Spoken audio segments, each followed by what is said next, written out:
Yes, please.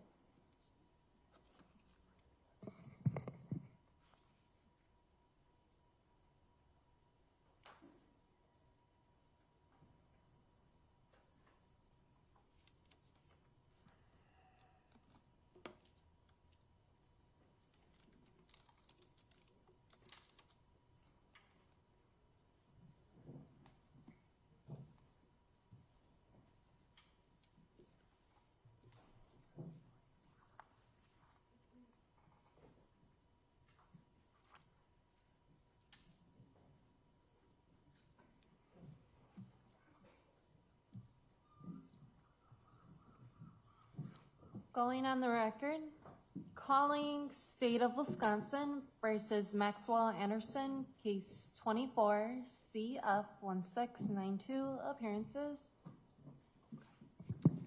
Attorney Megan Newport and Ian Vance Karazan appears for the state. Attorney Anthony Cotton and Jason Finley. Good morning. Good morning, everybody.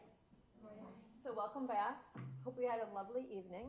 As you recall, we are still on the state's case in chief. State, are you prepared to call your next witness? State calls Detective Nora Burlow.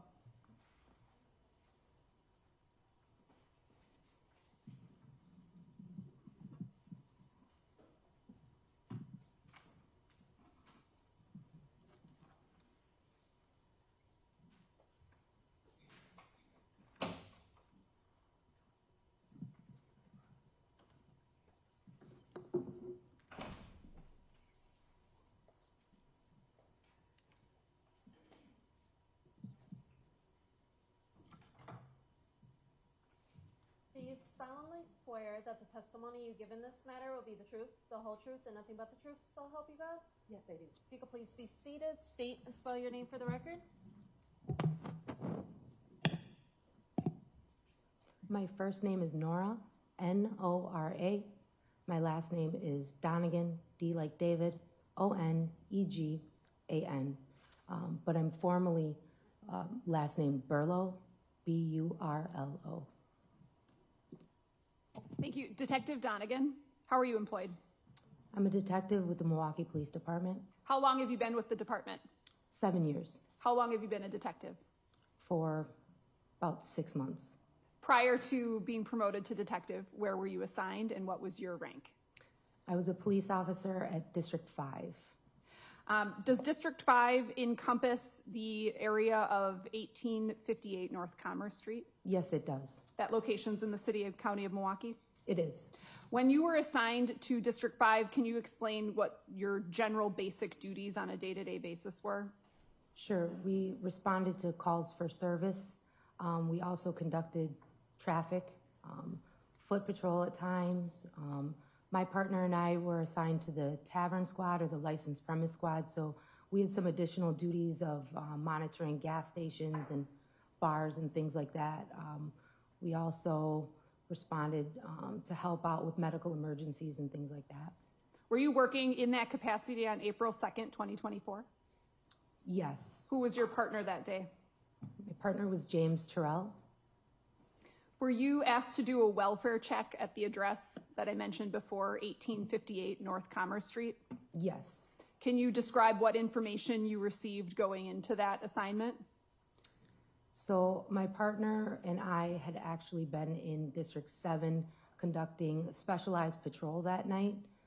I noticed looking at our CAD system, our call system where our calls come in and we can visually see information regarding those calls.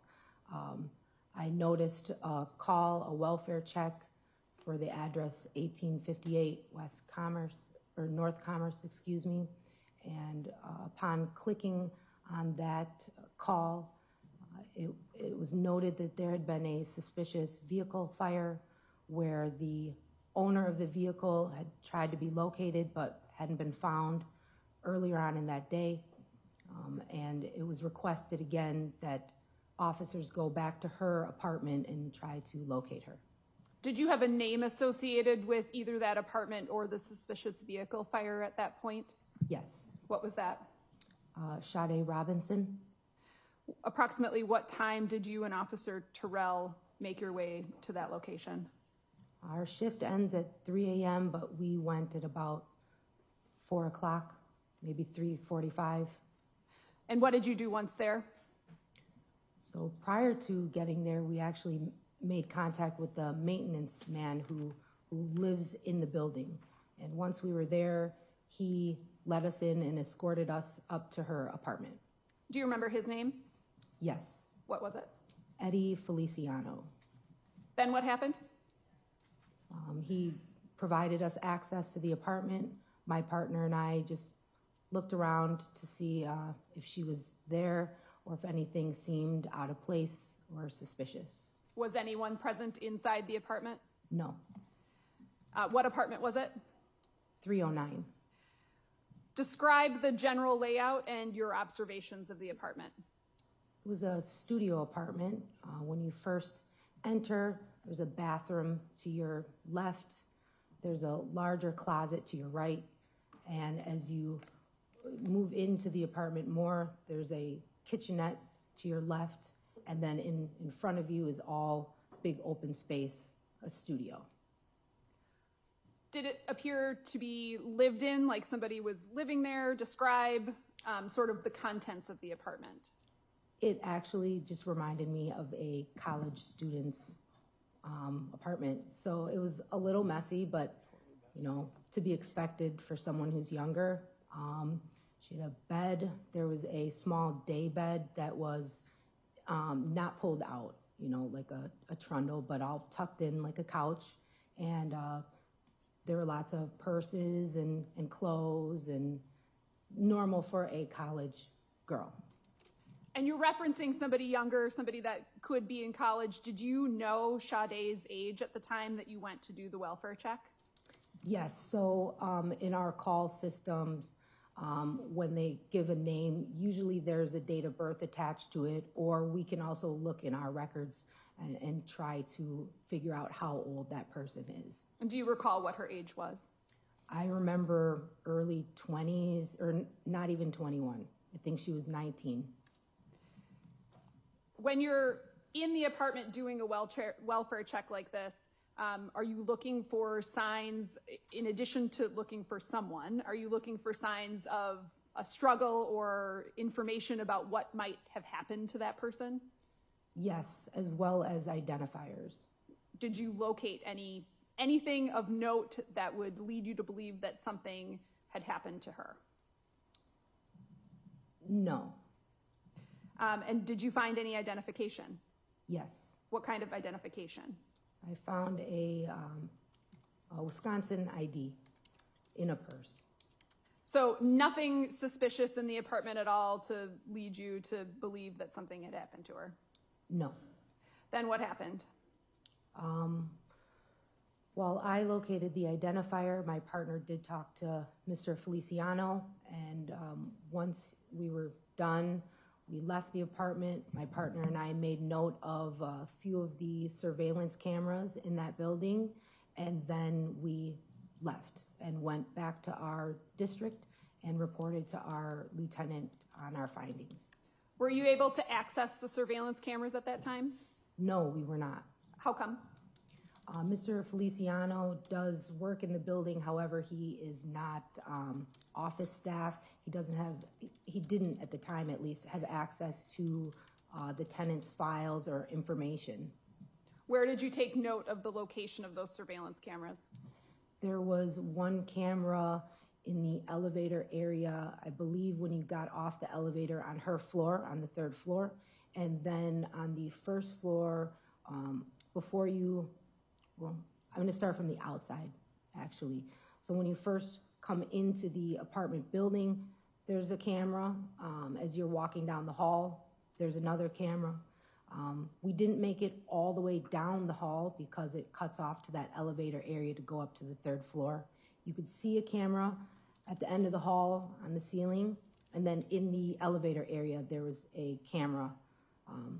So the elevators are visible. Did you take note of where the resident parking was? Was there a parking lot associated with this building? Yes. Where was that? Right in front of the main entrance. It's a large apartment building. And that would be? Parking lot, excuse me. Would that be on Commerce Street? On Commerce Street, yes. What did you do after taking note of the video camera locations? Like I said, we went back to our district and then informed our lieutenant of our findings. At some point, did you learn about a human leg having been found at Warnemont Park? Objection, hearsay. I don't think that question calls for hearsay. I will allow the question. Go on. You can answer it. Okay, I actually did learn about a leg being found there, and I found that out prior to the start of my shift, actually. It was in the news. Okay, so prior to your shift on April 2nd, Yes. at some point did you connect the welfare check that you had done at Sade's apartment with the human leg? I did. It was more just a funny feeling. When I clicked on that call, I saw this suspicious car fire, and the owner hadn't been located. The owner was Sade. And then one of her friends called in a welfare check for that Commerce address. We didn't locate her. She's a young girl. She didn't have any history, I don't believe, criminal history in our systems. And after talking with the maintenance man about how she was excited for a date, I felt uncomfortable being a woman who dates or has dated. Objection, For her relevance, safety. relevance to wherever she's going with this, Your Honor. Unresponsive. I can I ask will sustain that objection. I would ask you to re-ask the question. I can ask a follow-up question. Did you relay your welfare check at Sade's apartment to the Milwaukee County Sheriff's Department, Yes. and specifically to Detective Donner? Yes. Okay. I have nothing further. Cross. Thank you. So you went to Sade's apartment. Yes. You said it was messy. Yes. Stuff everywhere. Yes. Okay, just one room with stuff just scattered all over the place. No, I would consider that more ransacked. The Okay. messy is, maybe she didn't put all of her clothes away. So there's clothes just laying out all over the place? There were some clothes on the bed in her day bed, yes. Okay, in a purse just sitting there on a couch. She had a lot of purses, actually. Oh, and one of them had they were her out. ID in it. Yes. So her purse is in her apartment with her ID. Well, she had multiple purses. Okay, one of those purses had her ID in it in her apartment. It had an ID. Was this a real ID or a fake ID? It looked to be a real ID, but I can't recall if it was expired, maybe. Did you take pictures? No, but I did have my body cam activated. Great, and Sade wasn't there, right? No, she was not. That's all. State. Nothing further. Thank you, Detective. All right, thank you. State your next witness. Nicholas Kropp.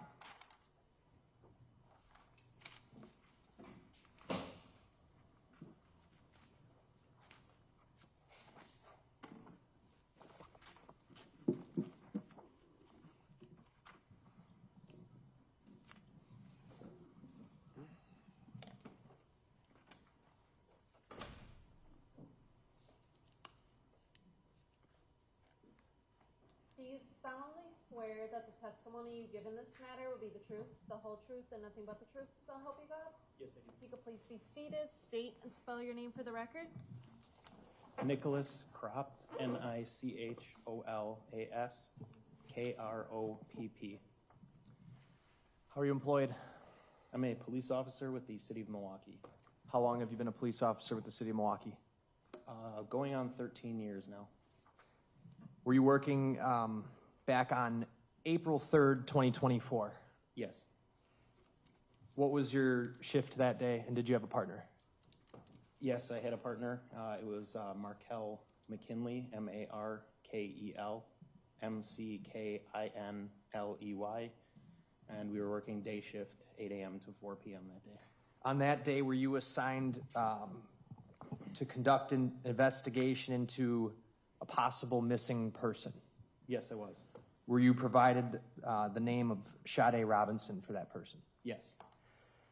And on that date, did you look up any information before conducting follow-up, going out and conducting follow-up? Yes, we primarily review the reports from the prior shifts when a missing has been filed to see what has been done and what needs to still be done and continue along the same lines of the investigation. So basically, at the start of your shift, you get up to speed, and then you decide what you're going to do next? Correct. What did you do? After reviewing the reports, we went to Ms. Robinson's apartment to do another check just to make sure she had not returned to the apartment and try to see if there was anything that would provide further investigative leads within the apartment at that time. The apartment you're referring to, was that apartment 309 at 1858 North Commerce Street? Yes, it is. Did you meet someone from another department there? Yes, there were members of the Milwaukee County Sheriff's Department. Did you make contact with the property manager? Yes. Do you recall her name? It was Christine. I don't recall her last name.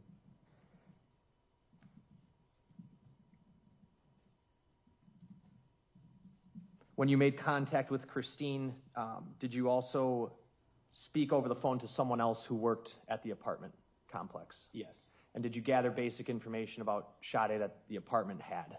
Yes. Did that include a kind of vehicle that she had registered to the apartment? Yes, it did. What was that vehicle? I believe it was a Honda Accord. I don't recall the license plate. All right, you don't recall the license plate? I do not. If I showed you a copy of your report, would that maybe help refresh your recollection? Yes, it would.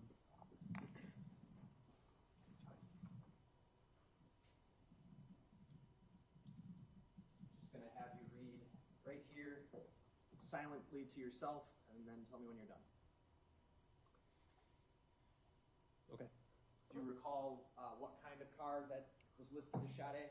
It was a Honda Accord with the Wisconsin registration plate ASP1171. Honda Accord or Honda Civic? I'll stipulate it's a Civic. Honda Civic. I'm Okay. sorry. ASP1171? Yes. All right.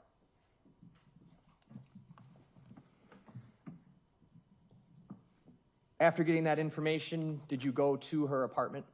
Yes. And did you look around inside? Yes. Did you find her? We did not. Did you find an ID card for her? I believe we did find an ID card, yes. Did you find a cell phone? I don't believe we found a cell phone. After checking her apartment and not finding her, did you subsequently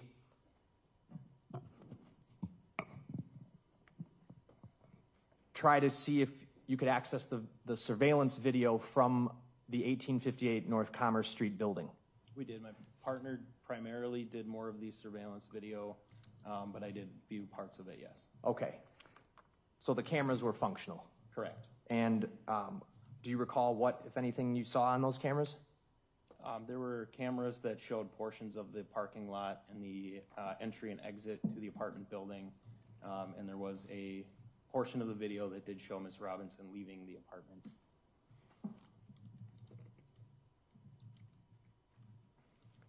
After checking her apartment, did you return to your district station? Yes. In the subsequent days, did you conduct additional follow-up investigation related to Ms. Robinson being missing? Yes. On April 6th, did you go to the area of the south side of Milwaukee? Yes. Okay. I want to talk to you about what brought you there. Why is it that you went to that location? During a portion of the missing investigations, one of the things that I tend to do is file exigent requests with social media companies, phone companies, and things like that, which can often provide locations associated with either the device or the account. One of the ones that was performed was a request with Verizon. There was one through Facebook, through Meta Platforms, the parent company of Facebook and Instagram.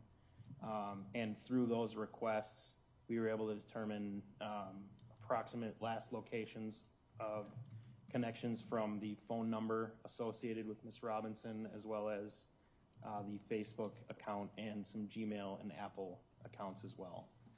On April 6th, where did that information exactly lead you to go? The Verizon return indicated that it was in the area of South Kinnickinnick, in, I believe, on the border of St. Francis. Okay. Was there, where did the information come that led you to the south side of Milwaukee, the city of Milwaukee? We searched a significant number of locations. Is there a specific? Did you search the area of like Alverno College? Yes. Okay. Jackson Park? Yes. I'm going to show you what's already been entered into evidence as Exhibit 443. It's going to come up on the screen to your right. If you, I don't know if you can see that, or if I need to move it, I can. Yeah, I cannot see that. Now it's on. You want me to turn it? Yes, please.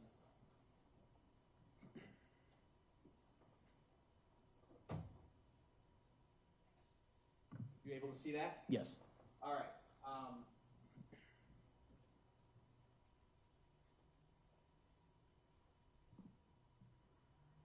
On Exhibit 443, we're looking at a portion of the city of Milwaukee, correct?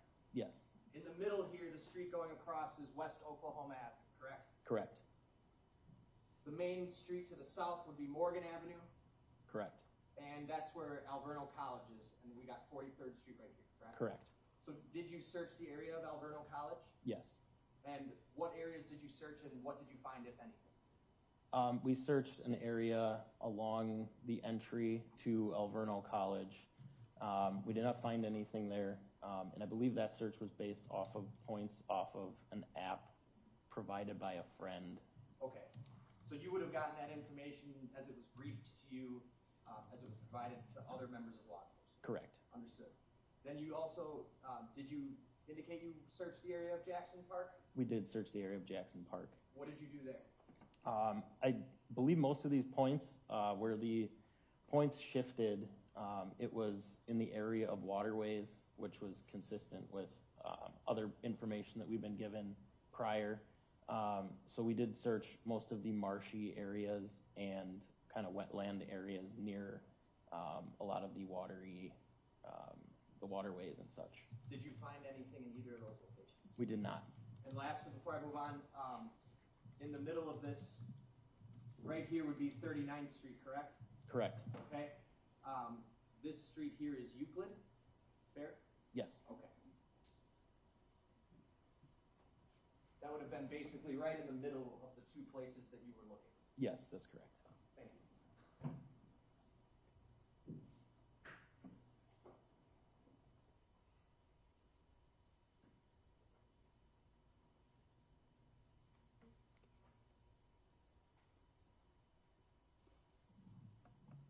You had also mentioned searching the area of South Kinnick near, or in St. Francis, correct? Yes. So I'm shifting the map over here and going to zoom in. This street here that my mouse is on, that would be South Kinnick Ave? Correct. All right. And to the north, we've got Howard Avenue. Yes. Are you aware if the St. Francis Police Department is on Howard Avenue here? I am not, but I will take your word for it. Okay.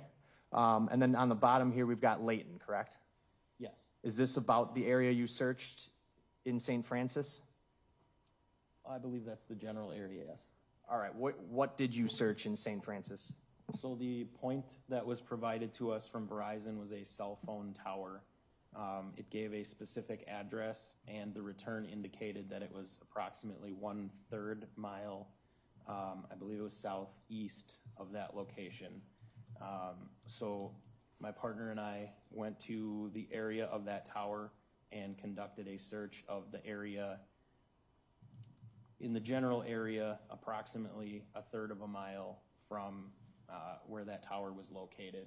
The area included some railroad, a dead-end street that abutted the railroad, as well as a power substation, a metal recycling plant, and I believe a steel drum facility. The information that brought you there came from Verizon, you said? Correct. And so Verizon provided you with the location of a cell tower that her phone had connected to? Yes, that was the last location that the phone had connected to, per the information we got from Verizon. So essentially, you were using the location of that tower to try to search around that area for for her anything, right? Correct. Did you find anything? We did not. Did you also check an area near Grant Park in South Milwaukee? Yes. And if I move the map down south here,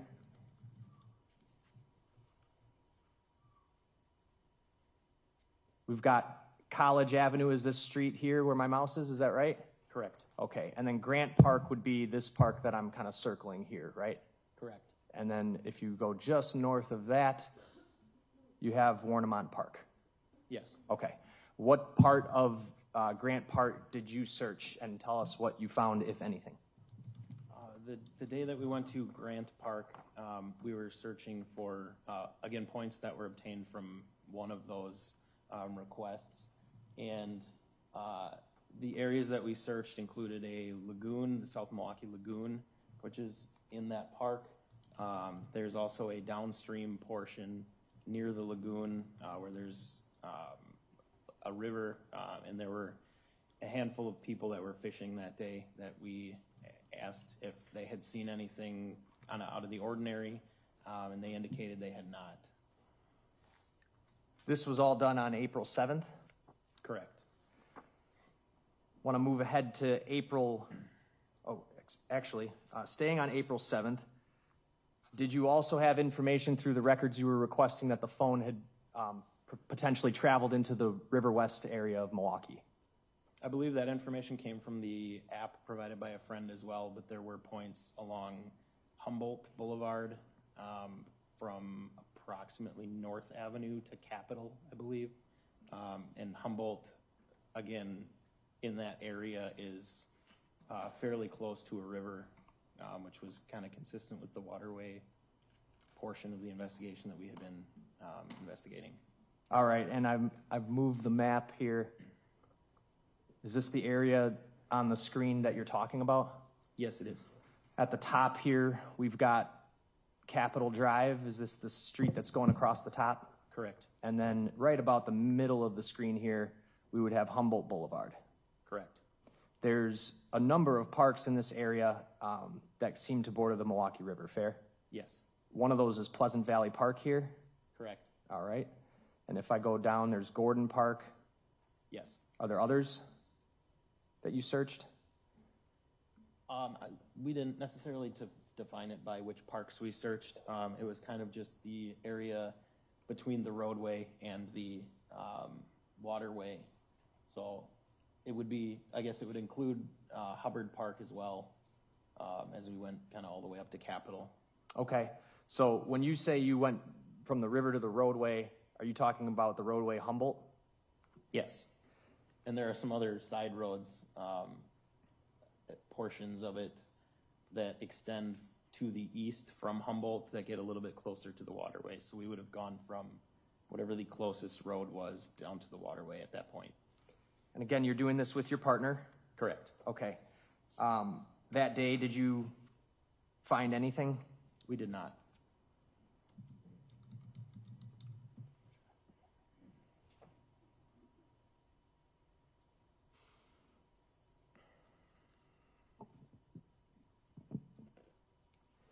Do you recall how far south from Capitol Drive that you were searching? I believe we ended around North Avenue. Okay, so we've got Capitol Drive at the top here. Here's Humboldt, and the river goes south. This is Locust, right? Correct. All right. And then all the way down here, North Avenue. Correct. Okay.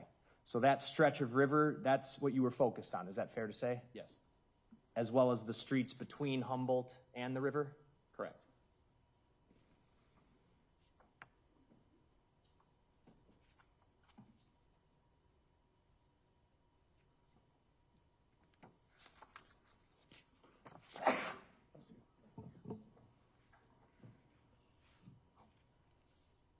Anything found of note? No.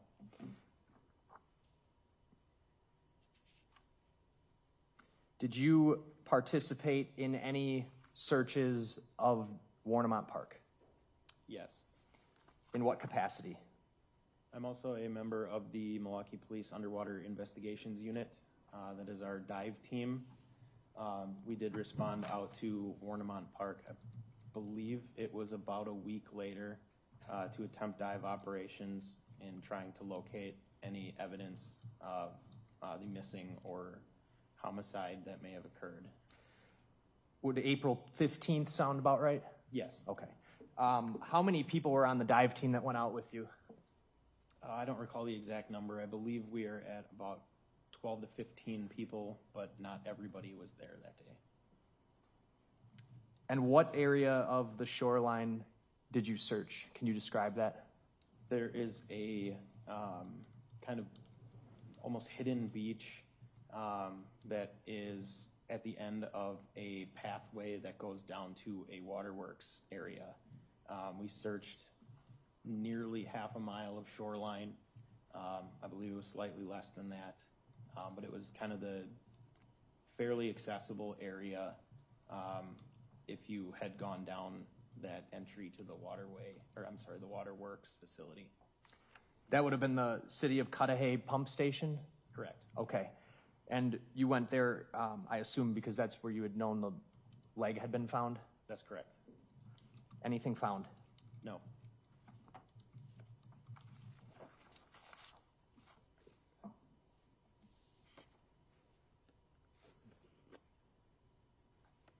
I have nothing else. Thank you. Cross?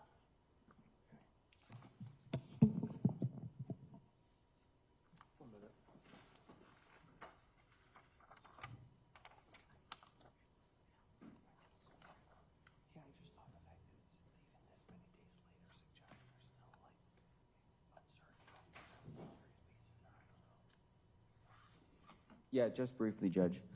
Good morning, Officer. Good morning.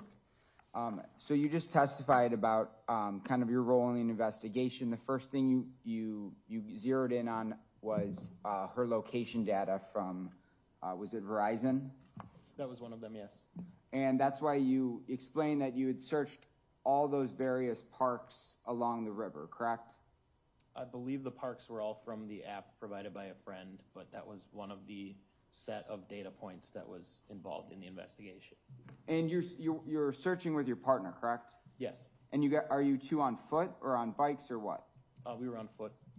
And so are you searching through, is it like wooded areas as well and like open fields, or what's the, I guess, the geographical, what does it look like? Yes, most of the areas that we had walked through that were adjacent to the river were marshy and wooded areas. We did perform searches of that general area on multiple days, and noted that one of the days the water had receded significantly, so there was parts of the shoreline that were exposed on the second date that were not previously, so we searched it again on a day where the water level was lower as well. Okay, and your area that you're searching is confined to just how far away from the river? It depended on the area. There were some areas where it was pretty narrow to the river, where there would be, a steep hill or something, for an example, where the search would not have gone as far from the river. There were other areas where it was kind of a larger, flatter area, which kept us, farther from the river, or made the area larger and spanned farther from the river. Okay, and about how many hours did you spend searching the river area? It would have been the majority of at least 2 shifts, so probably 16 plus hours, I would imagine. And did it encompass 2 different days? Yes. And during those searches of the Riverwalk, you didn't find any evidence of anything of evidentiary value? Correct. You didn't find like a knife? No. A saw, any weapons? No. You didn't find any clothing? Not that seemed relevant to the investigation, no. And during your search of these areas, did you search any residential areas, any residential neighborhoods? The areas that were generally close, we would walk closer to some of the houses. I don't know that I would say that we searched through the residential areas. Did you search around where Max Anderson's residence is? I did not. Okay. And you said so April 6th was the search of all around the Riverway, correct? I believe that was And then April 7th was when you went to Grant Park. that sounds correct, yes. And that's, and then that's where you were looking through the lagoon and through the stream. Correct. And you didn't find any evidence at Grant Park, correct? Correct. And then about a little over a week later, April 15th, you participated in some dive operations at Warnemont. Yes. And I assume this dive unit, it's several different officers, or is it just you? No, it's several officers. Okay, and is you hooked up like to kind of like scuba tanks, or what is it like? It depends on the situation. I believe in that one, we did not have scuba tanks on because it was very shallow in the area that we were searching. So in order to put all of the equipment on that we would for a deeper dive, it wouldn't have been necessary for that particular operation. Okay, and then how far away from the coastline are you in the water? We did make multiple passes, so it varied. Each pass was different, so we covered more area. I believe, if I had to estimate, probably 75 feet out would have been the maximum that we went out on that date. Okay, and is it like a line of dive unit officers searching in unison? Yes. Okay, and this area that the water, inside of the water, is it like rocky or is it sandy? There were portions of it that were sandy, but the majority of it were larger rocks. Okay, and the reason that you're searching that area is because you said that's the area where the leg was found. Correct. And you didn't locate any instruments like a knife or an axe or anything like that. No. And you didn't find any bones or any flesh or anything like that. No. I have nothing further. State? Nothing else? Thank you. State, your next witness. State calls Evelyn Gertz.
Going to actually have you remain standing and raise your right hand.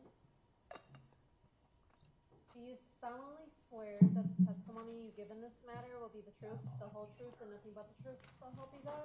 Yes. You can please be seated, state and spell your name for the record. Evelyn Gertz. 100%. Could you spell your name, Ms. Gertz? EVELYNGEURTS.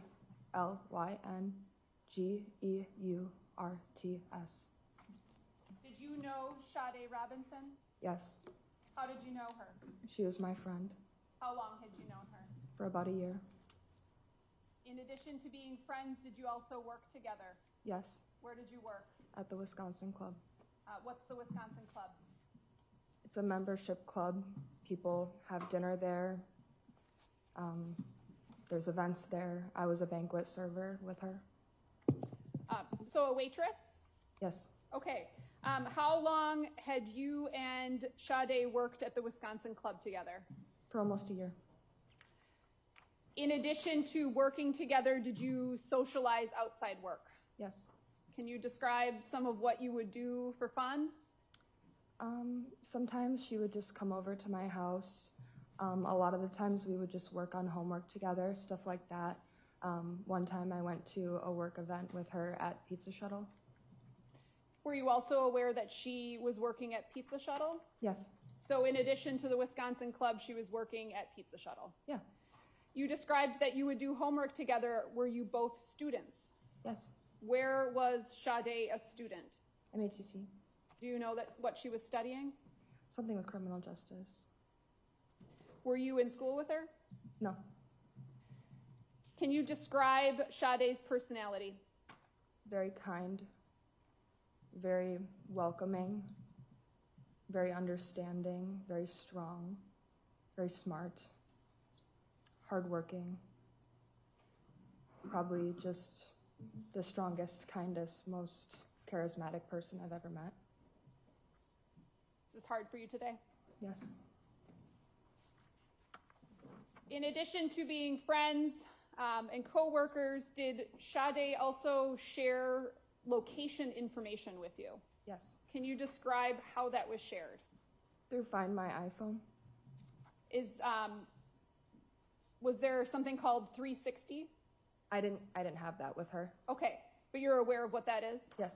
Okay, so she shared her location information with you through Find My iPhone. Yes. Can you describe what that means, what that entails? So on Apple iPhone, you can enable your location for other contacts, and I have done this with many of my friends just for overall safety. I do it with my family as well. And what can you see when you share location information with someone? You can do it for a short time, or you can share it for like indefinitely, and she just had shared it with me indefinitely, so you can see the pinpoint location of exactly where that person is when you look. So if you were utilizing that app, you'd be able to see where someone was at any point in time. Yes. At some point on April 2nd, in those days surrounding April 2nd, did you learn that Sade was missing? Yes. And what did you do after learning that? I just looked at my phone and looked at anything. Well, I remembered that she had shared her location, and so I looked at that right away. And what did it show you? Warnemont Park, 4 a.m. And I think I had checked it the morning of the 3rd when I found out. So at 4 a.m., her phone location information was at Warnemont Park. Yes, and so I knew that at that point her phone must have died or something, otherwise it would show her location at that time. When I had checked it, it would say this morning, right now at 9 a.m. or whatever it is, it's at this location, but it didn't say that, it said 4 a.m. On what day? On the morning of the 3rd, I believe. Is when you checked that application? Yes, I think she was reported missing on the 2nd, and then I didn't know about it until the morning on the 3rd because one of my coworkers had sent me the missing report. In your experience using the Find My iPhone app, if someone's phone goes off the network or goes dead, turns off, their location information, does it stop sharing? Yeah, if someone's phone dies, it stops right at that time when it died. Usually, yes. In your experience, would that person's last location prior to the phone dying still be shared with you, the user of that app? I guess I'm not quite sure what you're asking. Okay, so if someone's... I'm going to object on foundation grounds as well. I'll sustain the objection, lay the foundation. You use the Find My iPhone app yourself? Yes. How many people approximately do you think you've shared your location with? Right now, I would say probably like 10 of my friends and family. Is this something that you check on a regular basis? Sometimes, I think more so my family and just sometimes my female friends. I think women, we're more so concerned about our safety, just in general, especially young women. So it's something that we have utilized for our safety. How old are you? I'm 23. In your experience using the app, if someone's phone goes off the network or dies, does their last location still show up on your iPhone app, Find My iPhone app? Yeah. Okay. So you don't know the 4 a.m. at Warnemont Park, you're unsure of what day that was 4 a.m. on, correct? I believe it was the morning of the 3rd. I believe. I have nothing further, thank you. Cross? Yes, thank you. So you had been friends with Sade for about a year or so? Yes. Because you worked together at the Wisconsin Club? Yes. And you also talked to the police, right? Yes. You actually made a phone call to the Milwaukee Police Department on Thursday, April 4th, right? So I get the days mixed up because I have very poor memory from that time. So Okay. as soon as I had found out she was missing, that is when I called. Sure, data is not that important. So as soon as you found out she was missing, you made a phone call to the police department and expressed your concern, right? Yes. Never met Maxwell Anderson, have you? No. And Sade didn't speak to you about Maxwell Anderson? No. Only person she spoke to you about was Josh Stortz? Yes. That was the person that she had told me most recently who she was speaking to. Sure. And you were also aware of the fact that, well, you actually helped her set up dating profiles, right? I did at one point, yes. Tinder and something called Hinge. Yeah. That's all. State? Nothing further. Thank you, ma'am. State your next witness. Detective John Galat.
Do you solemnly swear that the testimony you give in this matter will be the truth, the whole truth, and nothing but the truth, so help you God?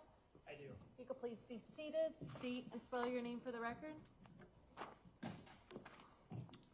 Detective John, John, Galat, Guillot. You a detective with the Milwaukee County Sheriff's Office? I am, yes. How long have you been with the Sheriff's Office? Approximately 9.5 years. Did you participate into the investigation of a reported missing person, Sade Robinson? I did, yes. At some point early on in the investigation, did you come to learn that she lived at 1858 North Commerce Street? Yes. In apartment 309? That's correct, yes. Did you ever personally go to that apartment complex? I did, yes. And did you become aware through your investigation that she had a job? That is correct, yes. She was reported missing on or about April 2nd, correct? That is correct. And where was the job she had last worked, to your knowledge, prior to being reported missing? Ms. Robinson worked at Pizza Shuttle, which is an establishment on the east side of Milwaukee. I believe the actual address is 1827 North Farwell Avenue. That's not very far from her apartment, fair to say? Correct. You could just go up Commerce Street East, hit Humboldt, and get there pretty easily, correct? That is correct. Did you go to Pizza Shuttle at any time to attempt to get video? I did. When I went there, I spoke to a general manager and also obtained video from her last shift at Pizza Shuttle. What was the name of the manager you talked to? The gentleman's name was Philip Wilder. You said you got video from her last shift. You were informed that her last shift was on April 1st. Is that fair? That is correct, yes. So the video footage you would have been collecting from Pizza Shuttle would have been from April 1st? Correct. Were you aware whether she showed up for work the following day? She did not. Okay, so no video from that day, just April 1st. That's correct, yes. I'm going to pull up on screen here. This is exhibit number 37. While that's coming up, were you also aware or made aware at any point of what kind of car Ms. Robinson had? Yes, it was a Honda Civic. I'm not exactly sure what year the Civic was, though. Okay. I've got exhibit 37 on screen. The video title is titled Cam 6 2024 4/1, timestamped 9/15/36 at the bottom.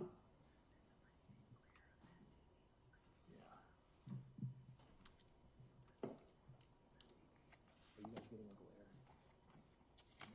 Are you good with that TV where it is?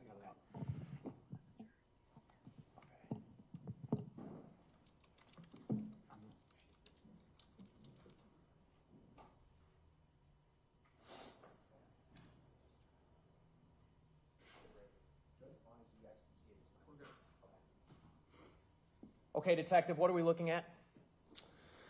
We're looking at the, I guess you can call it a parking structure underneath the pizza shuttle. It's just parking. And again, that's underneath the actual restaurant itself. And this is the video from Pizza Shuttle you recovered? That's correct. I'd move exhibit 37 in. Any objection? No. 37's received. The layout of Pizza Shuttle, we've got this parking structure, which would be, or parking slab, if you will, on street level, right? That's fair to say, yes. And then when you would go out off to the left side of the screen here, that would be Farwell? That's correct, yes. There's a stairway that leads from Farwell up one floor that gets you into the restaurant. That is correct, yes. Out the back here, that's just an alley, right? Even though you can't see it because of the glare here? Correct. Okay. Off to the left here, what is this that I'm circling? That's Sade Robinson's Honda Civic. I'm going to play this clip. It's less than 2 minutes. What are the shape of her taillights? It kind of resembles like the letter C. You can notice that specifically when the taillights are illuminated.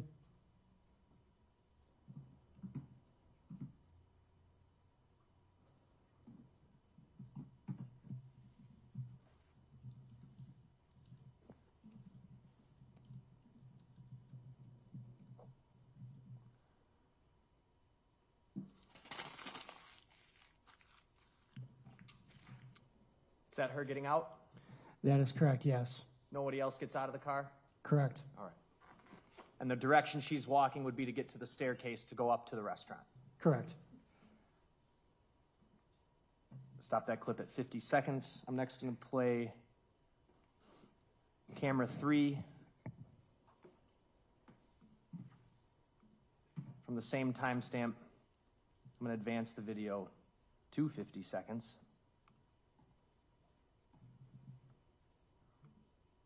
Oh, sorry.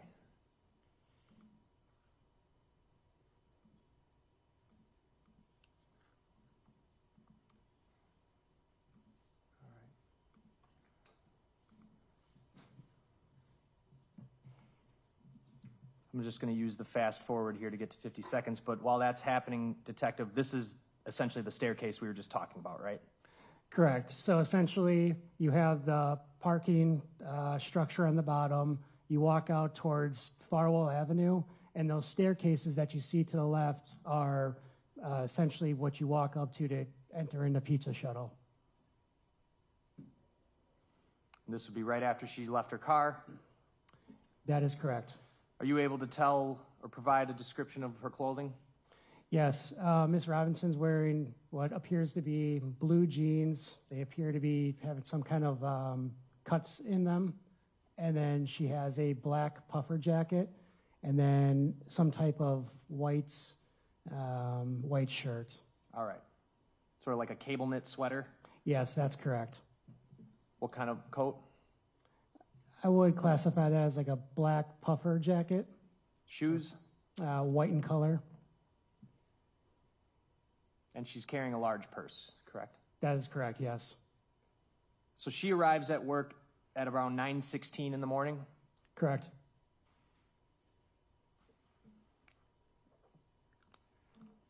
Lastly, I'm gonna go back to camera 6.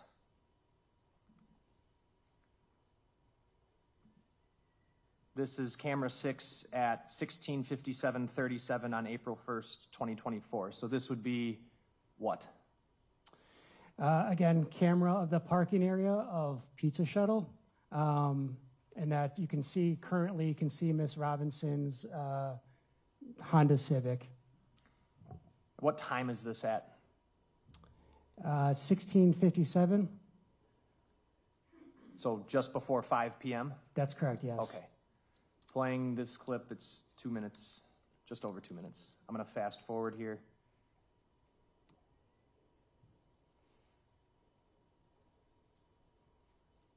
Appears she's sitting in her car, fair? Correct. All right. And now an employee coming up to talk to her? Correct.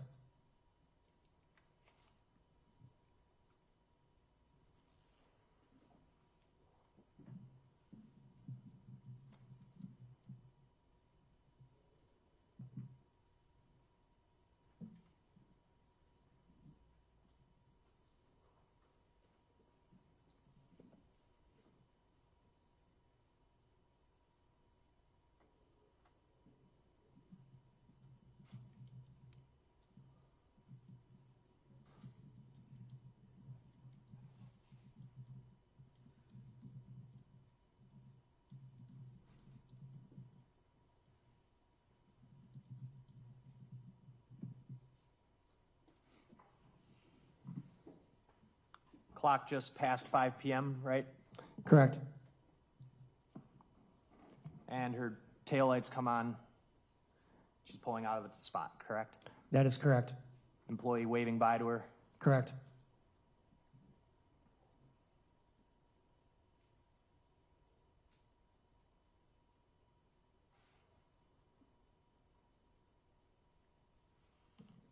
And that's the end of the clip. That is correct. So based on that, it looks like she showed up for her work shift sometime a little after 9 a.m. and left pretty much at 5 p.m. That is correct, yes. Is that consistent with information you received from meeting with that manager at Pizza Shuttle? Correct, yes. That's all. Cross? No. Thank you. State your next witness. State calls Officer Kiana Vines.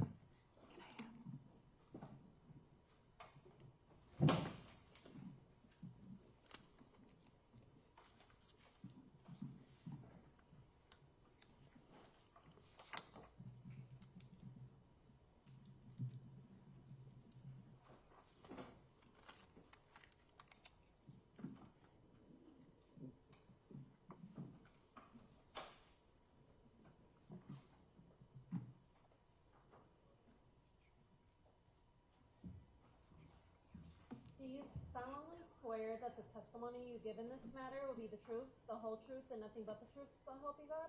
I do. If you could please be seated, state and spell your name for the record. My name is Kiana Vines, Keyona. Last name V as in Victor, Ines. How are you employed? I am employed with the Milwaukee Police Department as a police officer. How long have you been with the Milwaukee Police Department? 22 years. Did you speak to someone named Evelyn Gertz on April 4th, 2024? Yes, I did. And what did you speak to Miss Gertz about? She was telling me that her friend Sade Robinson was missing. She didn't know that she was missing, so she wanted to call and let the police department know that Sade shared her location with her via iPhone app. Did Miss Gertz tell you what day and the time and location she last saw Sade's location on that app? Yes, she said it was April 2nd, 2024, at 4:33 a.m. at the address of 5400 South Lake Drive, and I believe that is Warner Miles Golf Course in Cudahy, Wisconsin.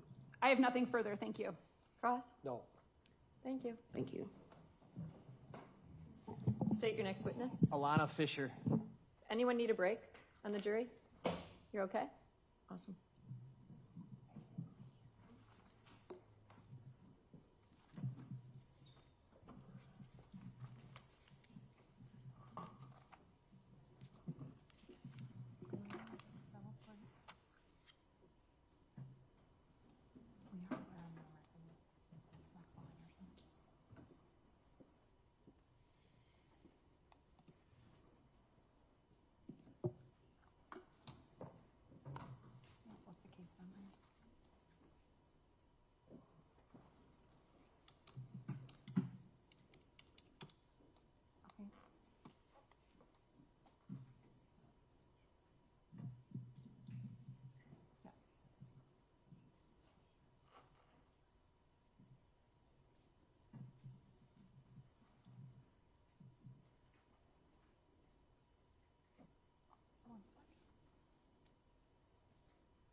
And I'm just going to have you remain standing and raise your right hand. Do you solemnly swear that the testimony you give in this matter will be the truth, the whole truth, and nothing but the truth, so help you God? Yes. Okay, if you could please be seated, state and spell your name for the record. Elena Fisher, ALANAFISHER, Good morning. How old are you? 21. Were you friends with Sade Robinson? Yes. How long had you known Sade Robinson? Since 4th grade, Were you two the same age? roundabout, Okay. What school? Craig Montessori. How close of a friend did you consider Sade? My best friend. She was your best friend? Yes. What sort of things would you do with her? Talk on the phone Hang out with her? when we can. Okay.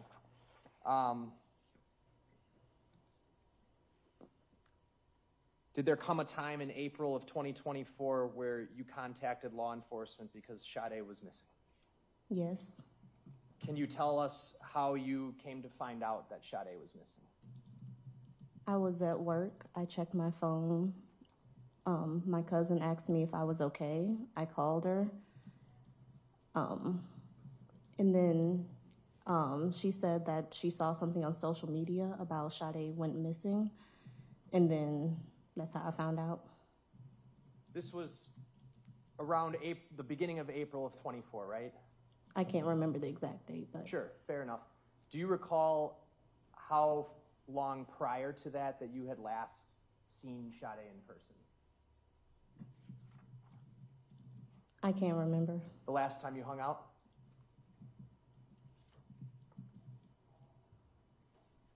Can't explicitly remember. Okay. How about the last time you two talked before that? Pretty recently over the phone. On the phone? Yes. Do you remember what you talked about? Not exactly. Did you know that she had recently gone on a vacation prior to that? Yes. Where did you know that she went to?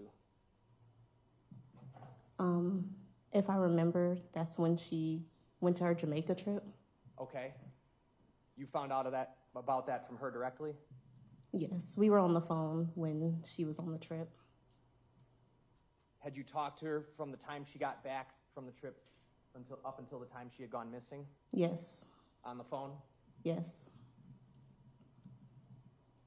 When you found out, I think you said it was from your cousin that she was missing? Is that right? Yes. When you found out that information, what did you do? I can't remember the exact timeline of events. That's fine. I just want to know how you responded to learning that information. I believe I called my partner to pick me up from work. And did you eventually contact law enforcement? Yes. Did you meet with a detective and talk to him and share information with him? Not in person. Not in person. Did you talk to one over the phone? I believe so. Okay. Do you know what Life 360 is? Yes. What is Life 360? It's an app for you and your family to keep track of locations, make sure that they arrive safely, all of that. Did you have Life 360? Yes. Do you have Life 360 now? Yes. Did you share your location with Sade? Yes. Did Sade share her location over Life 360 with you? Yes. When you found out that Sade was missing, did you ever check Life 360? Yes. Did you also have Find My phone app? Yes. Is that a similar kind of service? Yes, just through iPhone. So one's through iPhone, the Find My app, and then there's a whole separate app, Life 360, right? Yes. You shared your location with her on both? Yes. When you contacted law enforcement, what information did you want to provide them? My last, with the apps, her last locations that I had on my phone. And how did you provide that information to them? In person, on the phone, over email? Screenshots over email. Okay, I'm going to show you exhibit number 39. Yep, that's fine.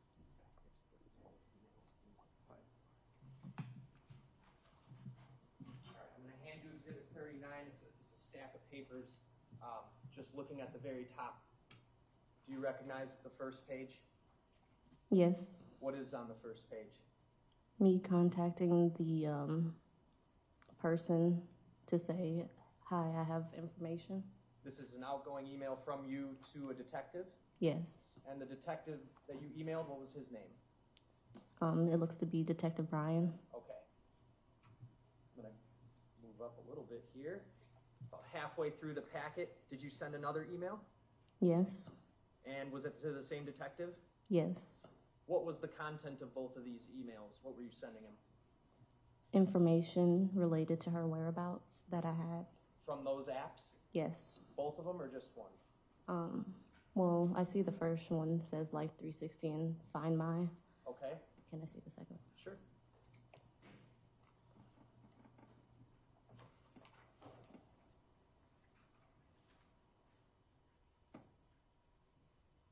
It doesn't look like I explicitly said the two apps again. To your recollection, what you attached to these emails, were those the screenshots you took?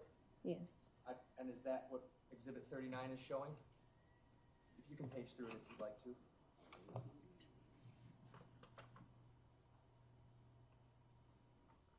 Yes. I move 39 in and ask to publish. Any objection? No. 39's received. Go ahead. Okay, I'm going to put these up on the TV for you, okay? Just make sure you can see this TV, all right?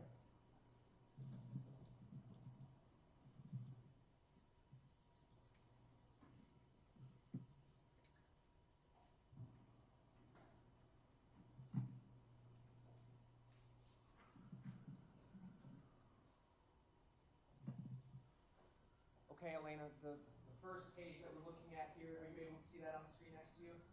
Yes. It's the email that you sent to Detective Brian, right? Yes. Okay. It says, this is Elena Fisher, Sade's best friend. That's how it starts, right? All right. Can you read the rest of it? I talked to you earlier today with my cousin. Here are some of the locations I have from my Life 360 app and my Apple Find My app. Hopefully the formatting doesn't mess up, but it should start from Monday, 6:29 p.m. until her last location on Tuesday, 4:35 a.m. Let me know if you need any close-up of locations or any other information or details. My phone number. I'll stop you there. What date and time did you send this? April 3rd, 24 at 7:46 p.m.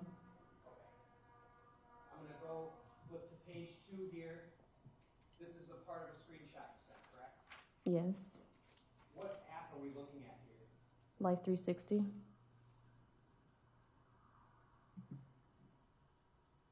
And what is it showing about Sade's location? Can you describe that for the jury based on what you're seeing on this screenshot? It said that Sade was in a drive from that street to another street, and that's how long it took to get there. Okay, you said that street to another street, there's a map on the screen, right? Yes, And there's this sort of line here, right? yes. What does that line mean to you when you're looking at this app? That's the route she took. Okay, and it would start at the white? Sometimes I can't remember. It usually tells you. You can go ahead to page 2 here.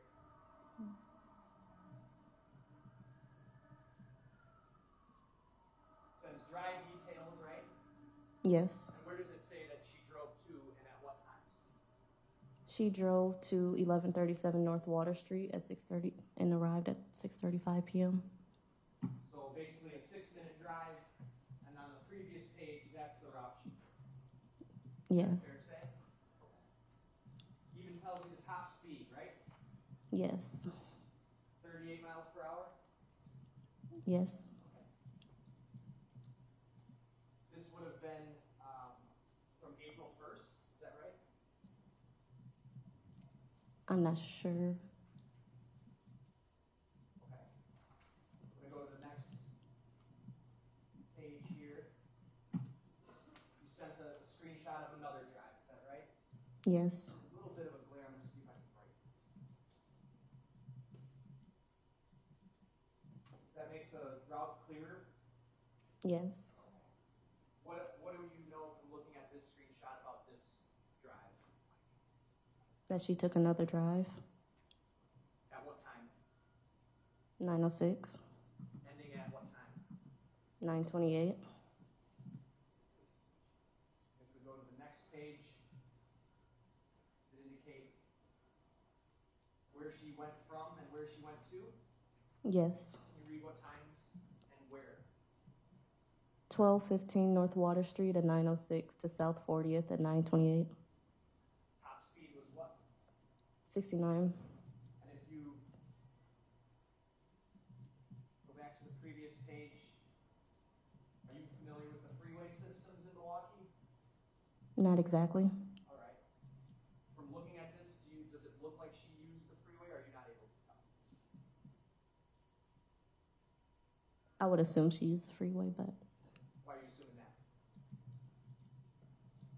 What makes you think that? the direct way to get from north to south side is usually that straight line. Okay.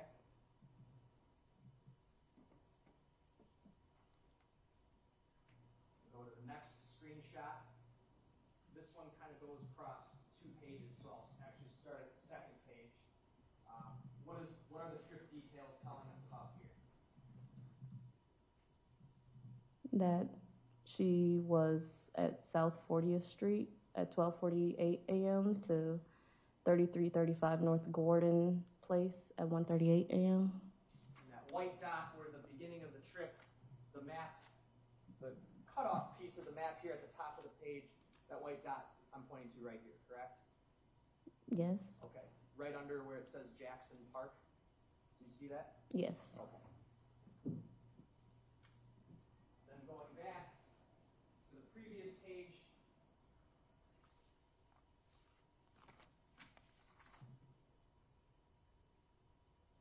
That end point of the trip you see is up above the word locust here. Is that right? Yes.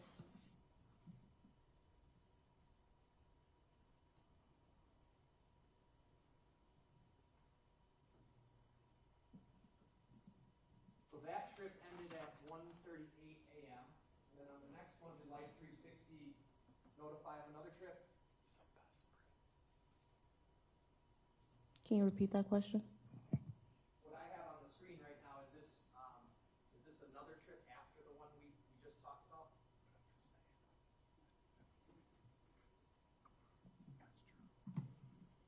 Yes. Okay. That's how life, like they wouldn't add. Do you mean like, can you repeat that? Let's do it this way. This screenshot is one you sent, correct? Yes.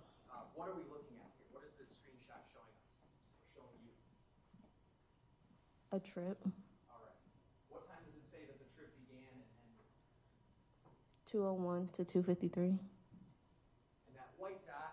is up here next to the word Shorewood, right? Yes. And then it kind of zigzags back and forth. Is that fair to say? Yes. And then goes down towards the bottom of the page, right?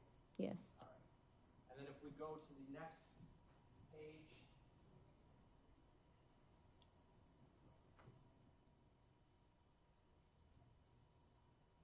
we don't get much information here, but that line goes through kind of where it says Mitchell International Airport. You see that, right?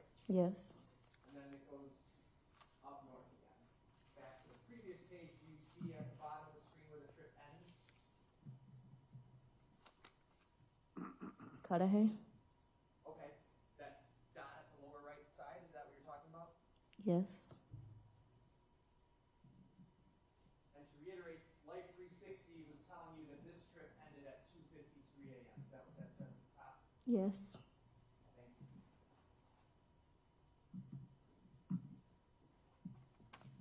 Next screenshot. What does this screenshot mean to you? That she was at that location from that time. And what is the time that's on that? 3:24 a.m. to 4:35 a.m. Okay.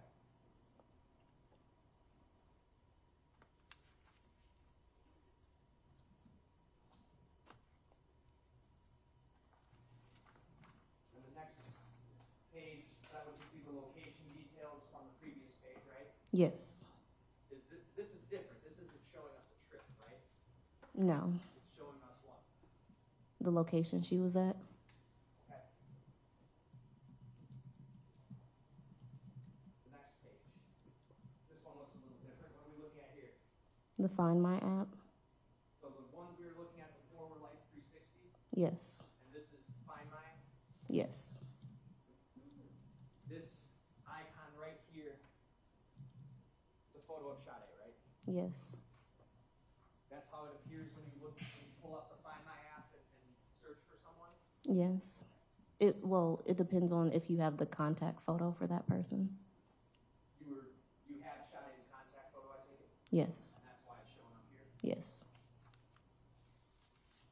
I'm going to go to the next page. This is just a continuation off of the previous page, but the bottom of your phone screenshot, what is it indicating about her location? That she's at the Weremont Golf Course. And does it have a time? It just says at 4:33 a.m. And does it say a day? It just says yesterday. It just says yesterday. But we know from your email you sent this to Detective Conti on April 3rd, right? Yes. So that would have been April 2nd, 4:33 a.m. That's where Find My app was telling you Sade's phone. Is that fair to say? Yes.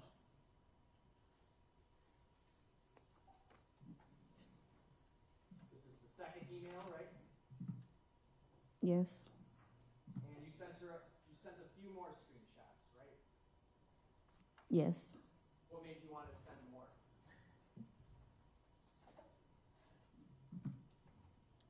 To provide whatever information I had. Okay. The screenshot we're looking at here, at the bottom, it seems to have that same drive that we started off with, right? Yes.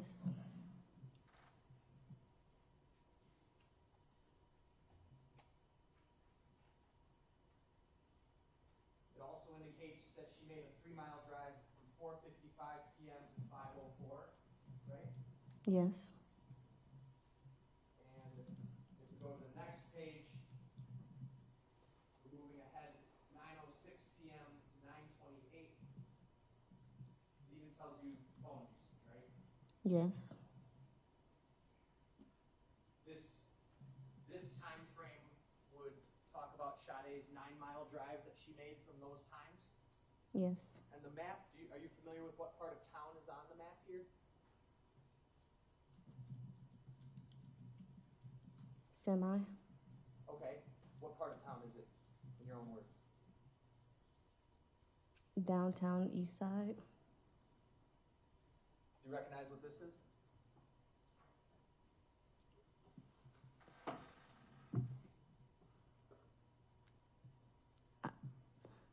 It's okay if you don't. maybe the Pfizer forum. Said maybe the Pfizer forum? Maybe the Pfizer forum.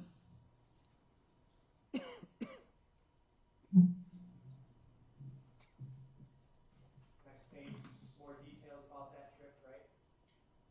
Yes. Now we go back in time, 4:55 to 5:04 p.m. Is this the Pfizer forum again here? Possibly. Okay. She used her phone at some time according to this, right? Yes. What time? 5:01. And the trip details from this tell us what?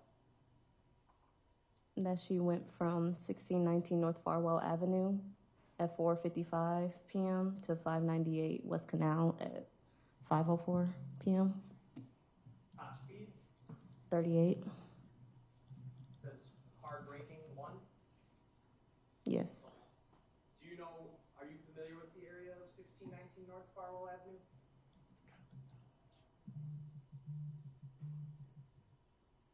I'm familiar with Farwell, but not the exact address number. Okay. What part of Farwell are you familiar with? Like I believe it's called like the Lower East Side. Did you know Sade? Are you familiar with that area too? Yes. How come? Her job, What job? Pizza Shuttle.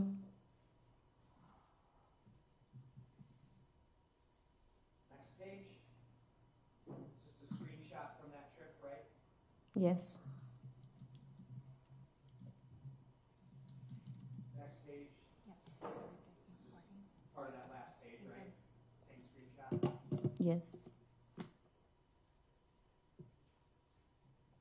This just shows her hard braking at 458 near North Jackson Street, right? Yes.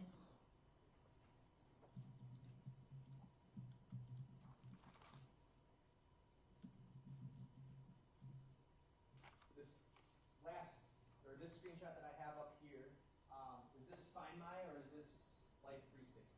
Life 360. Do you know Life 360 to be able to give you information about the battery life of someone's phone?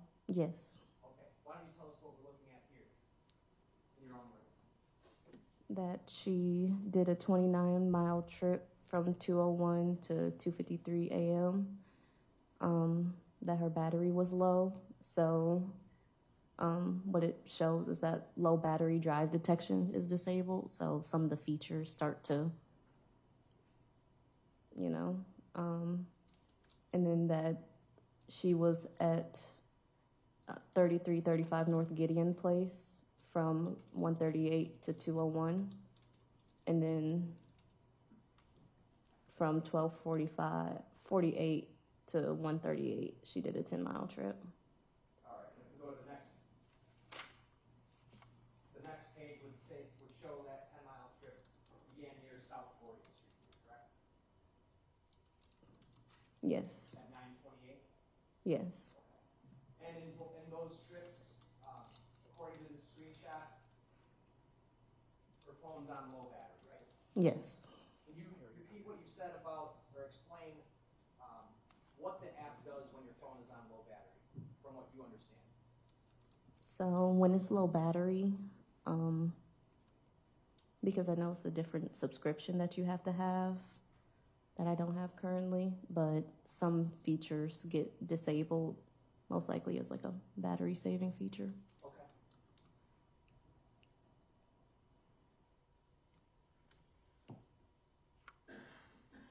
And the last screenshot that you sent.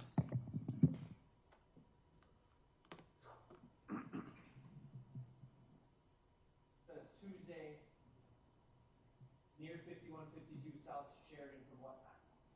3:24 a.m. to 4:35 a.m. And the bottom part of this, that was just a continuation from the last page, right? Yes.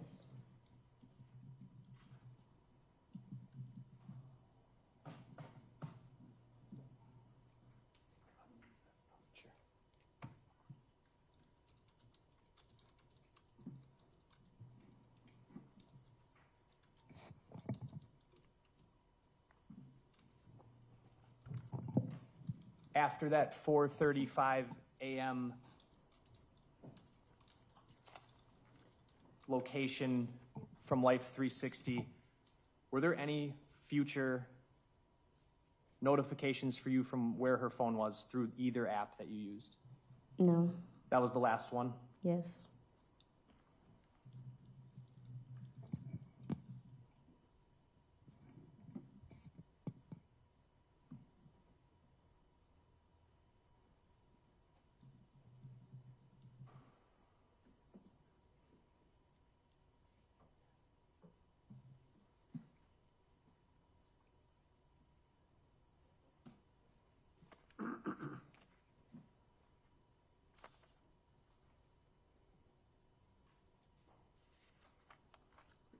That's all I have. Thank you, Judge. Cross-examination? Thank you. You knew Sade since fourth grade, you said, right? Yes. Best friend, right? Yes. And when you spoke with the police, it was your goal, obviously, to try to be helpful to the police, right? Yes. Because it's important to try to, for you, it was important to try to give information so the police could hopefully solve the crime, right? Yes. Okay. Now, you hadn't actually seen Sade since January. Would you agree with that? Yes. Okay, but you would text with her and communicate by phone, right? Yes. When you say text, when you would text, are we talking just you pick up the phone and you send a text message, or are there other ways in which you texting means other things? We just texted the phone message, or might have sent a message through Instagram. Okay, that was my question. The word text can mean sending a message. Well, DM, you could DM someone through Instagram, right? Yes. And you can communicate through Snapchat? I didn't really use Snapchat. Okay, you weren't friends with her on Snapchat? I just personally don't use Snapchat. Okay. Were you and Sade back then in April of 2024? Were the two of you linked or connected on Snapchat?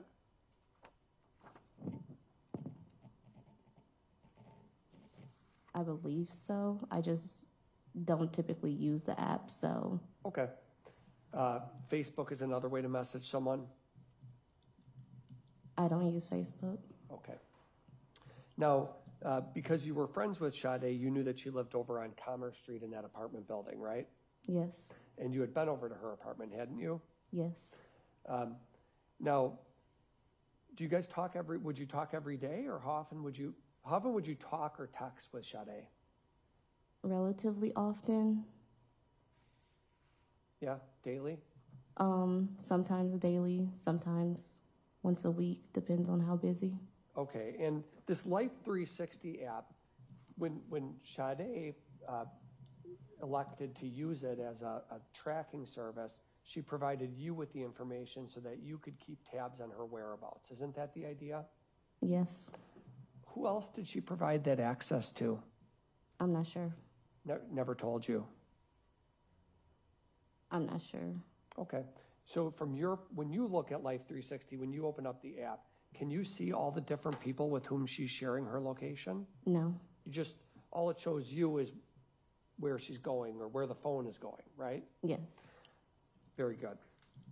So you don't know if it's any other people that she shares that with. All you know is that she shares it with you. Yes. Okay. And you didn't know anything about Max Anderson, right? No. Had you ever gone to Victor's bar with Sade? No. So you'd never seen Max at Victor's? No. Didn't know he's a bartender? No. Sade never said anything about being scared of someone named Max? No.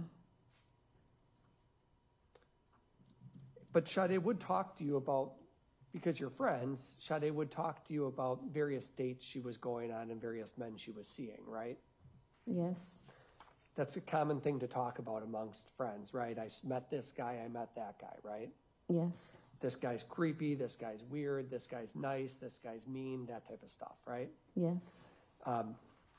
Nicknames that girls have for guys. I call this one, I call this one guy Nelly because he might look like Nelly, for example, right? Yes. All right. And that's common, and you would discuss with her things like that on your end, right? Yes. Okay. So the only thing I really wanted to go through,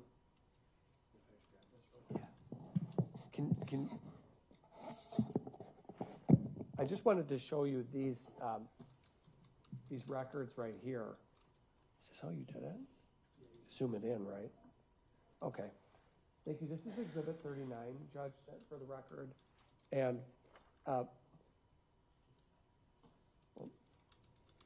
yeah, out just a little bit. Thank you. That's perfect. Yep. So again, what you were going through before were Life 360 screenshots that you had taken and then sent into the police to try to help them, right? Yes. And so, for example, and let me ask this. The night that Sade went missing, did you ever talk to her that night? Was she texting you about that evening, how it was going or anything like that? No. Or sending you Instagram messages, anything like that? Can't remember. You can't remember. Okay.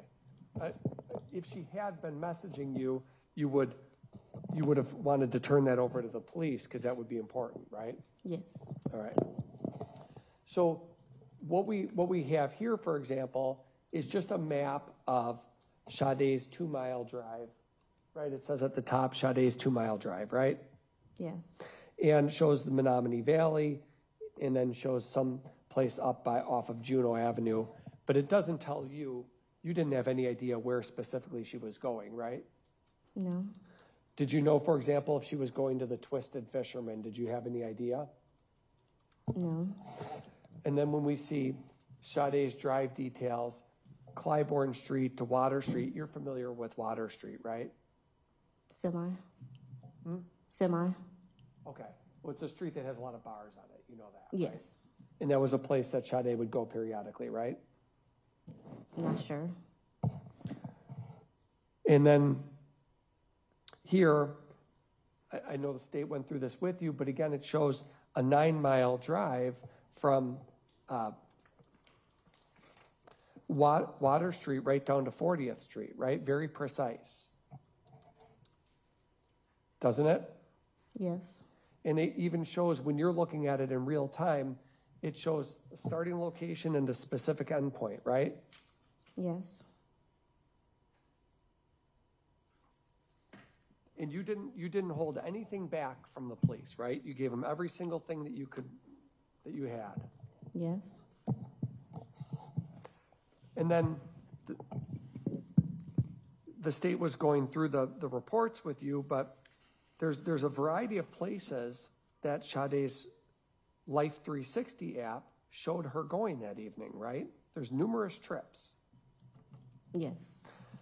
We know about the last one where it ends at Warnemont Park, but before Warnemont Park, there's all sorts of Water Street to 40th Street, and then there's North Farwell to Canal Street. You've looked at all of these, right?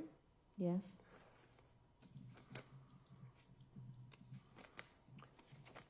And in fact, even sometimes, Life 360 shows the speed that the vehicle was going, doesn't it? Yes. And it shows when phone usage is taking place. Yes. So it's providing, as far as you know, it's providing data, information that you can look at to see if a person is safe, right? Yes. Is that the idea behind it, to make sure someone's safe? Yes. And this is very common, isn't it? Very common amongst the youngsters, young people. It's very common to share data, share their location, so others will know where they are, right? Yes. I mean, that's not a unique thing to Sade. That's something other friends of yours also do, right? Yes. Thank you. That's all. State? Briefly, do you recall whether you had a conversation with Sade about meeting someone the weekend before she went missing? Yes. What do you remember about that? I remember she sent me a screenshot related to some person who had her number and was saying some things that made her feel uncomfortable. Okay. Do you remember her talking to you about a person she had met at the bar?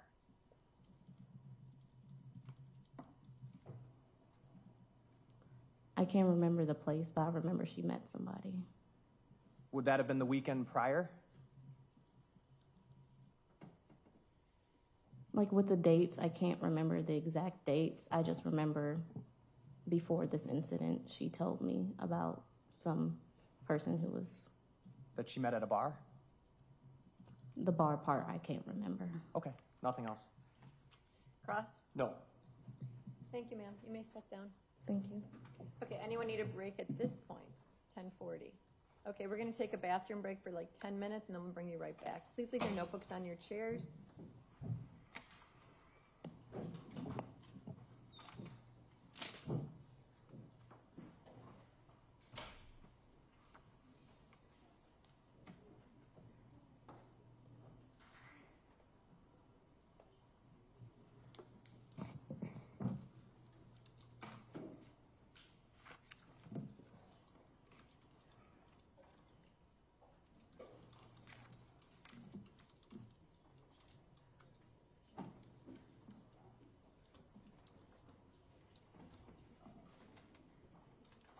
Missed your email, Jason.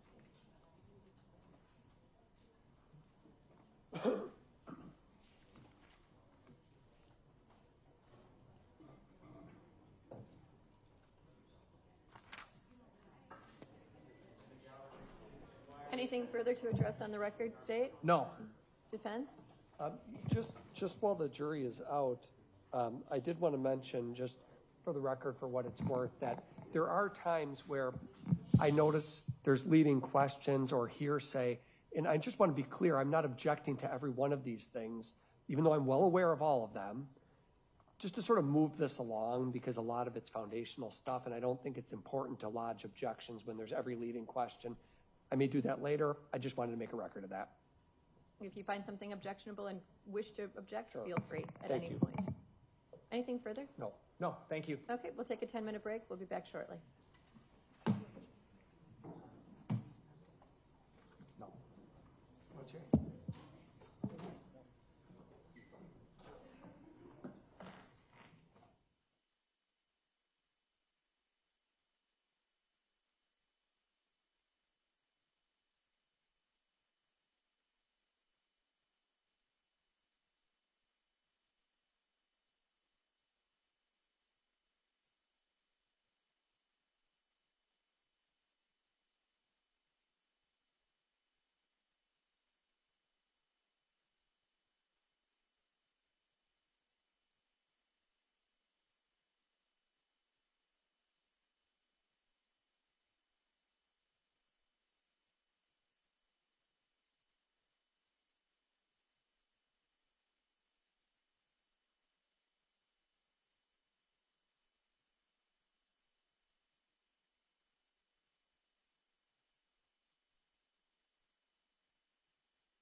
for the gallery.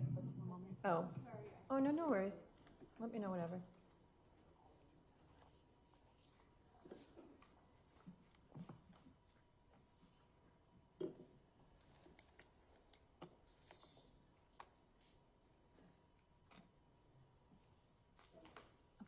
Going back on the record, same appearances. So I just want to make a note for the gallery. When I excuse the jury, we're not off the record. So you can't stand up and start talking because it's going to make it difficult for the court reporter. So please stay seated. Please wait until we're off the record. But we do not end just when the jury's excused. Understood, everybody? Okay. Thank you. Okay, anything to address on the record before we bring the jury back in? Yes, Your Honor, there's one thing, because I think we might get to it maybe slightly before lunch. There was a search done of Sade's apartment pursuant to a search warrant. Obviously, there's already been testimony about the welfare checks and that sort of thing, but they did a search warrant of her apartment, and in doing so, recovered, I want to say it was a small amount of suspected THC and suspected pills, methamphetamine pills. The state would be objecting to that coming into evidence. It's something we've discussed in advance of this off the record, so we wanted to hash that out before we bring the jury back in. Attorney Cotton. Yes, I was asked before we came back just now if I intended to go into all the items that were found in Sade's apartment. I said yes. I wasn't, there'd never been a request to exclude anything. Just like I think the state plans to go through everything that's found in Max's home, even if I don't like it. So I plan to go into it. There was apparently a safe with 47 pills of, it's labeled in Detective Bjerke's report, 47 pills of meth. 18 grams of THC. I don't plan to make a big deal about it, but I do plan to go through it. State? The drugs were never lab tested, which obviously we would be required to do if we were trying to put those into evidence and assert that they were drugs, real drugs. On top of that, as an offer of proof, there were no drugs found in her system, those specific substances. So I don't know how it's relevant. I would say it's not relevant. Well, if I can respond first, I'll use the phrase suspected meth because it wasn't lab tested, so I think that solves that. Yes, that's true. There were no drugs found in her system. I think what you'll learn when you sit through this trial is the reason for that obviously has to do with more the dismemberment than anything else and the loss of blood. But in any event, she does live in a studio apartment. The testimony so far has been that she was the only resident of that apartment, and her ID was found in that place. So I don't think there's a real question about ownership here or another person possessing them. Again, I don't plan to make a big deal about it, but I do plan to discuss the things that were found in the apartment. How do you find it relevant, other than just what was merely located? I think the best argument for relevance is that it, Your Honor, obviously sat through a rotation in drug court. There is a tie between drugs and violence. We don't know who committed. Obviously, it's our position that Mr. Anderson didn't commit the crime. And I think that somebody who is involved in, I don't think it's unreasonable to suggest that somebody who's involved in purchasing meth or suspected meth, whatever that is, that drug, could potentially expose themselves to bad elements in our community. It's not a legal drug. It's not something you can purchase at a store. That would obviously put her in contact with people who are illegal drug dealers. Those people often are armed and violent people. That's sort of common knowledge and something this court has presided over. Again, to be clear, I don't plan to go beyond that and inquire of witnesses who is her supplier, how did she get them. I don't have any knowledge of how she got them. I simply would know that a person would get meth from an illegal source, a drug dealer, and that would create the possibility that Sade was connected with bad elements in our community, and that could be an alternate explanation for how she came to be missing. Any response? Just that Just to add one thing, that they're at her apartment and there's no, she leaves her apartment, so there's no evidence that she had any drugs with her either. So that would add to them being not relevant. So it's always a concern when we cut away the truth, right? Whenever we're asked to tailor the evidence, it's always a concern. Relative to this matter, the first inquiry has to be relevance under 90401. The defense has indicated that the admission of the items could potentially be part of the defense that they intend or anticipate arguing.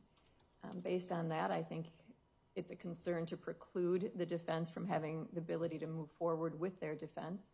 And I'm going to find under 90401 it's relevant. As to admissibility, the state has already introduced evidence through other witnesses that there were at least 2 searches already conducted prior to the search warrant, if not more. There's already been evidence relative to the fact that the apartment contained her identification, that it was a studio apartment, that it was messy but not apparently ransacked, that clearly at this point in time that evidence is admissible. The last analysis has to be under 90403, a balancing of probative value versus prejudice. And defense is right. I mean, if those drugs are found at Mr. Anderson's house and we hear that, I'm going to allow admissibility for the state to introduce that information as to Mr. Anderson. So in all fairness, I'm going to allow the defense to introduce that relative to this matter, or the state if they so choose. I am finding that the probative value will outweigh the prejudice, and I am going to allow the admissibility of that information. Of course, the fact that the drugs were not tested, either the questioning can be, were these suspected drugs, or on cross or counter, it can be gone into that those drugs were never tested, and there is no proof as to specifically what it actually is. And I'll allow that to be done through the means of questioning. Okay, anything further? No, thank you. No. Defense? No. Okay, we can bring the jury in at this point.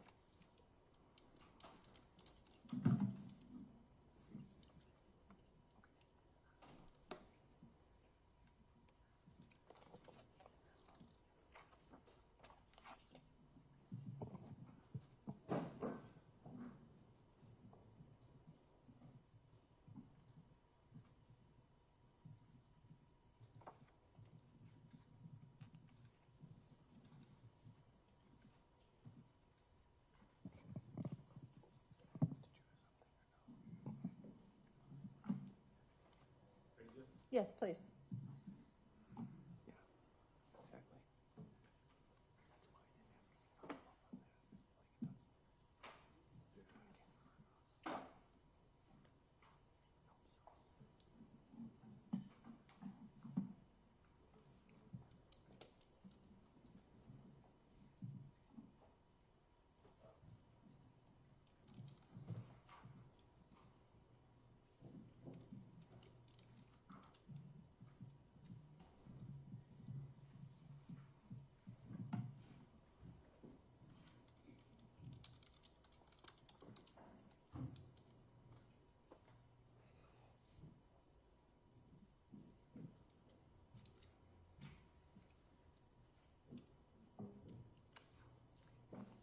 Okay, we are still on the record with the same appearances. We're still on the state's case in chief. State, are you prepared with your next witness? Yes, the state would recall Detective Blanchard.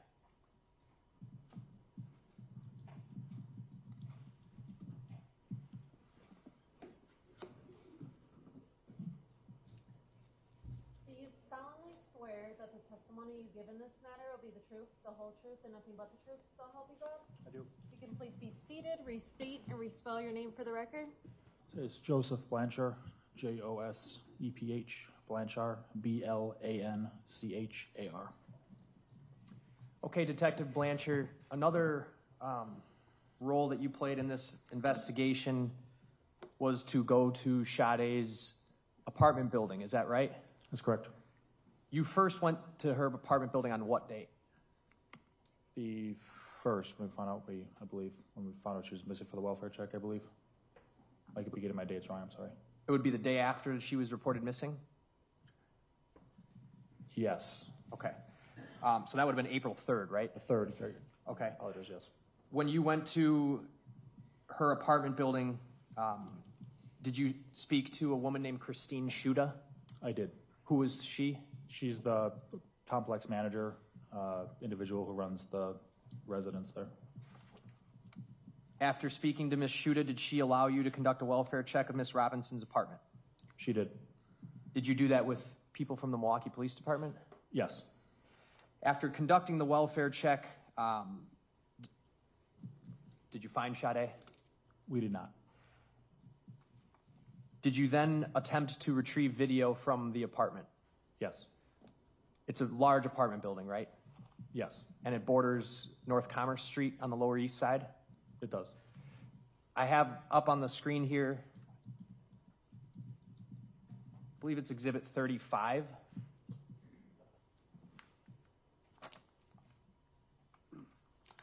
All right, is this the video you got from the Commerce Street apartments, or one of them? Yes, this is an angle it looks like from one of the videos. I'd move it 35 in. Any objection? No. 35 is received. What are we looking at? This looks like the lobby with elevator access to Sade's apartment. All right, and now this isn't the only camera you got, right? That's correct, there's more. What other cameras did you look at? There's a lobby exit, it's basically the front of the building, and then a northern view parking lot of where all the residents' vehicles are parked. Did you come to learn from Ms. Shuda or anybody else who worked for the apartment building whether Sade had a parking spot in the lot? She did have a parking spot. I take it that you also came to learn that she had a vehicle registered to that parking spot. That's correct. Was that a 2020 dark blue Honda Civic? It was.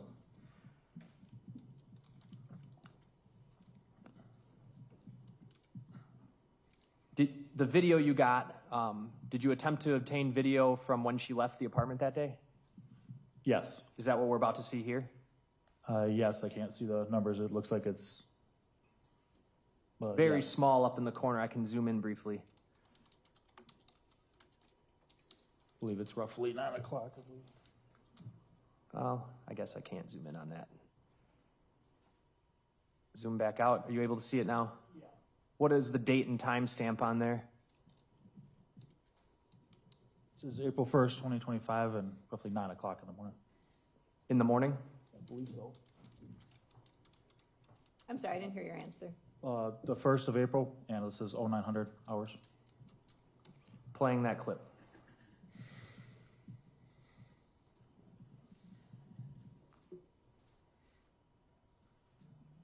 And that's Sade leaving? That is.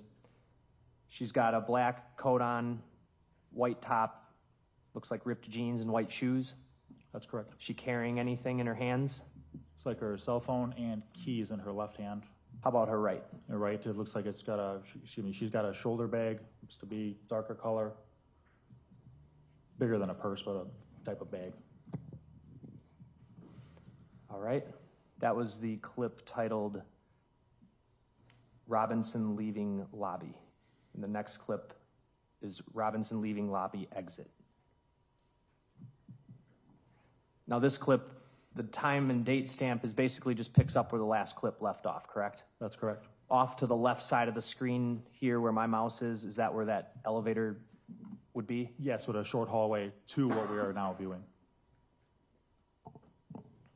Playing this clip. It's 11 seconds long.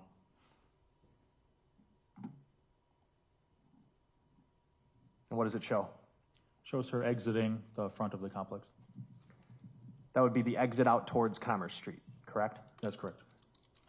The next clip is titled Robinson Leaving Lot.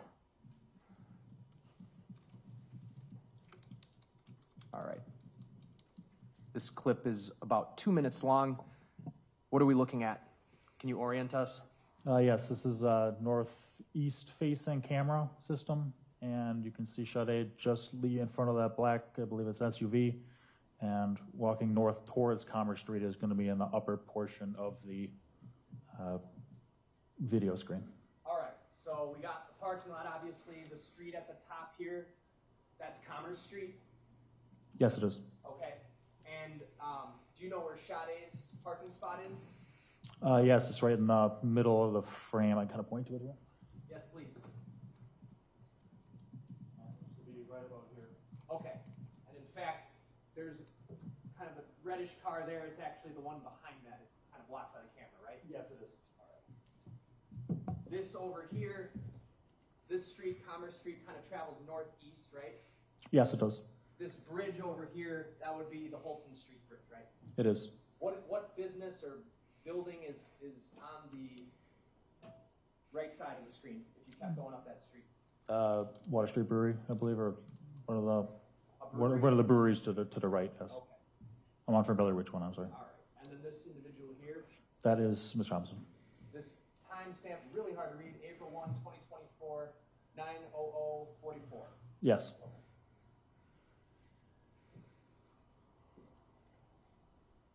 Play this clip. Does skip in the middle. But what are we seeing here, Detective? She is currently walking north to her vehicle through looks like the center of the lot. This would pick up right after the last clip that we watched her walking out the front, correct? That is correct.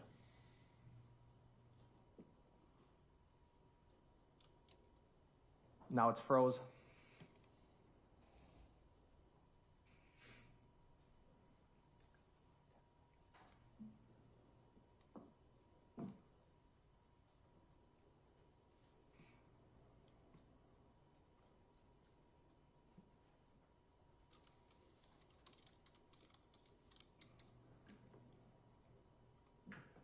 What's happening now?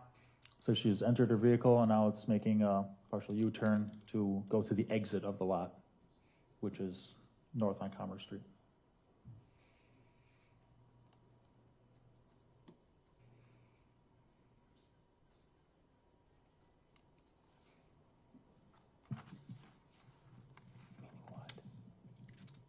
What happened now?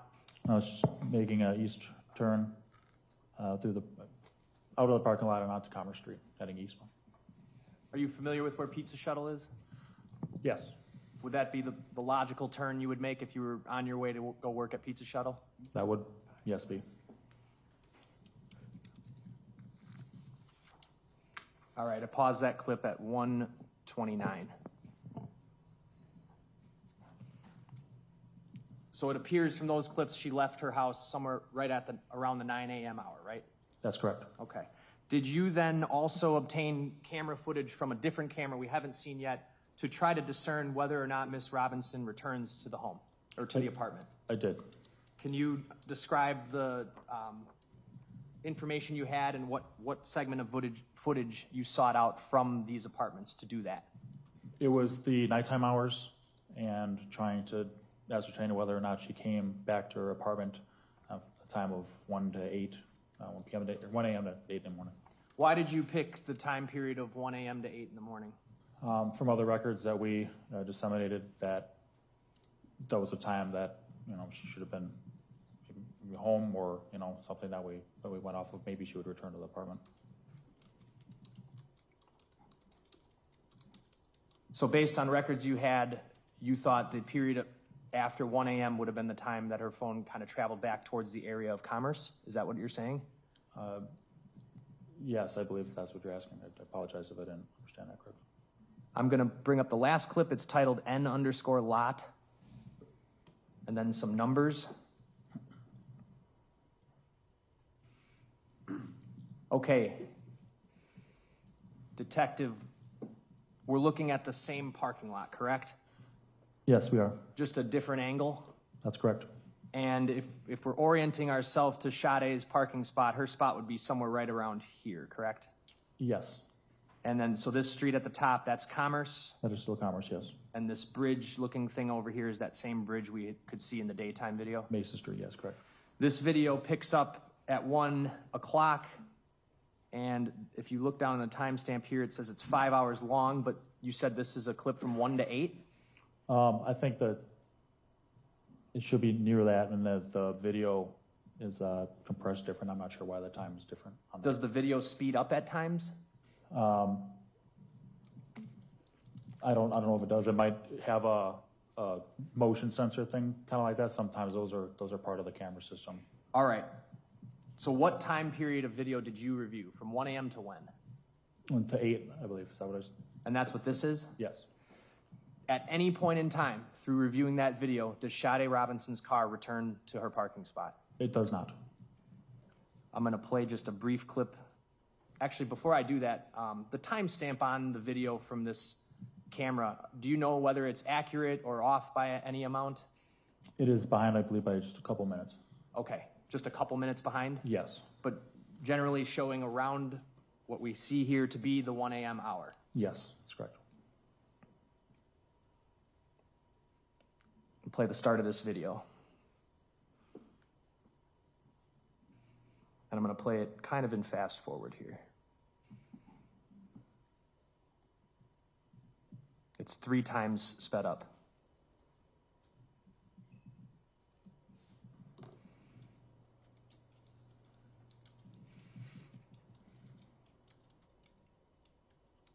Going to 4 times.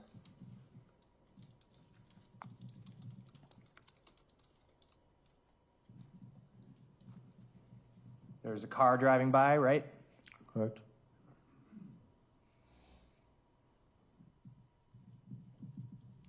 Another car around 102.40, right? Do you want me to back up? Oh, I could see the taillights on. I'll go back to 102.20. You able to see that car? Yep, on the left side there. Going which way? There was one that went on the left side of the screen. Okay. Speeding back up.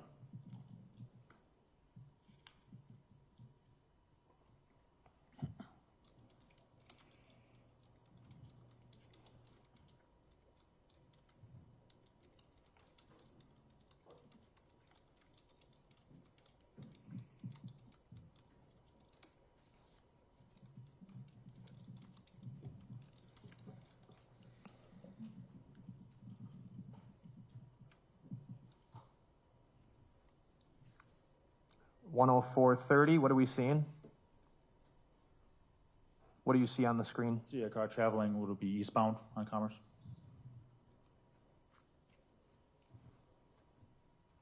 Then the camera speeds up right after that, right? Yep.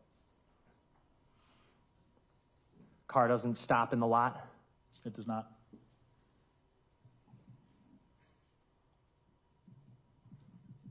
I'm going to speed back up to 4 times.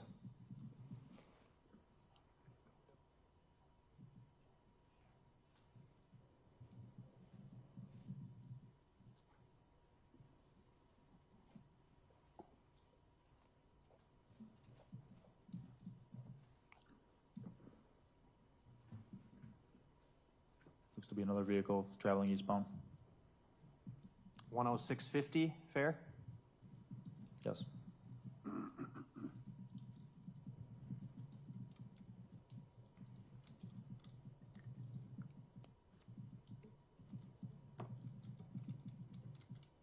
Looks like 2 more vehicles passed by. 108, fair? Yes.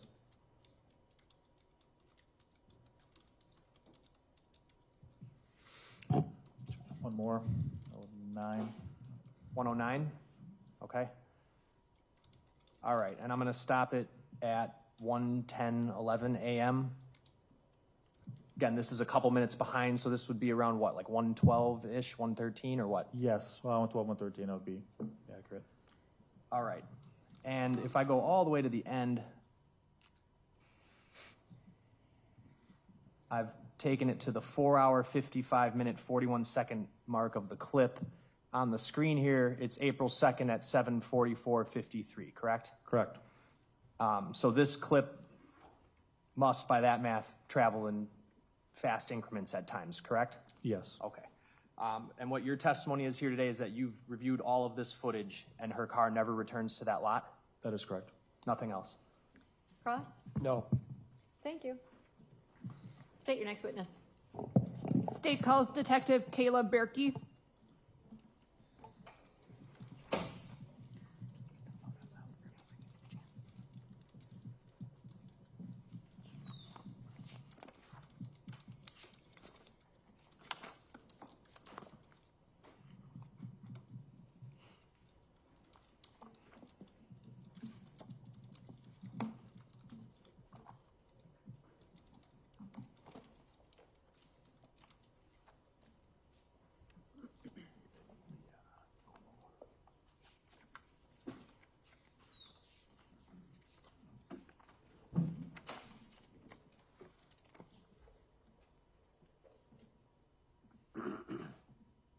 solemnly swear that the testimony you give in this matter will be the truth, the whole truth, and nothing but the truth, so help you God? I do. If you could please be seated, state and spell your name for the record.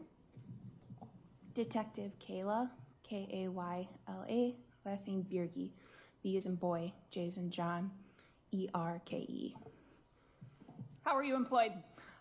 As a detective with the Milwaukee County Sheriff's Office. How long have you been with the Sheriff's Department? It's about 7.5 years. How long have you been a detective? About 2 or 3 years now. Can you describe some of your general duties as a detective? Follow up with any cases that may be assigned, help with other cases that are as assigned, and just be a support role with other detectives. Judge, I think we could turn the lights on. I think they're doing that right now. Okay, thank you. you. Were you working on April 3rd, 2024 in that capacity? I was. As part of your duties that day, did you participate in obtaining a search warrant and then executing it at the location of 1858 North Commerce Street, apartment 309? I did. Is that in the city and county of Milwaukee? It is. And a search warrant gives judicial authorization for law enforcement to go into a location and search it, correct? Correct. And you received that authority? I believe Detective Donner got the warrant signed. I went to the residence to execute the warrant. But law enforcement got a search warrant signed? Yes. Okay.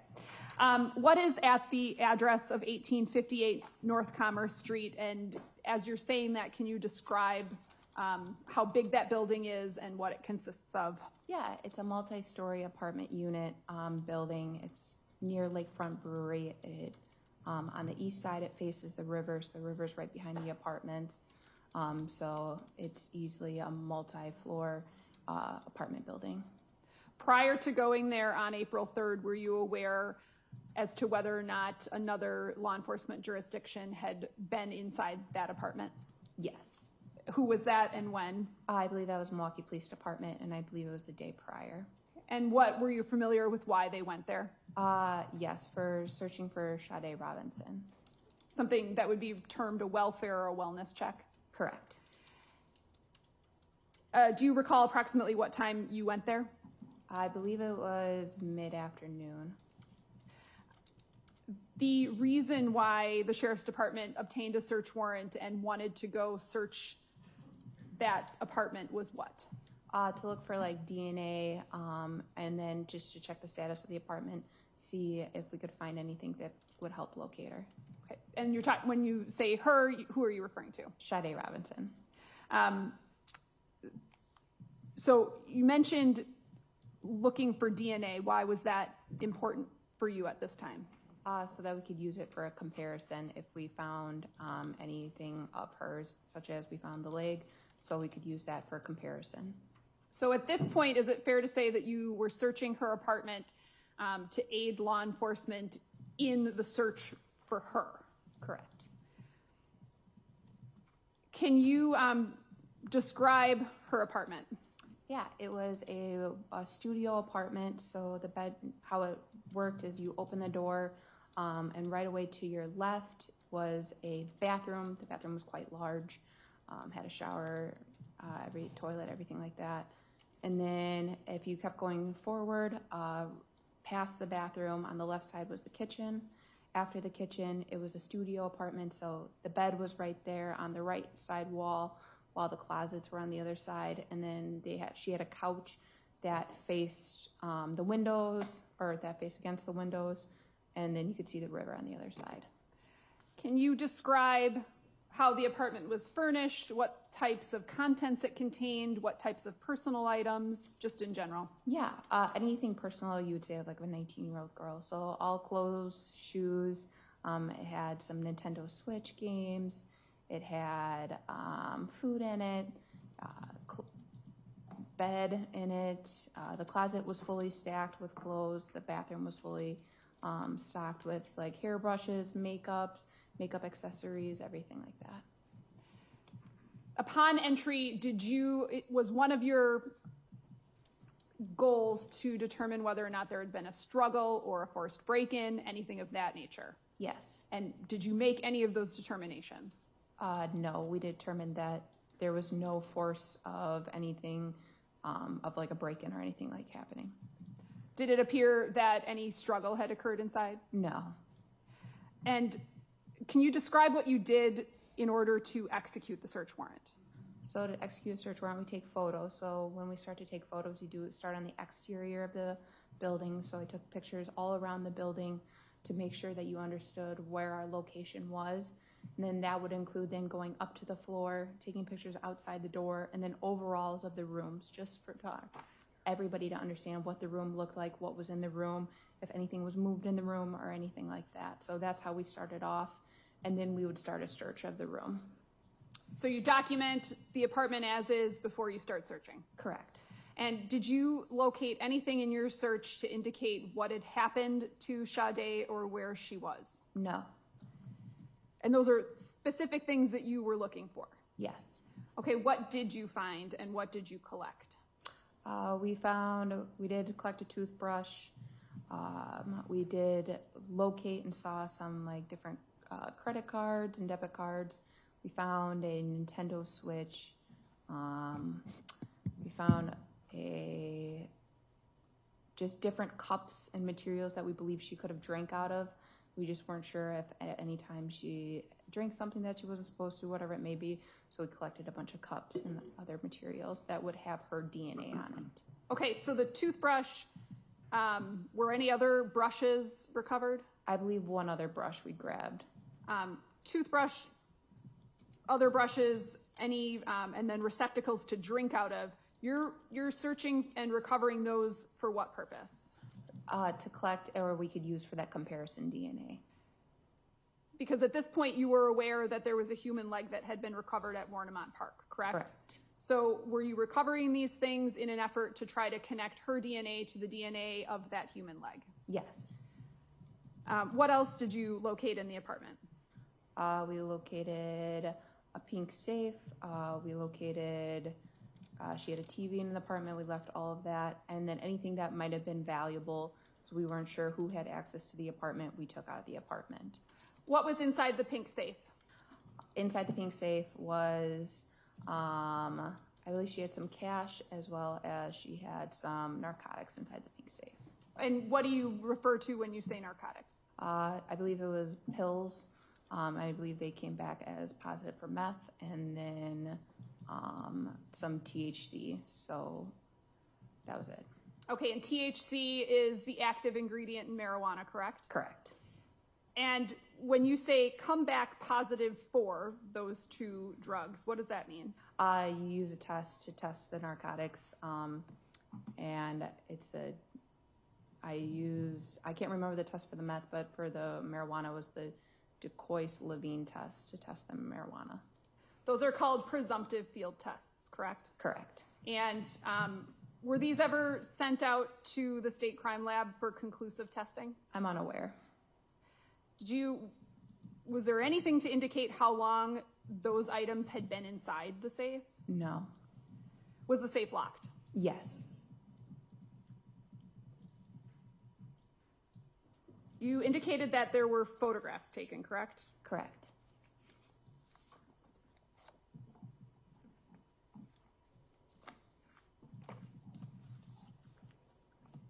Now, so the record is clear, we stipulate to all the photos being introduced into evidence, Your Honor. What numbers are those? They're 41 through 50. I will receive into evidence 41 through 50 then.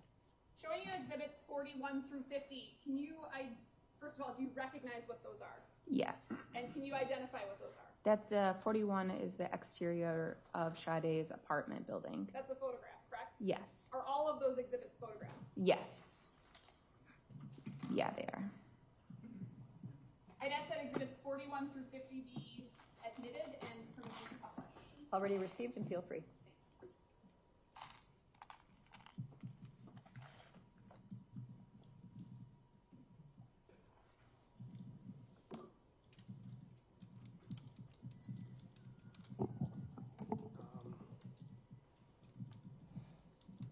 Okay, this is exhibit number 41. What is that? That's the exterior of Sade's apartment.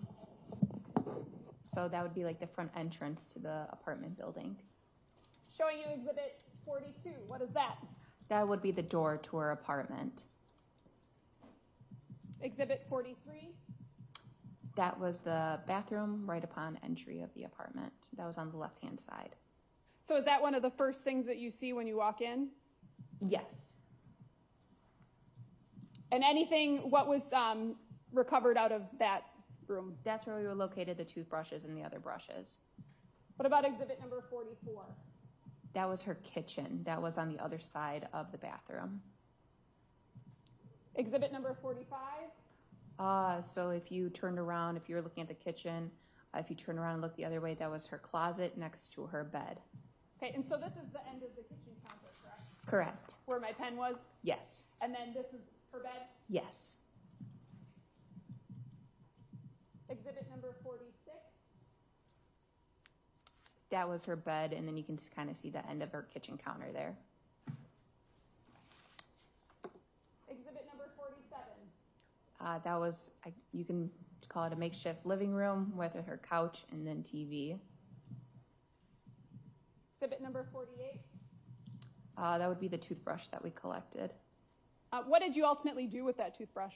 I inventoried it and placed it into property, which was... Sorry, go ahead. No, sorry. It was then taken to the state crime lab. Okay. Exhibit number 50, what is that? That's her couch and her bed with all of her clothes on it. And exhibit number 49, what is that? In one of the drawers in the kitchen, she had a bunch of IDs located, so we took pictures of all the different IDs that were located. One of those is for the Milwaukee Area Technical College, correct? Yes. And then right above it is what? It looks like a probationary ID. Based on your knowledge, what is a probationary ID? Just means you're not 21 yet. So that's a Wisconsin state issued ID? Yes. And does it specifically designate that the person is under 21 in some obvious way? Yes. Where? The top left-hand corner, it says U21 and then probationary driver's license.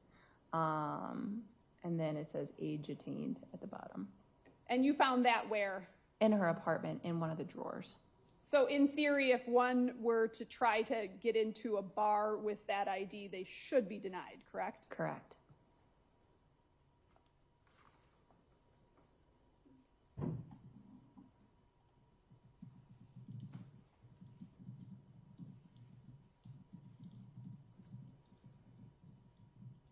All right, I'm showing you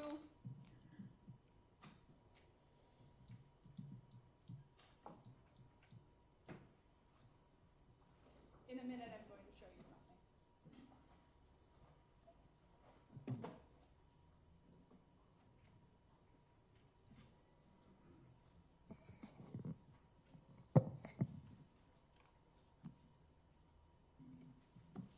Showing you what's been marked exhibit number 40.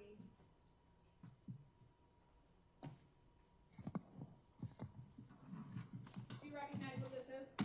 Yes. What is it? That's the toothbrush that we took from the residence. How do you know? I signed it. It says evidence collected by K. Bierke, evidence sealed by K. Bierke with my signature. On that, that's an envelope that contains the toothbrush, right? Correct. On that envelope, are there other markings that are not from the sheriff's department? Yep, there's one from on the side. It says R24-952, and I know that's from the crime lab. I'd ask that exhibit number 40 be received. Agreed. Agreed? Agreed. It's received. I don't have anything further. Cross? Thank you. Were you the one who took the photographs of the apartment? I believe so. Okay, so just with your department issued camera, basically? Yep. And you talked initially this morning about one of the purposes of getting a search warrant was to look for DNA, right? Correct. And I'm sorry, you are a detective with the sheriff's department, right? Correct. And DNA evidence being an important tool that law enforcement can use in cases, right? Absolutely. I'm sorry? Absolutely. And that's the reason that you said absolutely is because it can help you pinpoint one's identity, for example, right? Correct.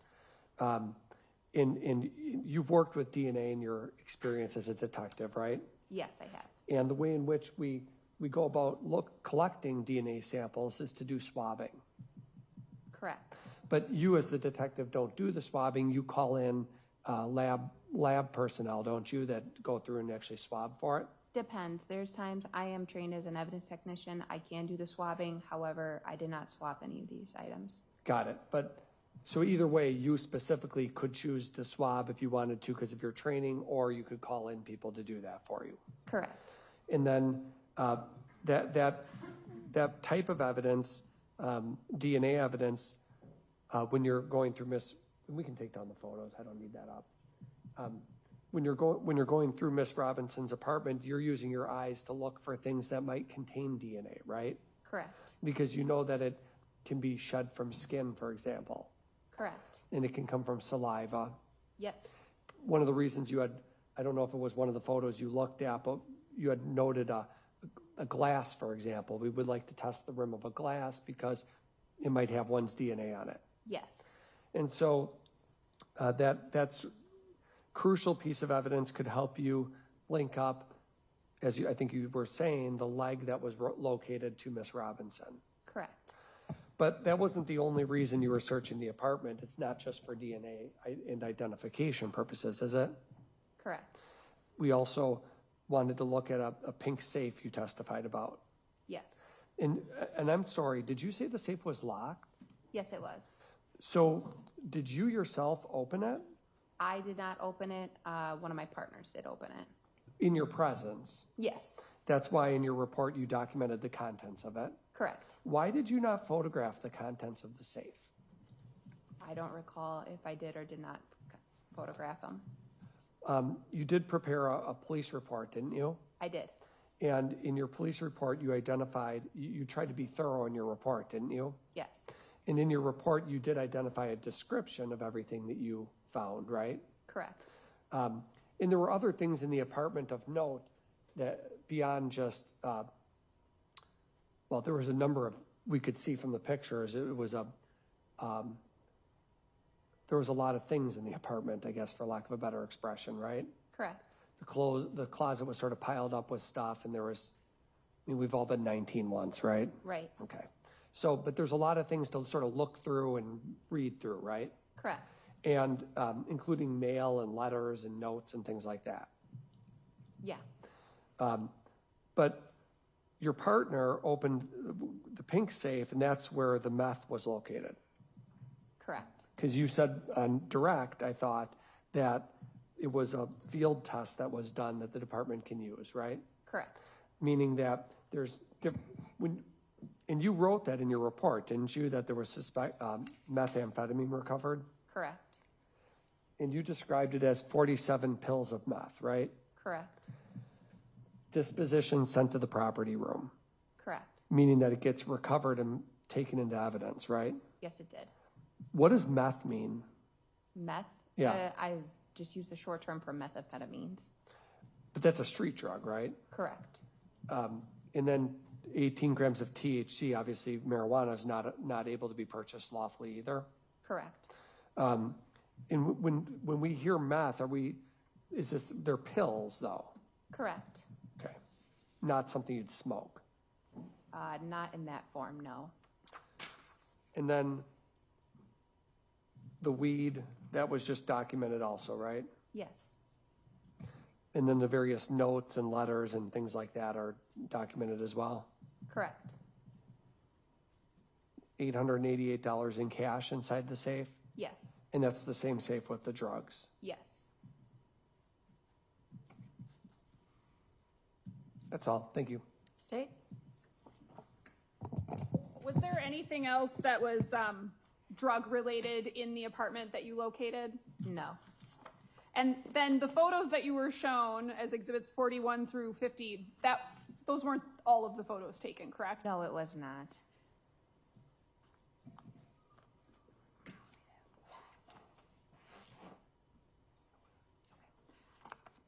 Exhibit number 49 again. And focusing on the probationary license. Are you aware of when that license would have expired?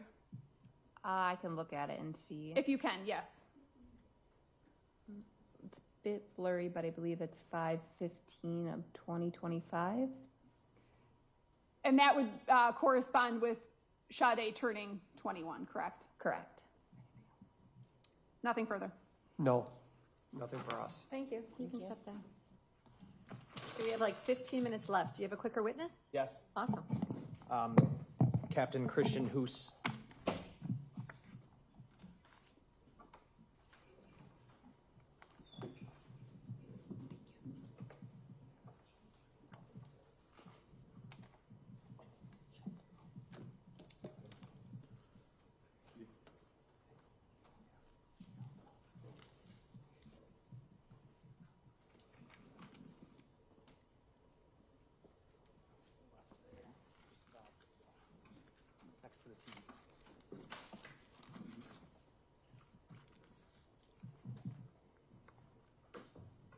Do you solemnly swear that the testimony you give in this matter will be the truth, the whole truth, and nothing but the truth, so help you God? I do. If you could please be seated, state and spell your name for the record. Christian Hoos, CHRISTIAANHOOSE, How are you employed? with the City of Milwaukee Fire Department. How long have you worked for the City of Milwaukee Fire Department? 27 years. What's your current rank? Captain, How long have you been a captain? 13 years. Were you working in your capacity as a captain with the fire department back on April 2nd, 2024? Yes, I was. What was the shift that you worked on that day? It was our blue shift. What does that mean? It's, we have 3 shifts, 24 hours. We work and then 48 off, 3 colors, red, blue, green. Okay. Were you dispatched to the location of 2928 West Lisbon Avenue on the morning of April 2nd, 2024, shortly after 7:30 a.m.? Yes. Where is your fire station related to the address of 2928 West Lisbon Avenue? We're about 2 blocks south. Is that both of those locations, are they in the city and county of Milwaukee, Wisconsin? Yes, they are. You were 2 blocks south, so I take it didn't take you long to get there. That's correct. When you arrived on scene at 2928 West Lisbon Avenue, were you provided any information actually before you got there as to what was on fire? I believe we were sent to a car fire. And when you arrived there, what did you observe? A car burning behind the building located at 30th and Lisbon. Was there anybody around the car when you got there? Not that I remember. Can you describe what the fire looked like to you as far as where in the car or what part of the car? I believe that the fire was in the passenger compartment where all the seats are located in the trunk area. And did you and your fellow firefighters put the fire out? Yes, we did. Was the Milwaukee Police Department also sent to the scene? Yes, I requested them because the fire appeared to be suspicious. Based on that answer, I assume they weren't already there then? When you I got don't there? recall that they were there right away, no. What made the fire suspicious to you? This address is a vacant building. It's no longer there. It's been demolished, and we had been using that building for training for a number of months prior to that. There's no reason for a car to be back there. Like, no one would park a vehicle back there normally. We've had instances in past where there are cars that were burned back there, and they were also, suspicious. What kind of car was it? I don't recall. Okay. Did you end up cutting into any parts of the vehicle? As standard practice, we cut into the trunk to make sure that there is no hidden fire or there's no persons inside of there. We also open up the hood to overhaul that area to make sure all the fire is extinguished. Once the fire was extinguished, did you sort of turn the scene over to the Milwaukee Police Department? Yes. I have nothing else. Ross? You said there was a vacant building at that spot that you've been using for training purposes. Yes. right on the corner there. It was right on the corner of Lisbon Avenue. It was that two-story building, right? Yes, the old Aces High Tavern, it was the northeast corner. Yeah, and you were using it not to set on fire for training, but for entering and exiting a building, right? Correct. And then you said you've had other incidents in the past where cars were burned back there in that alley. Yes. So that's because you've responded to them, right? Correct. And those were suspicious, you said. Yes. Why is that alley being used on multiple occasions to burn cars? Do you have any idea? I don't know. Who's picking that particular alley in Milwaukee?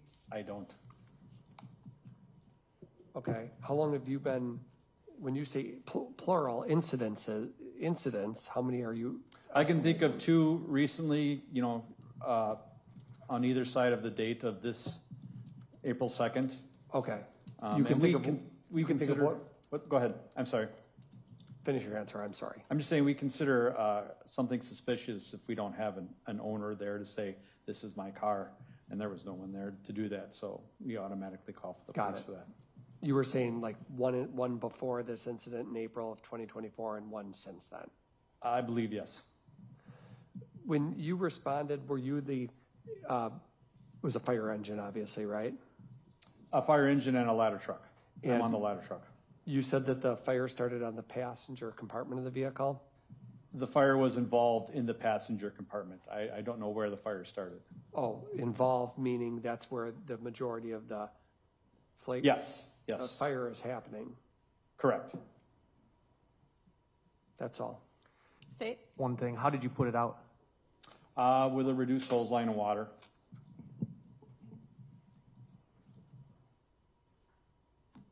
Could you describe the force of the water that comes out? It's an 1 3/4 hand line that we use off of our engine. About 160 pounds of pressure comes out of there. Significant amount of pressure then? Yes. Nothing else? Defense? Sorry, just one more thing. You did speak with law enforcement also, right? Because you you called them in? I believe so, yes. And you remember that the trunk of the vehicle was open when you arrived? If that's what I had told the officers, then yes. I do not recall it now, but. And that the vehicle was unlocked? Yes. You remember that? I believe so, yes. That's all. State? Nothing else. Thank you, Captain. Thank you. Okay, it's 11:52. I think it's a good point to break for the morning. So again, the admonitions. Remember, don't do any investigation, don't do any discussions about this case, don't do any blogging, emailing, texting, don't talk to each other about the case, don't talk to any friends or family about the case.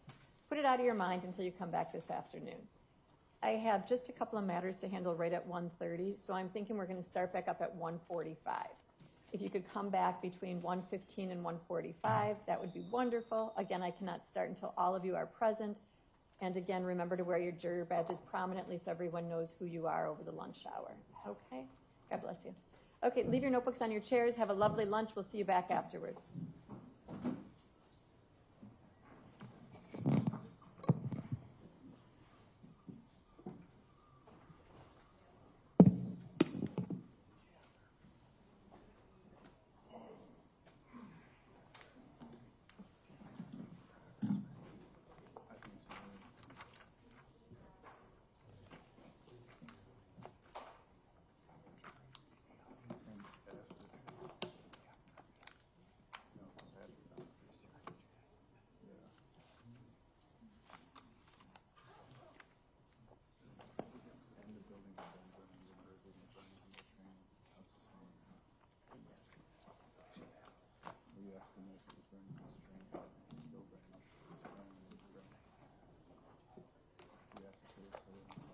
Are there any matters to address on the record before we break for lunch? State? No. Defense? No, Judge. Okay, we'll see you back this afternoon, hopefully by 1:40-ish, okay? Thank you. Thanks, everybody.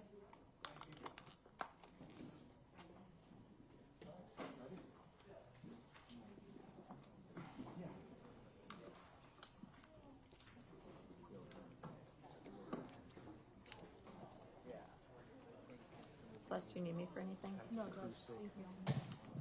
you need me.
7 of them, maybe 8 of them actually even 9 witnesses this morning. As I said, they're moving through rather quickly.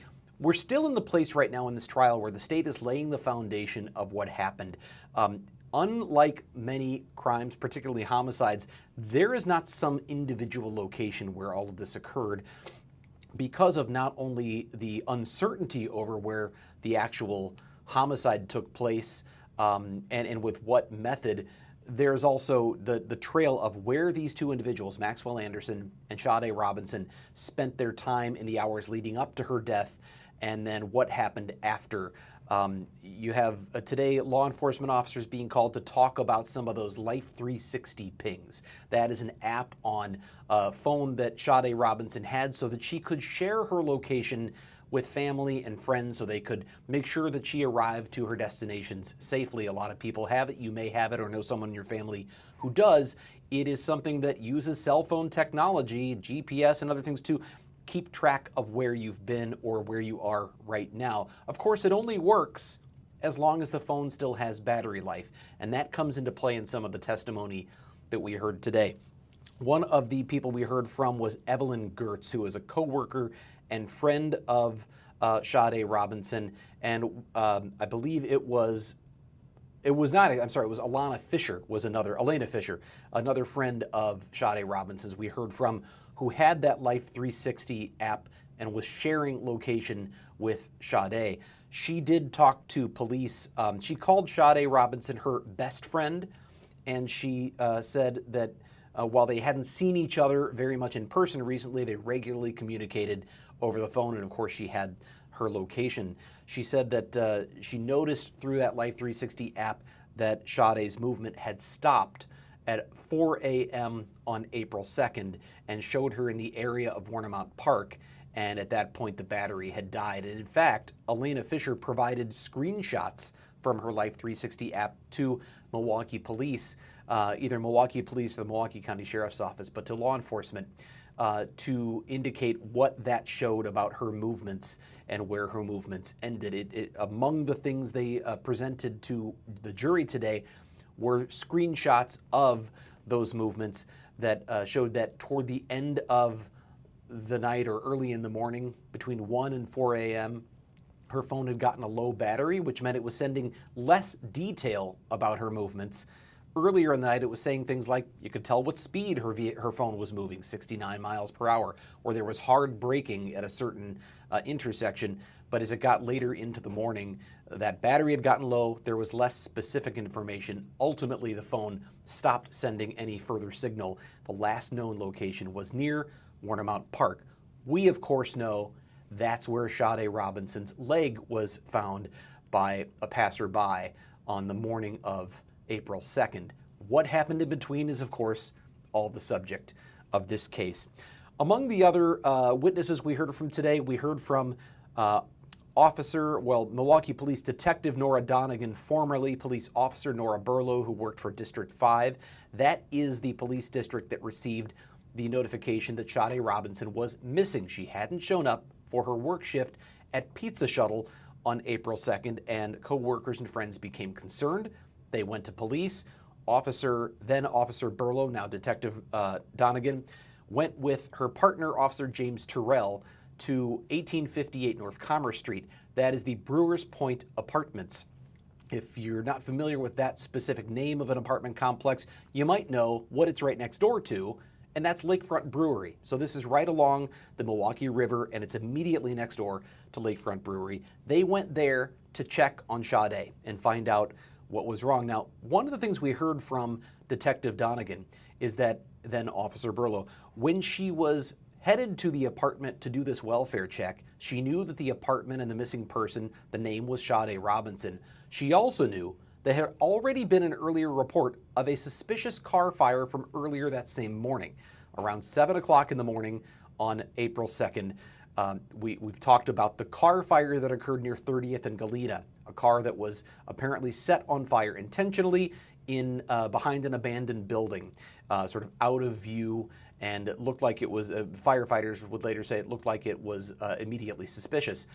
That car had already been identified and connected to its owner, Sade Robinson. So now Officer Burlow, now Detective Donegan, and her partner are going on this welfare check for a person whose car was involved in a suspicious fire earlier this morning. Now she's missing. And Officer, or Detective Donegan, I should say, said during testimony she also was aware there had been news reports already of a human leg that had been found near Warmont Park.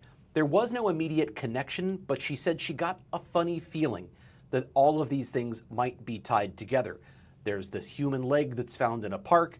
There's a suspicious car fire that comes back to Sade Robinson, and later that night, friends and coworkers report Sade Robinson missing. Now she's on the way to go do a welfare check. Officer Donegan, or Detective Donegan, did say one thing that the jury heard, but that ultimately was objected to, and that objection was sustained. She said, "I was worried because as a woman who's dated, I became scared," or something like that, or I was worried for her. The defense objected to that statement. The judge sustained it, but the jury heard it. So whether or not that has an impact is something that they will remember. Who knows? It is officially not part of the testimony, but you can't unhear what you've heard. So that was Detective Donegan. We had police officer Nicholas Kropp, who testified, and see if I have my notes as to what he essentially testified to. He was following the pings of Sade's phone to the south side of Milwaukee, and he talked about the extensive searches that were done all over the city in the areas where they knew that the vehicle had been. Corridor is 75 feet wide between the road and waterways or railroads. They had dozens of officers that were doing methodical searches looking for additional remains, and they did not find those additional remains in those areas, including the area of Warmont Park, where the leg had been previously discovered. We heard, as I mentioned, from Evelyn Gertz, who was a co-worker and friend who also had the Life 360 tracking and noticed the dead phone that stopped sending a signal at 4 a.m. on the 2nd. We heard from Detective Jonathan, and I'm going to guess at the pronunciation because I don't have it in front of me, but I believe it's Giat or Gilat. In any case, he's the detective for the sheriff's office, and he showed some video from Pizza Shuttle. And I said the state is laying a foundation here. They're really laying out the movements of where we know Sade Robinson was and the gaps in between where she was. So the video he shows is her leaving Pizza Shuttle at 5 p.m. at the end of her shift on April 1st. We know from text messages and other surveillance videos that we're going to have introduced in this trial at a later time that she then left and went to meet Maxwell Anderson at the Twisted Fisherman for their date. But the video shows her leaving Pizza Shuttle at 5 p.m., roughly 5 o'clock. And then there was another officer who testified showing video from, I think it was an officer who was recalled, detective from the sheriff's office was recalled, Joseph Blancher, who showed video from her apartment building at 9 a.m. that she was leaving and that she left in a direction that would be consistent with going to her shift at Pizza Shuttle. It seems that they're establishing just her pattern the day of her disappearance, which is she leaves home at 9 a.m., she goes to Pizza Shuttle, and then she leaves Pizza Shuttle at 5 p.m. We know from there that she is on to the date with Maxwell Anderson. That covers that whole time period before the date. Say we know where she was. She was at work. Now she's off to go on this date. One of the other really important witnesses we heard from today was Detective Kayla Bierke. And she was the one who, or one of the officers who went to do a search of Sade Robinson's apartment. Now, at the time, they were looking for her. They didn't know where she was, if she was missing, if she was dead. But they're doing a search of the apartment, and she described her apartment as essentially messy, but nothing more messy than, a typical college student. Nothing concerning. What they didn't see was any signs of forced entry, any signs of a struggle or a break-in. And then the state asked the detective about something that was found inside a safe, a locked safe inside Sade Robinson's apartment. The state brought this up, but they only brought it up because the defense was about to anyway. Just before her testimony, during a break, there was a conversation with the jury out of the room. The defense wanted to enter into evidence that 47 pills of suspected methamphetamine were found in that safe in Sade Robinson's apartment, as well as THC, marijuana. They wanted to introduce that. The state said, what's the relevance here? What does that have to do with this case at all? And the defense argued, defense attorney Tony Cotton argued that if she had illegal drugs, if she was purchasing illegal drugs, that could be evidence that she was mixed up with people in the community who might pose a danger, and that might be a theory that they present later in the case. The judge ultimately determined that while it could be prejudicial to the jury, it had relevance and that it was the value for testimony and admissibility outweighed that. So she allowed the testimony. The state then brings it up, asks about it, and the defense, of course, asks some questions about that as well. So the jury has heard about it. We're at 12:41 right now. I believe we have, we're going to take a break. In just a little bit, we're going to hear from Fox 6's Stephanie Quirk, who's been following the trial today. But we're going to take a break right now, and we'll come back with more right after this.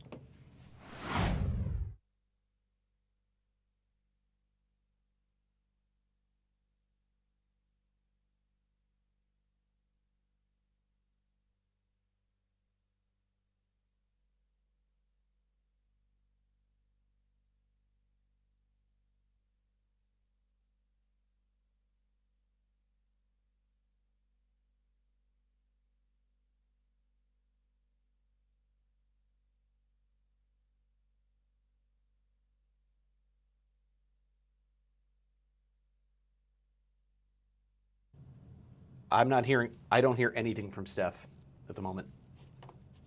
But hang on a second. I probably should. It's probably because I don't have it. There we go. Now I do. Hey. Can you hear me now?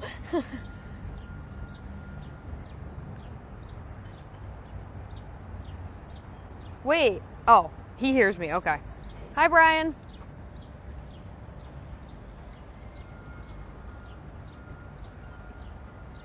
I might have to have you pan and stuff. Yeah. You want to actually get like right there? Yeah. All right, Brian. Perfect. Right there is perfect. Apologies in advance. I am slightly hallucinating. Okay.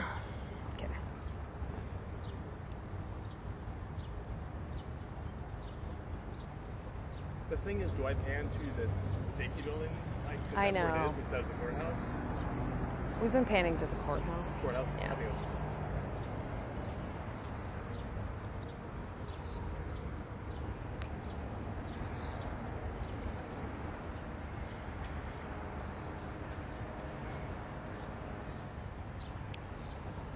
I guess we just do it a little nod. I'll head over to pan over. Okay. Or I'll do a little. Yeah, that's what I want. You know me. I'm like directing you during. This is the Wisconsin Live Desk.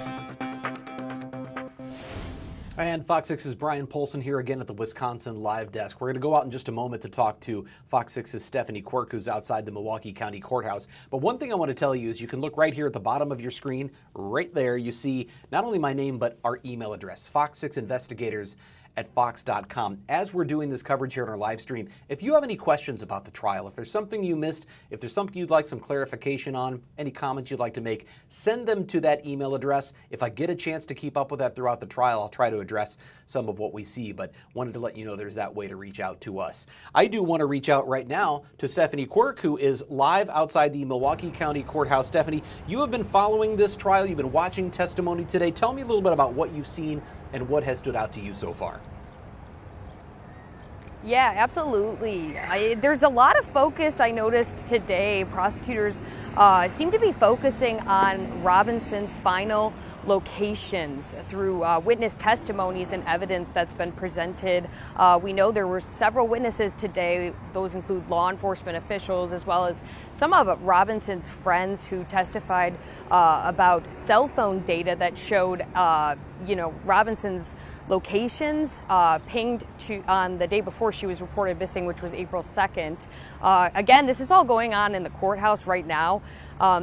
Trial is on break until 1:45, we believe, but on the defense side, Anderson's attorneys are just basically attempting to poke holes in the state's case today, but a lot of surveillance evidence and a lot of testimony from witnesses, specifically on the cell phone location using the Find My iPhone app. Actually, one of her friends testified, and coworkers, former coworkers at the Wisconsin Athletic Club, testified about that cell phone data on April 1st, saying that Robinson's phone pinged to Warnemont Park, and if you remember, that's where her severed leg was discovered on April 2nd of last year, the same day she was reported missing, Brian.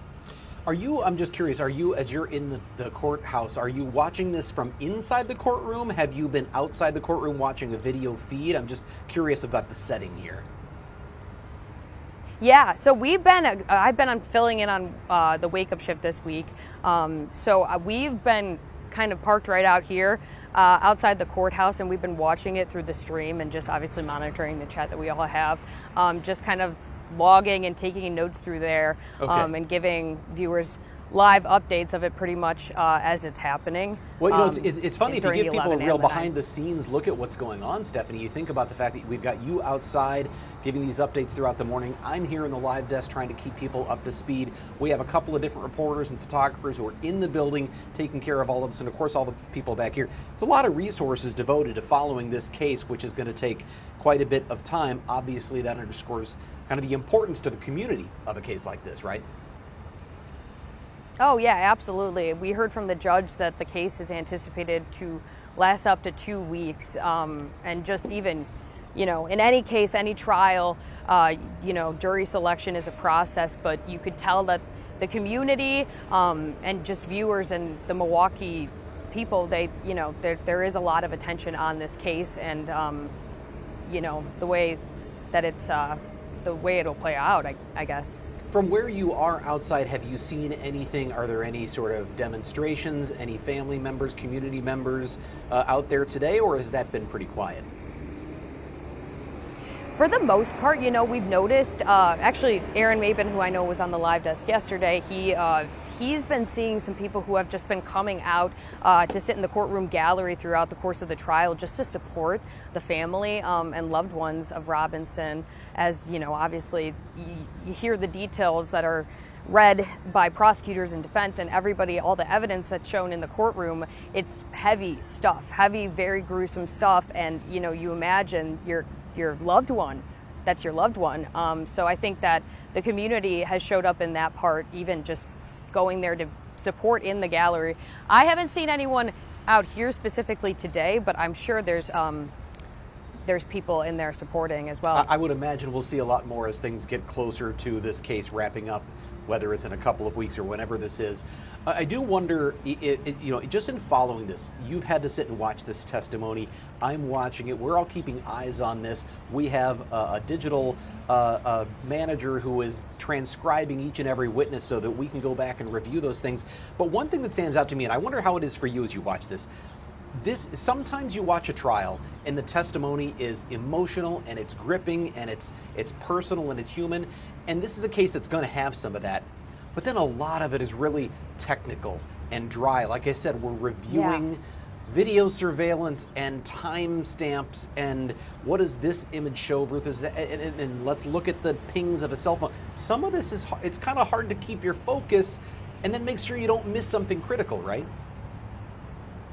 100%, and you actually said it perfectly. Obviously, during opening statements, you know, that's very grabbing. Those opening statements from both the defense and the state, just basically laying out their case or a preview of their case. But, you know, now hearing how the actual evidence is being presented, you're right on the fact that there's a lot of technical information, cell phone data, times, pings here, you know, surveillance video and things like that, just kind of trying to connect the dots as they present it to the jury. So it is a lot of technical information, and you really do have to be paying attention because, you know, you could miss something if you don't.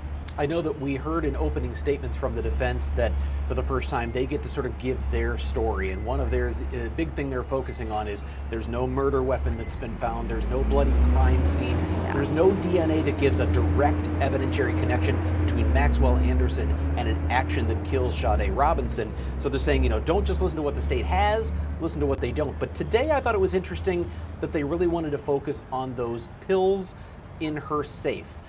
There's no evidence that there was any methamphetamine or any other illegal drug in her system, but the defense also said, well, that could be because her body had been dismembered and the blood had been lost, and so they couldn't detect that sort of thing.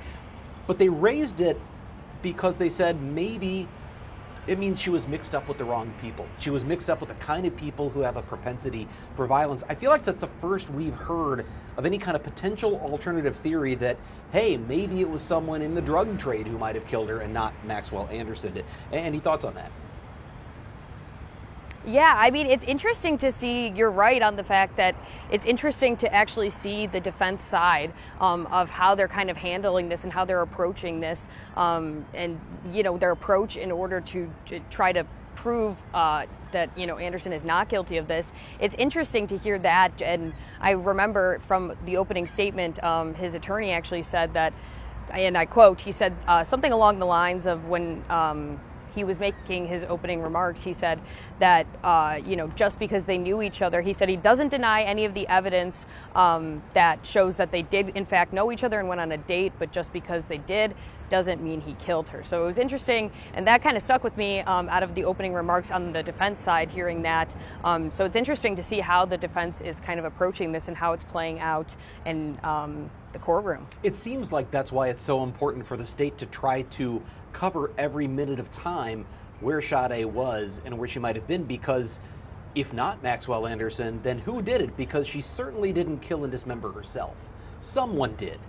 And Right. if he's with her the whole time, which is what they're trying to prove, then who else could have possibly done it? Obviously, we're going to hear a lot more about that. Stephanie, I know you've had a really long day. Appreciate you being here with us on the Wisconsin Live Desk, and we'll talk to you more throughout the course of the trial. Absolutely. Brian, it's my pleasure. Thank you so much for having me. All right. So we are, oh, I just went right back. So look, I'm punching up my own stuff in here, Stephanie. I don't even know what I'm hitting sometimes. We'll talk to you soon again. All right. So we have probably about another, I don't know, 45 minutes or so, maybe close to an hour before the court is going to resume. And for those of you who are tuning in for some of this, I want to do a little bit of recap of what happened on the first day of testimony, some of the stuff we talked about in those opening statements, because if you come into the middle of something like this, you might go, I haven't heard enough, I'm lost. I'm going to get you up to speed. We'll talk about where we've gone so far in the trial and where we are today. But we're going to take a break, and we'll do some more of that right after we come back.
This is the Wisconsin Live Desk. Brian Polson back here in the Wisconsin Live Desk studio. It is 12:55. The Maxwell Anderson trial is currently in its lunch recess.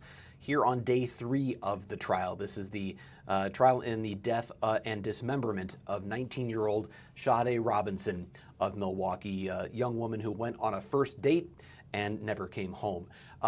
The court is in recess now. I believe they're scheduled to come back at 1:30, although yesterday they resumed at 1:45. So we've got some time for me to take you through what we know so far, how we got here, and what we've heard so far in this case. We've known for quite some time essentially what the state laid out, because criminal complaints are made public early in a charging process. But it's a one-sided document. So what we've heard in that case is essentially all of the pertinent evidence that they believe ties Maxwell Anderson to the death. Most importantly, they were exchanging text messages on April 1st of 2024, where they're planning to meet out at a place called Twisted Fisherman on Canal Street in Milwaukee. Maxwell Anderson had at some point worked there because he says, let's meet there because I got to go pick up my W-2. So he's going to pick up some tax records from the Twisted Fisherman. Meanwhile, she says, sure, I'll meet you there. You think about it, it was April 1st. That's around tax time. It makes sense. So they go on this date. There's video surveillance of them sitting at the bar together, enjoying some food and a drink. There's the still shot right there of the two of them. That's Maxwell Anderson on the left. At least that's what police have said is Maxwell Anderson. And on the right, that is Sade Robinson. After they're at Twisted Fisherman for a time, they then go to a place called Duke's on Water. That is a bar on Water Street in Milwaukee. And according to cell phone location information that's in that criminal complaint, they're there for about 2.5 hours. They stay at the bar on Water Street until roughly 9 o'clock, and then they leave again, or at least the phone ping suggests that they leave again. And I suspect we are going to see and hear from people at Duke's on Water who will talk about maybe what occurred at that location. Although it could be tricky and interesting because the estate of Sade Robinson has sued Duke's on Water and Twisted Fisherman for serving alcohol to Sade Robinson, who was 19 years old. That is a lawsuit that was filed just last month and is still pending. But in any case, we're probably going to hear a little bit more about what happened there. But we know what prosecutors say. They left at that time, around 9 o'clock. And the phone ping travels down south from downtown Milwaukee to the south side, where we know Maxwell Anderson's home is. And it is at that location where there is surveillance video from across the street that police say, or prosecutors say, shows shadowy figures inside the home. Essentially silhouettes, I should say. Not shadowy like there's something wrong with them, but silhouettes as you might see through curtains or blinds of a lit up place at night, showing that there are occupants of the place around the time the cell phone ping arrives at that location. And then after a couple of hours or a few hours in that location, the cell phone ping shows what appears to be Sade's phone then leaving that scene, and those silhouettes have ceased. It is not clear if it shows anything that looks like any sort of violent activity. It doesn't sound like it did. And we know that police later did not find any kind of bloody crime scene inside Maxwell Anderson's apartment. If there had been one, then he obviously did an incredible job of cleaning the place up and getting rid of any kind of potential DNA evidence, or it didn't happen there at all. And that's, of course, what the defense is trying to raise. But we know, we haven't heard what the state found, but in opening statements, they didn't make any mention of any kind of bloody crime scene. In fact, I believe the prosecutor said, you won't find one. What they did find were some photos on Maxwell Anderson's phone that show what they say was Sade Robinson lying face down on his couch with his hand grabbing her breast, and also a photo on his phone of underwear and pants being removed from what they believe was Sade Robinson, because they were able to match the pants to what she's wearing in that photo you saw just a minute ago. I don't know if Delaney Reed, who is the one who is setting up all this for me, if you can bring that photo back up again of them sitting at Twisted Fisherman. But if you're able to, the jeans she is wearing in that photo, police are saying that matches the blue jeans that she was wearing on in the photo that was on Maxwell Anderson's phone. But they leave Maxwell Anderson's address, according to prosecutors. And what happens after that, well, it's much harder to say. But the vehicle goes to the south side, it goes down toward and ultimately stops in a place that is near Warnemount Park. And that is the last place that Sade Robinson's cell phone sends out a signal of her location. We heard testimony today from some of her friends who who had shared locations with her through an app called Life 360, and that showed her at around 4 a.m. still in that area of Warnermont Park, and then the phone went dead. So when friends checked to see where she was the next day or the day after, they said it still showed her at Warnermont Park on April 2nd at 4 a.m. If you've ever had any kind of a location app like that, you know when the battery dies, it will show the last known location, but that's it. It stops right there. So they testified to that as well. What we're really hearing so far is the state laying that foundation of the trail of movements. And all along the way, as Stephanie Quirk mentioned moments ago, the defense is trying to poke holes in that case. The defense has, in particular today, raised questions about, Life 360 may show where Sade's phone was, but it doesn't necessarily mean that that's where Maxwell Anderson was. And that's one of the things they're going to be talking about throughout the case. The prosecution may be taking those phone locations and saying this proves the two of them were here. We don't necessarily know that that's the case. At least that's something the state's got to prove through evidence. And obviously there's a lot more to come on that.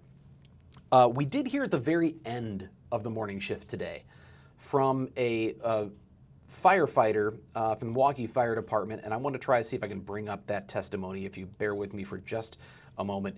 It was a captain from the Milwaukee Fire Department, Christian Hoos, and he responded to the car fire. So on the morning of April 2nd, after the date that Maxwell and Sade went on, at about 7:30 in the morning, there's a car fire, and it is at 7:30 a.m. This is around the area of 30th and Lisbon in Milwaukee, and firefighters immediately said that this looks suspicious.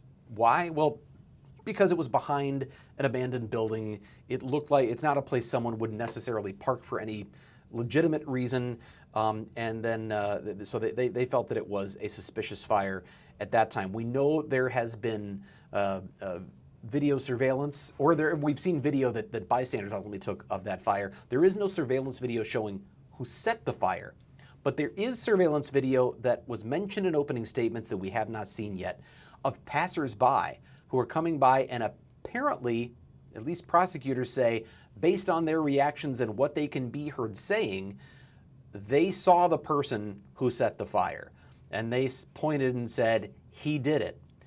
We're going to probably hear that testimony and maybe see that video later in this case. But we know that this fire captain said today he felt the fire immediately was suspicious, and we know that that turned out to be the 2020 blue Honda Civic that belongs to Sade Robinson. So her car is set on fire, her leg is found in the park, and then she's reported missing later that night. We, of course, all know how that led us to where we are today. I think we have now heard in this trial, I believe I said earlier, from a total of 20 witnesses, and the vast majority of them have been law enforcement. Milwaukee County Sheriff's Office detectives, they ultimately became the lead investigators because of the finding of this human leg in a county park. So they led this, but Milwaukee police certainly have been involved along the way because of the missing persons reports, the search of Sade's apartment. So we've heard from a lot of detectives, some MPD officers, but every so often we'll get someone who comes in who's a friend, an associate, someone who knew Sade. And that's the time where you get more personal and at times emotional testimony. And if you talk to defense experts, I know we had Julius Kim, who's been helping us throughout this trial, criminal defense attorney of Kim and Lavoie. He was on FOX 6 News last night, and FOX 6 News at 9, I believe he said, that's purposeful. If you are the state here and you have to lay out this really methodical, intricate testimony, it can get dry, it can get maybe unemotional, and every so often you have to remind the jury there's a person behind all of this. And so the order in which some of these witnesses are being called is not accidental. The fact that every so often we get a personal friend or a coworker or the leasing agent at her apartment complex who had a lot of conversations with her, or the maintenance guy at the apartment complex who said she was excited about her date. Those things are done as a reminder, not just to lay the foundation of evidence, but as a reminder to the jury that there is a person here whose life has been lost. And that's something that defense experts and prosecutors will tell you is important if you're trying to win a case or convince a jury that the person who's sitting in that defense chair is guilty. I'm going to take one more commercial break, and we're going to talk a little bit more about one thing we have not heard about yet. It is something that seems to be a very important element to this case, but it wasn't mentioned at all in opening statements, and I'm still not clear if it's going to come up at trial. And I'm going to talk about that when we come back right after this.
This is the Wisconsin Live Desk.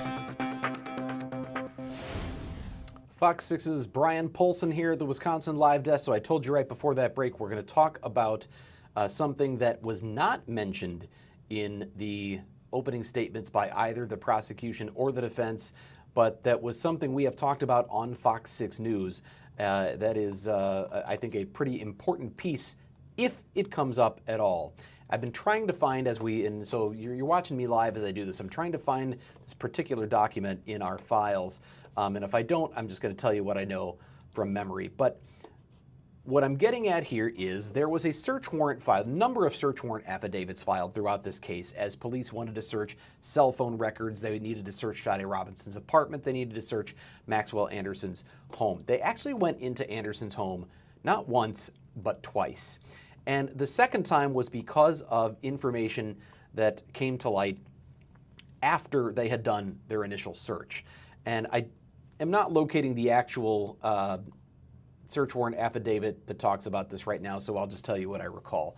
A confidential informant came forward at some point after authorities had already searched Maxwell Anderson's apartment. And that confidential informant, according to an affidavit that was filed with the court for permission to search a second time, this confidential informant said that he or she had met with Maxwell Anderson personally and was in his basement, that this person observed things like plastic tarps that were up in the basement and are surrounding a utility sink, and that Maxwell Anderson told this confidential informant that he planned to murder Sade Robinson. That's a pretty alarming thing for someone to say and someone to tell authorities. It's not clear at all who this confidential informant is. It's not clear why they wouldn't have gone to authorities right away and said this before anything happened. And it's also not clear if there's any credibility to what that person says. We do know that the state didn't bring it up during opening statements. if you look at the search warrant return, which means what the officers or what the law enforcement agency that went in found, one among the things that they removed were some of the plastic piping underneath that utility sink in Maxwell Anderson's basement. Presumably, they're thinking if we didn't find DNA all around it, maybe he didn't clean up what went through the sink. That's my speculation, but it's based on what's in this search warrant affidavit. So they took some of the piping from underneath that utility sink. We haven't heard anything about DNA of Sade Robinson being found in there. So my only suspicion could be that the crime lab did not come up with any positive results from that either. Perhaps that is why we're not hearing anything from this confidential informant. Whoever it was, that informant's statement was enough to convince a judge to authorize the second search warrant, but we have not heard anything yet about that being presented. Will that be someone who is among the people named on this witness list? We wouldn't know the name because they're only listed in the report as a confidential informant. We don't know. And it may well be that that has completely gone by the wayside, and it's something we can ask the attorneys about after the case resolves. But of course, there's a lot of testimony to come, so it remains to be seen what happens with that. There's a lot more people we're obviously going to hear from throughout the course of this trial. We're going to hear from people who were with or who saw Sade Robinson that night, the last people who were with her before she went on her date with Maxwell Anderson. We're probably going to hear from some people at the bars where she was seen, for instance, Twisted Fisherman and Dukes on Water. But most of the people that are named as witnesses are law enforcement. And so this is going to be a case that's going to come down to, as we've talked about throughout, to digital evidence. That is surveillance videos, certainly some witness testimony, cell phone pings. We're not sure what else. I believe there is, if I understand it correctly, some DNA evidence that is attached to the hoodie that Maxwell Anderson was wearing, that police say he was wearing not only in that snapshot we've seen from the Twisted Fisherman bar that you saw just a little bit ago here, but also what he's been seen wearing in, for instance, surveillance from a Milwaukee County Transit System bus that he boarded not long after the suspicious car fire in the area of that car fire on the north side of Milwaukee. So it may well be that there's some DNA attached to that that might be relevant or interesting. We'll have to wait and see what comes of it. So as I said before, we've heard from about 20 witnesses, I think, so far, and there are more than 250 state witnesses listed as potential people to be called. Yesterday, a total of 11 all day. We had 9 different people called this morning. So they're accelerating a little more quickly through the people they've called, at least so far today. No idea how many the state has listed or how many the defense will call in the defense of Max Anderson. It is unlikely that he will testify on his own behalf. We've talked to defense experts like Julius Kim who say it is rarely a good move for the defense to subject a defendant to the kind of cross-examination that would occur in a case like this when really they don't have to prove his innocence. The state has to prove his guilt. So they're going to put the state to that burden, and it is often determined to be the wisest course of action for a defendant to just let the state do that without the opportunity for any kind of cross-examination, especially in a case like this, where the one person who really knows what happened to Sade Robinson, at least during his presence, is Max Anderson. And I say Max. We've called him Maxwell throughout. It's interesting, his attorney calls him Max Anderson. It sounds as though he was known maybe among friends as Max. In any case, Max or Maxwell, he's the defendant in this case. We do know that there's a lot of people who are following and watching this. Sade's family and friends. Maxwell Anderson's family has been in the courtroom, and we're going to continue to hear throughout the next couple of weeks from our reporters who are both in the courtroom, in the hallway outside the courtroom, and people like Stephanie Quirk who are outside giving us updates from outside the Milwaukee County Courthouse. It is 1:15, 1:14 now. Court is in recess until, I believe, officially 1:30. What, it is 1:45? Okay, Delaney's telling me again it'll be 1:45 today. Here on the Wisconsin Live Desk, we're going to continue with our live coverage. We're going to take you up to 1:45, giving you recaps and analysis of what we've seen so far. We're also going to obviously have the trial coverage right here that you can watch here on Fox Local and on our live stream.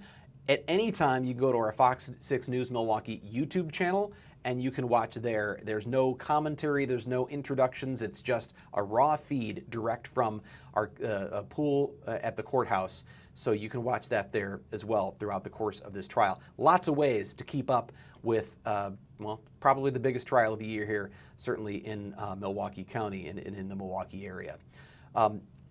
So let's go back over, one thing I haven't done is let's talk about what, if you're just catching up with things, what did you miss yesterday? What happened on day 2? Well, first of all, the biggest thing, day 1 was jury selection. And if we haven't, you haven't heard much about that, I can tell you again, as we talked yesterday, that there are 15 members of this jury. And that is, you said, wait a minute, there's juries are 12 people. That's true. There will be 12 ultimately who decide this case. But there are 3 extras just in case, due to the length of the trial, they have to excuse someone or dismiss someone, whether it's for personal reasons or for some sort of a question or misconduct, or maybe there's a conflict that is discovered later.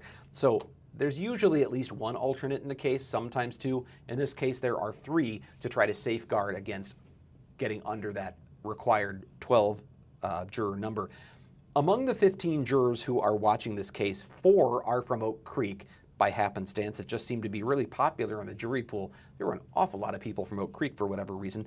Milwaukee, there are 3, 2 from Greenfield, 1 Hales Corners, and 1 each from South Milwaukee, St. Francis, Wauwatosa, West Allis, and Whitefish Bay. The jury is made up of 12 women and 3 men. 9 of them are married, 6 are unmarried. 10 of those jurors have kids, and 5 do not. 12 white, 2 black, 1 Asian. Those are based on simply observations. We don't know for certain their identities in terms of their racial or ethnic identity. We know that they have a variety of jobs. These are the people who will decide Maxwell Anderson's guilt. There's a registered nurse, a nurse practitioner, a social worker, an auto mechanic, a massage therapist, a mail clerk, a retired TV ad salesperson, a graphic designer, a data analyst, a marketing executive, an IT project manager, commercial snow removal, and there's a production manager. One of the things I think about when I hear that is, if you've ever been called for jury duty, you think, I'm going to miss time. Sometimes it might be nice to get away from work for a little bit, but 2 weeks away from your life can be tough, at least 2 weeks away from work. So a lot of people here who are missing out on a lot of work, and it's always a service to the community for the people who give their time to sit on these jury panels. They are not sequestered. If you're wondering that, they are not sequestered in terms of like being put up in a hotel overnight where they can't go see family and friends. Instead, there's a sequestration order, which essentially is don't talk about the case with anybody and avoid media. Don't go looking and reading news stories and watching news coverage of the case so you don't taint yourself as a juror. So that is sort of the admonishment that they're given, but they still are able to go home each night, be with their families, and go about the rest of their lives. They just aren't supposed to talk about the case. We've heard of many other cases. You think of something like the, I think infamously of the O.J. Simpson trial, and people who were sequestered for months and months away from their families and couldn't, that's a much bigger commitment. Obviously, this is still a pretty large commitment, but those are the 15 people who will ultimately decide if Maxwell Anderson is guilty of the murder of Sade Robinson or if he is acquitted. On day 2 of the trial, we heard opening statements, and probably the most significant thing we heard was not just the state laying out what it believes happened. We really already knew effectively what the state's case was because we had the criminal complaint, which lays out enough to satisfy the prosecutor that the charges should be filed. But that doesn't mean the state's always laying out its best evidence. Sometimes they hold some things back. What we didn't know before yesterday was, did the state come across some absolutely rock-solid DNA evidence that says, here's, was there a weapon? Here's a gun, here's a knife, here's a hammer, here's tools for sawing that have DNA from Maxwell. None of that. None of that came up. And the defense got to make its case. And in the defense's case, they raised that point. In fact, attorney Tony Cotton used the phrase, there is a mountain of reasonable doubt here. His words, but he's pointing to the fact that there is no murder weapon that's ever been found. There was no bloody crime scene, and while it seems to be suggested that Sade Robinson was probably killed at Maxwell Anderson's home, just based on the way things happen in the timeline, if that's the case, then why isn't her DNA all over that place? That's what the defense is raising. And so the state has not been able to demonstrate how she was killed. We don't know if they will, but they certainly didn't mention it in opening statements. And the defense also raised the question of why. What was his motivation? The text messages between them seemed to be lighthearted. They were meeting out for a date. There were no threats. There was no indication that, other than what we later hear from this confidential informant, that there was any pre-planning of something like this. We just don't know. But the defense is saying that there's nothing there. And finally, the defense said that in addition to the fact that there is not this sort of murder weapon or this bloody crime scene, they say effectively the state's case is circumstantial, that someone else could have done this. But they don't have to prove who it was. They don't have to prove somebody else did it. They just have to make the state meet their burden of proof that Maxwell Anderson did. And of course, we know in our criminal justice system that can be a difficult standard to reach. It is proof beyond a reasonable doubt. A long way to go in this trial before we know if the prosecution is going to be able to prove that case, and there's certainly a lot more evidence to come. I'm going to take another break, and we'll talk more about what happened on the first day of testimony after those opening statements. We'll do that right after this.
This is the Wisconsin Live Desk. All right, Fox 6's Brian Polson here at the Wisconsin Live Desk. It is 1:23 on Thursday. This is May 29th. It is day 3 of the Maxwell Anderson trial, day 2 of testimony. He is the man charged in the homicide and dismemberment of 19-year-old Sade Robinson. The court is currently in a recess, their daily lunch recess. That is expected to go until 1:45 today. So we have some time to get you up to speed. If you're just checking in, we can tell you a little bit about what you have missed so far. And I'm going to talk about actually the testimony from yesterday, and then I'll recap what we've heard so far today. The very first witness in this case after opening statements were done was a civilian, that is Osiris Terrell. He is a young man who was walking along the Lake Michigan shoreline in a fairly secluded area, Warner Mountain Park. That's Osiris Terrell right there. He was walking along on a pretty nasty day, but apparently it's an area that he and his buddy go to quite a bit. I think his buddy was Evan Millies. They go there on a regular basis, he said. They've been down there several times. They're walking along, and they see what they at first think is maybe part of a mannequin. They ultimately realize it is in fact a detached human leg. And if you have been following this story or this case at all since last year, you know that's when all of this really began for most of us.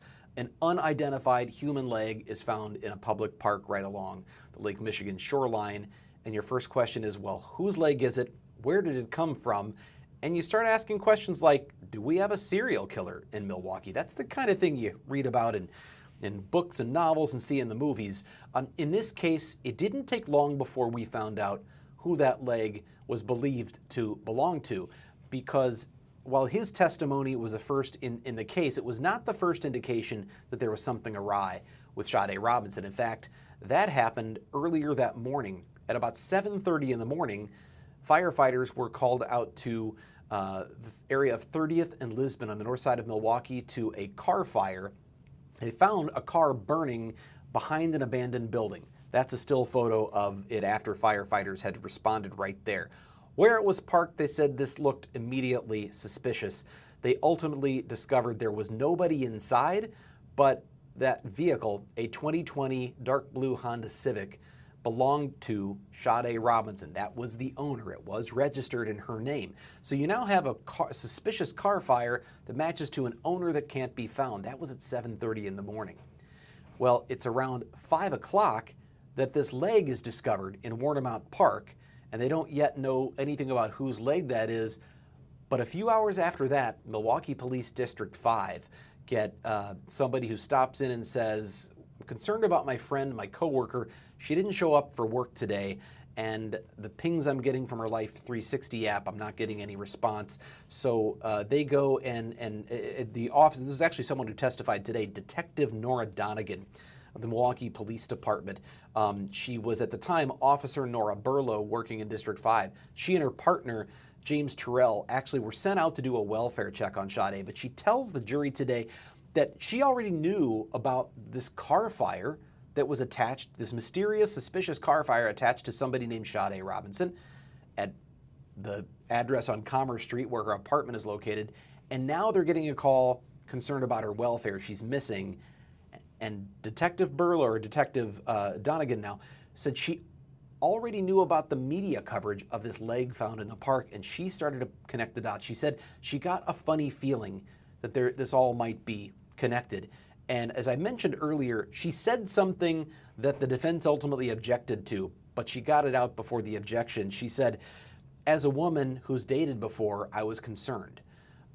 Because you have someone who had been told by, or who I think the maintenance person at her apartment complex told police, oh yeah, she was excited. She was going out on this date. That's the last I saw of her.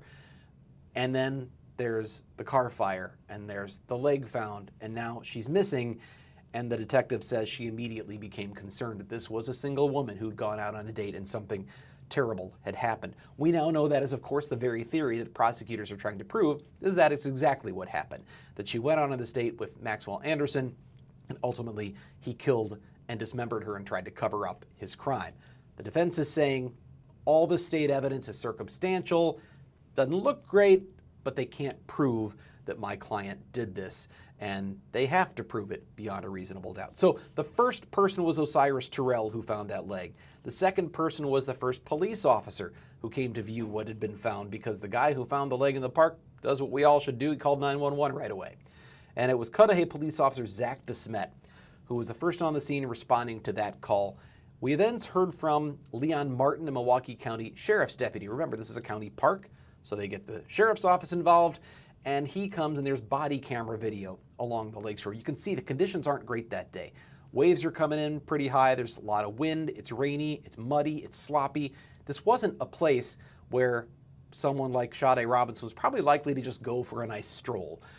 It was an ugly day, but now there's this leg found along the lakeshore. The fourth witness was Joanne Donner, a Milwaukee County Sheriff's detective who talked more about the discovery of a leg. And one of the things she talked about was the condition it was found in. It looked like it had been recently deposited there. There was no signs of decomposition. She also talked about something that I've warned you about before. There's some graphic testimony. She talked about examining how the leg appeared to have been detached, that it looked like the bone had been scored. That there is Detective Joanne Donner. It looked like the bone had been scored and then snapped at the place that it was scored. Not clear what kind of a tool might have been used, but that's how she described the leg that was found.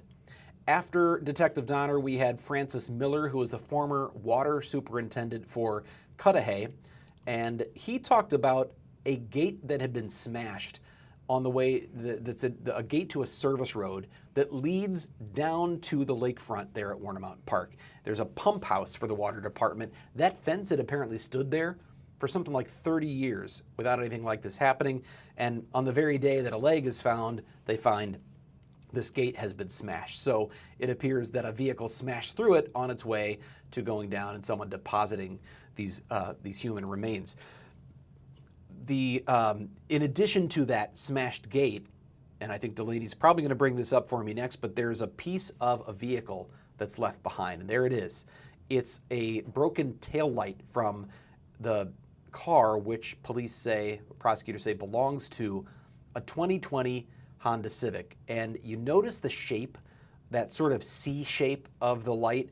If you've seen more modern Honda Civics, you might recognize the sort of signature shape of that light. They say that that shape very clearly applies to a particular model time period, maybe model year, and ultimately they say that there were forensics experts who determined that this belonged specifically to Sade Robinson's 2020 Honda Civic. So based on that, you now have the police and this former superintendent of the water department painting the picture that Sade Robinson's own car smashed that gate and went down to the lakefront where ultimately a part of her body was found. It is highly unlikely Sade Robinson drove through that gate herself and then ended up dismembering herself, so someone did it. But who? Was it Maxwell Anderson? Well, next up, we have a detective, Matthew Vandertye from the Milwaukee County Sheriff's Office, and he went over who she had been with that night before all of this happened. Of course, that was Maxwell Anderson, and that was demonstrated through text messages that they received after getting a subpoena for records of Sade Robinson's cell phone. They found text messages between her and a phone number that they would later determine belonged to Maxwell Anderson. You probably have heard about those text messages by now. That's where the two are communicating about meeting up for their date at Twisted Fisherman. Why Twisted Fisherman? Because Maxwell Anderson said, hey, I got to pick up my W-2 there, so why don't we just meet and we'll start our night out there? And that's what they do. We've got that photograph that we've shown you of the two of them sitting at the bar at Twisted Fisherman at the beginning of their date. This is a little bit after 5 o'clock, where Sade Robinson is on the right and Maxwell Anderson is on the left, and they are sitting together. That's the beginning of that date. They were together there. They were together at Duke's on Water, another bar in Milwaukee, up until about 9 o'clock that night. And after that, can't say for sure they were together based on visual sightings, but there are pings of cell phones. There are surveillance videos of what appears to be Sade Robinson's car. There is activity going on inside Maxwell Anderson's home where there's more than one person inside, things that the state is painting to say they went from the bar to Anderson's place and then went down, her car smashed through the gate, and her body parts are discarded. That is really the case the state is trying to build. The next person who testified, which was the 8th witness, was Joseph Blanchard, a Milwaukee County Sheriff's detective who had actually displayed some of the car parts that they had recovered. And then after him was probably, I would say, maybe the most emotional testimony of the first day of testimony, day 2 of the trial, and that was from Christine Schuda. She's a leasing agent at Brewers Point Apartments, and she works there and gets to know the residents, she says, very well. She knew Sade professionally, not personally, but knew her very well professionally. And as she spoke about having seen her for the last time, if she spoke about the police department coming and wanting to search her place, she was certainly having a difficult time getting some of her words out. You could hear her getting choked up as she talked about it. It was really the first person that the jury heard from who personalized this. I think, for the jurors, that they could see that this was a person who knew Sade only professionally, but liked her, cared for her, and was emotionally upset by what has happened since. We also heard from Eddie Feliciano. He's a maintenance worker at the building. He said he's been there about 2 years now, but he'd been there about 8 months before Sade's death, and he knew her. He said she was very nice. He is the one, I believe, it's not entirely clear, but I believe he is the one who told police or someone else that she had been excited to go out on this date. It was either him, might have been Christine Schuda, but someone had told police she was excited. She was looking forward to it. She's a young woman looking for love, about to go meet someone out on a date, in a good mood, and then heading out, and of course, ends in tragedy. Finally, the last person we heard from on day one was Angela Young. She was a co-worker of Sade's at Pizza Shuttle, and she is one of the first people who reported Sade missing to police when Sade did not show up for work.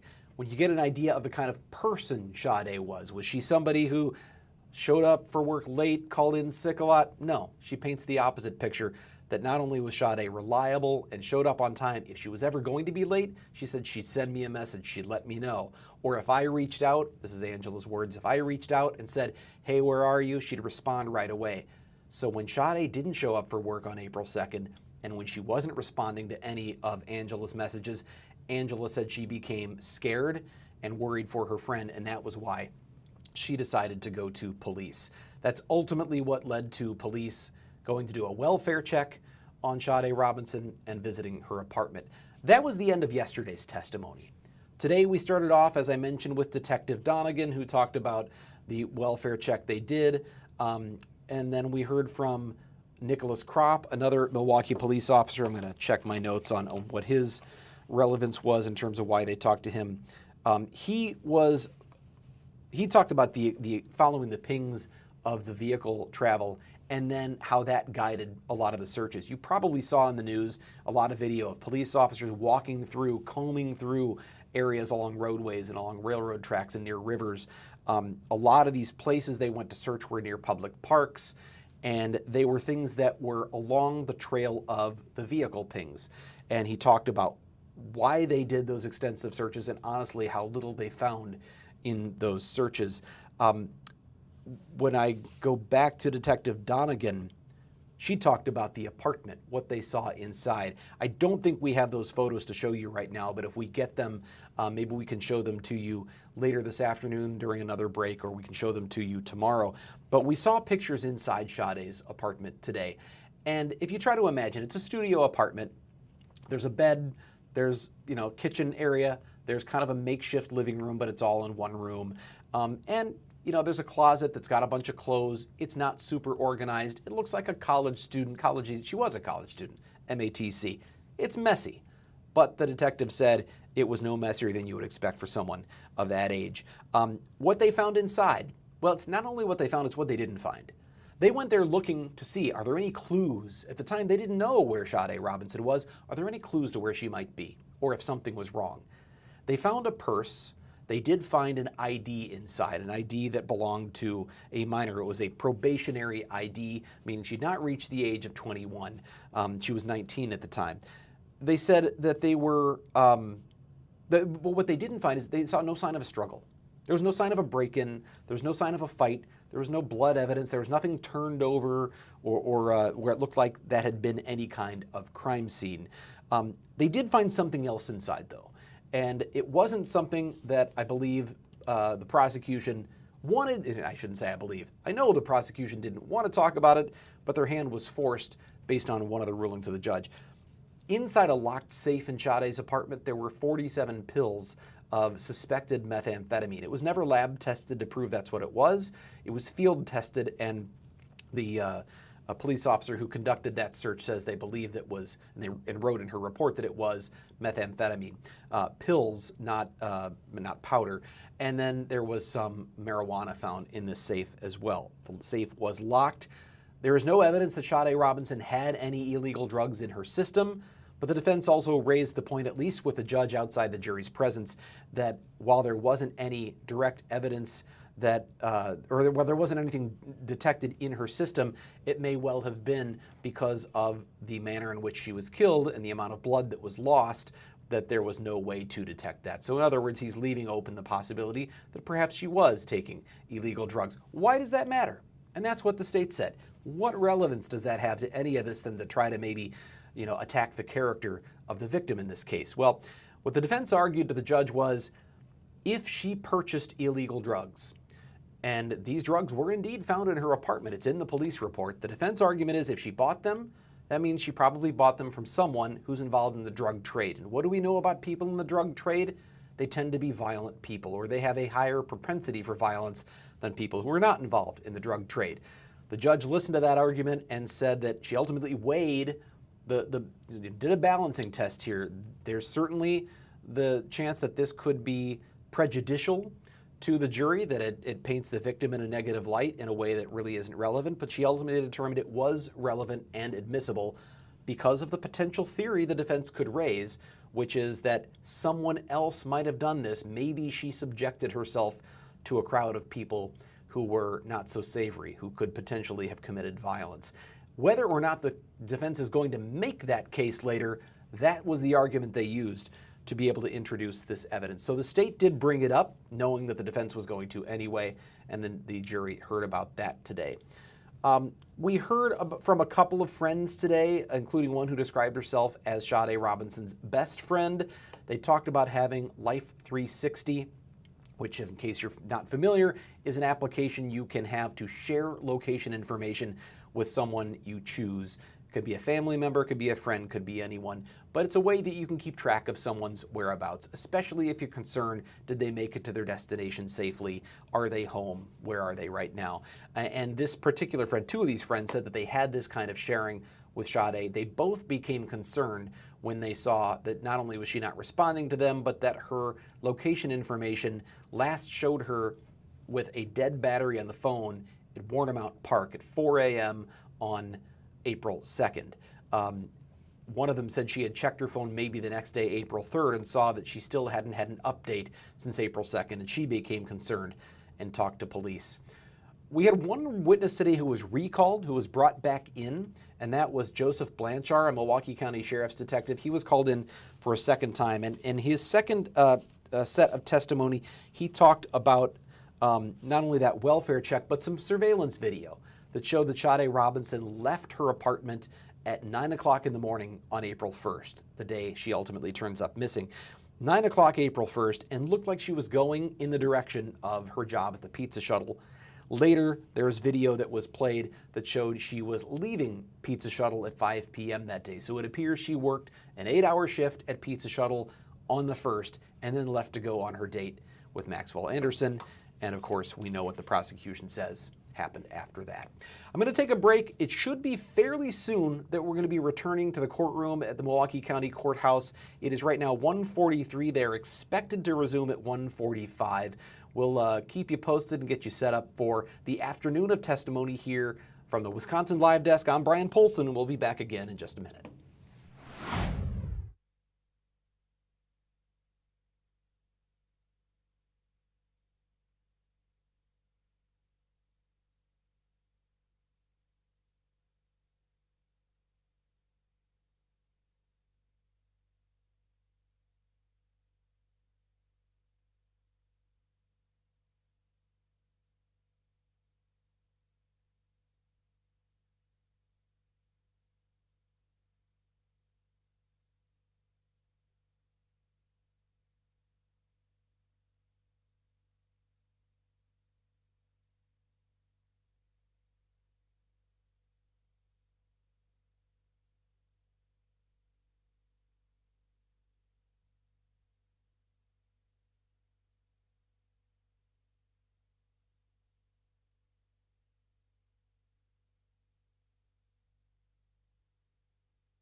This is the Wisconsin Live Desk. Fox 6's Brian Polson at the Wisconsin Live Desk. We are just a few minutes away from returning back to the Milwaukee County Courthouse and Judge Crivello's courtroom for the afternoon session on day 3 of the Maxwell Anderson trial. This case is being presided over by Judge Laura Crivello, the prosecutor Ian Vance Cruzan, along with Megan Newport, Deputy District Attorney Megan Newport. The defense attorneys are Tony Cotton. You may have heard that name before. He was also the attorney who represented Morgan Geyser in the Slender Man stabbing case, another high-profile case here in the Milwaukee area, and he is assisted by defense attorney Jason Findling. Of course, the defendant in the case, Maxwell Anderson, and the victim, Sade Robinson. I'm bringing this to you from the Wisconsin Live Desk, and if you've come across this and you go, I don't even know how I got here, what is the Wisconsin Live Desk? Well, what isn't it? No. What it is, of course, is an opportunity for us to bring you live things as they are happening every day here during the Maxwell Anderson trial. We're going to be here from 12:30 to 4, bringing you both updates and summaries of what's happened in the case, but also actually live testimony throughout the afternoon. And on days when we don't have a trial like this, from 12:30 to 2:30, you'll have people like Fox 6's Ben Handelman, Kim Murphy, Carl Deffenbaugh, and they'll be taking you all around Wisconsin and around the country at things that are happening right now. You don't have to wait for the news anymore. You don't have to wait for the 4 o'clock, the 5 o'clock, the 6, the 9, or the 10. We love to have you watch them. But you can get live information right here and see what's going on in our world. It's a little more casual. It's a little more raw. It's happening as it is. And that's what we're doing right here. We're just, when testimony starts up again, we're going to take you right there. If, however, you want to watch outside the hours of 12:30 to 4 and see what's going on in the Maxwell Anderson trial, Fox 6 News has you covered on that as well. You can get that on our Fox 6 News Milwaukee YouTube channel. So you go to Fox Local, you'll have that stream as well. You're always going to be able to get either the Fox 6 Milwaukee YouTube channel or Fox Local. You can see live testimony from the Maxwell Anderson trial. Some people, I know you guys are crime and courts junkies. You love every minute of this stuff. And some of you just want updates and summaries. The best time to get an update on what's happening and what's going on is probably between 12:30 and 1:45 each day, because I'm going to be here breaking down what has happened so far. You may not want to sit through the minutia of every one of these witnesses. You want to know what happened, but you want to hear more than a soundbite. That you can get right here, because I'm going to give you more in-depth analysis of that. Of course, every week we also have Fox 6's Open Record, which is our podcast, our award-winning podcast, where we are going to have an expert on to join us each week of this trial, and that is Julius Kim of Kim & Lavoie, criminal defense attorney and former state prosecutor.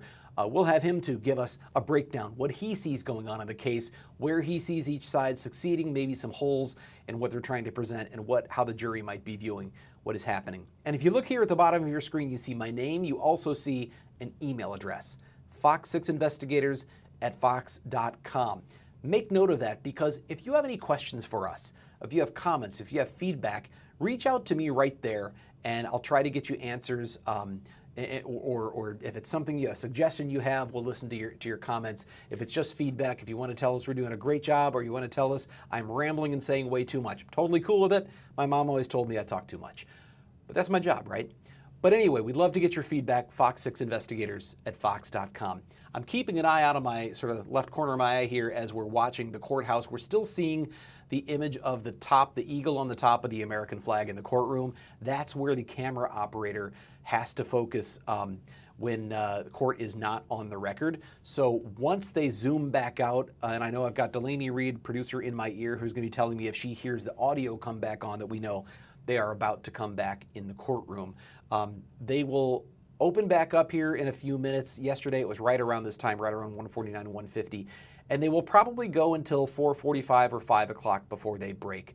I would imagine, based on the pace of what we saw this morning, we're maybe going to see another 7, 8, 9 witnesses from the state this afternoon. We've already heard from 20. How many will they ultimately call? It's hard to say. They have potentially hundreds of witnesses on the list. Will they actually call hundreds? I doubt it. But will they call several dozen? Absolutely. Just how many, I guess, remains to be seen. We do know this. The judge has said that she expects this case to last a couple of weeks, and there are some indications that could be a minimum. It could maybe even go longer than that. Remains to be seen, but right now it's just day 3. So no matter what it is, we know we have a long day to go. If you just came across this, you just stumbled across this feed and you don't really know what's happening, like I said, I'm going to try to keep bringing you up to date.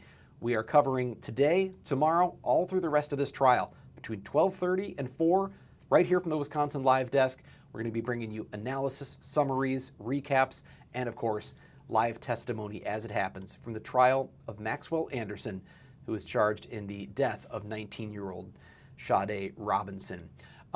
We know that from the reporters who've been in the courtroom, Bill Miston, there every day from gavel to gavel, people like Aaron Maben and others, that there is a packed house inside the courtroom.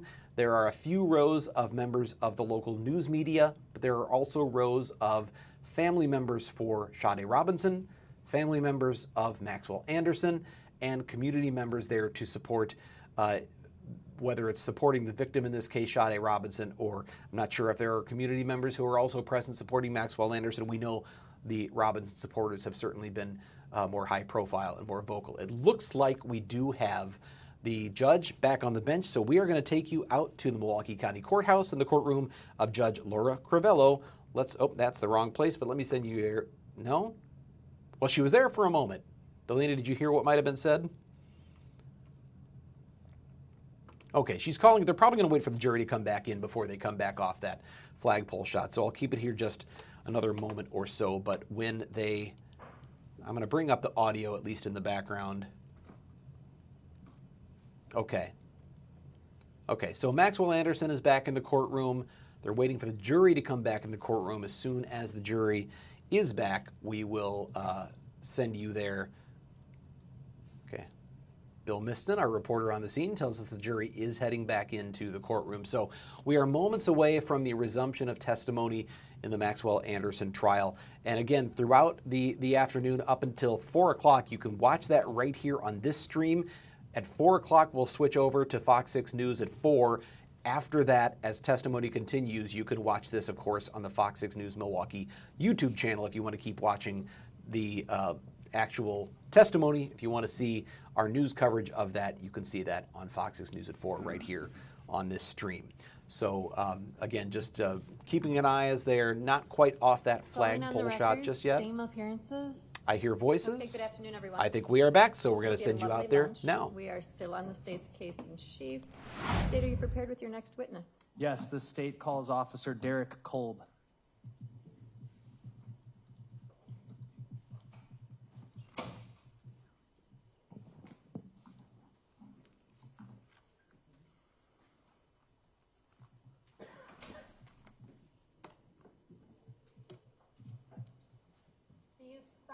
Swear that the testimony you give in this matter will be the truth, the whole truth, and nothing but the truth, so help you God? I do. You can please be seated, state and spell your name for the record.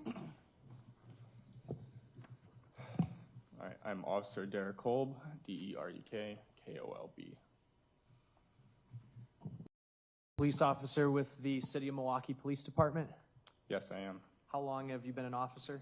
Since August of 2023. What district are you assigned to currently? District 3. Have you always been assigned to District 3? Since the start of field training, yes. What would be the geographical area that encompasses District 3? It starts from the most northern part of Center Street, goes down to about St. Paul, Canal Street, and then various streets out west to about 106 to about 7th Street.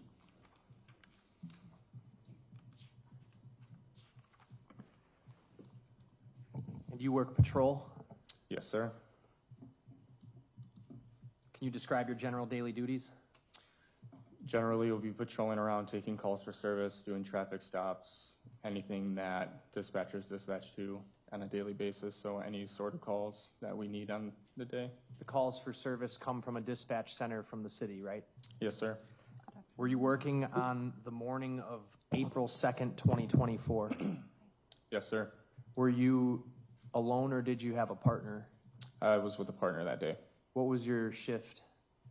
I was assigned to day shift, which is 8 a.m. to 4 p.m. Shortly after your shift began on April 2nd, 2024, were you and your partner dispatched to 2928 West Lisbon Avenue in the city and county of Milwaukee, Wisconsin? Yes, I was. What was the nature of the call that you received? We initially get a call for service from Milwaukee Fire calling us for a request MPD. Usually that results in us being told that we need to investigate a fire of some sorts. Did you know what kind of fire this entailed when you were going there? Yes, initially our CAD notes read that it was a vehicle fire.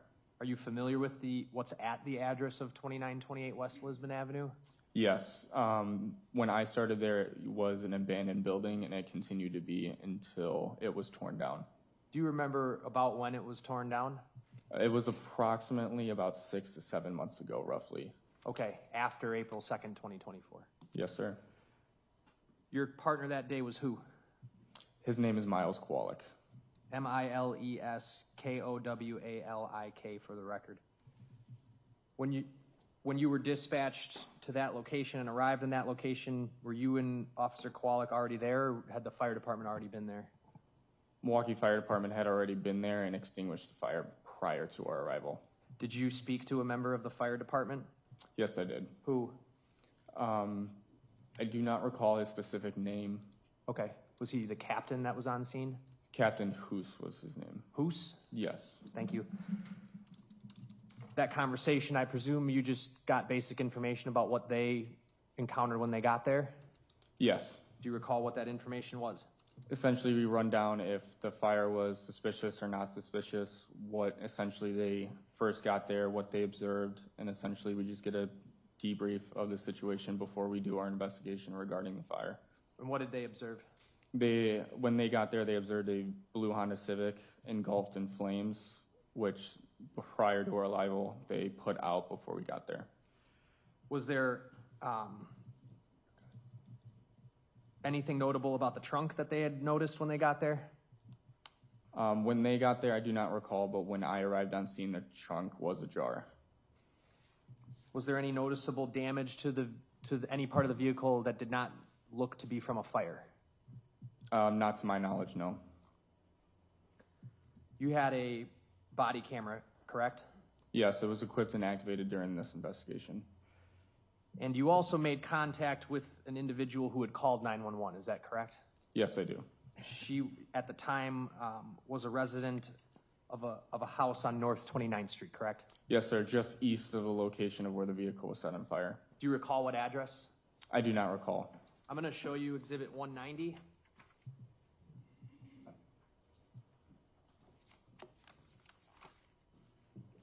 What is this? That is a aerial view of District 3, certain parts of streets being Galena to Lisbon Avenue.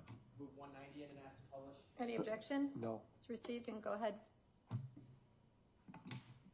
got Exhibit 190 on the TV screen now.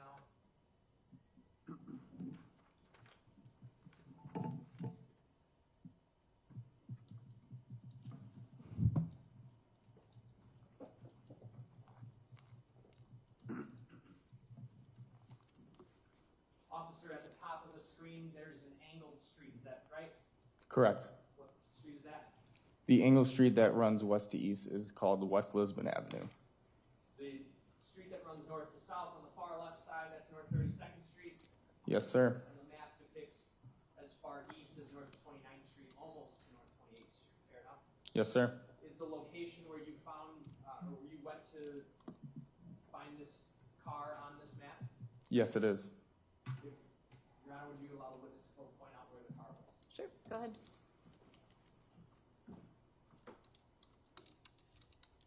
Okay, so you're pointing to the building basically at the northeast corner of 30th and Lisbon. Yes, sir, just east of 30th. All right, and that building that's in this map, that is no longer there? No, it is not. And was the car on the Lisbon side or the other side? It would have been north of Lisbon Avenue, just east of 30th. Behind the building at this corner? Yes, sir. Okay. And if you go down 30th, this street here is what? That would be Walnut. This is Walnut Street, and then the one south of that is West Galena. West Galena. And then right in between Walnut and Galena is the 31st and Galena Playground? Yes, sir. Thank you. You can have a seat.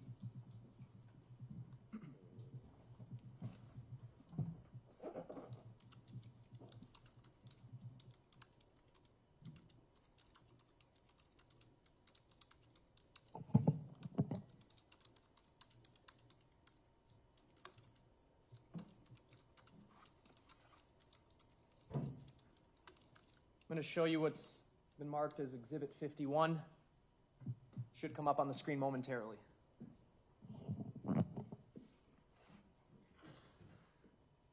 What are we looking at?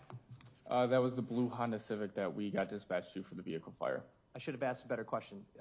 This is a body cam, right? Yes. Okay, whose body cam? That would be my personal body camera. Where I have this Exhibit 51 queued up, you're looking at the Honda Civic, right? And the street that would be beyond that building is what? That would be West Lisbon Avenue. So you're essentially facing south? Yes, sir. Is this your body cam from when you were there that day? Yes, sir. I'd move Exhibit 51 in and ask to publish about 2.5 minutes of it. No objection. It's received and go ahead. Sorry, 3.5. When I start playing this video, there's not going to be audio, correct? No. Why is that? For the first 30 seconds, when we turn on our Axon body cameras, it goes back about approximately 30 seconds to where no audio is recorded during it, just how our Axon-equipped cameras are run in our Milwaukee Police Department. You hit record, but your camera actually picks up 30 seconds prior. Exactly. All right, thanks.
Paused at 110. That first portion of the video, what were you doing?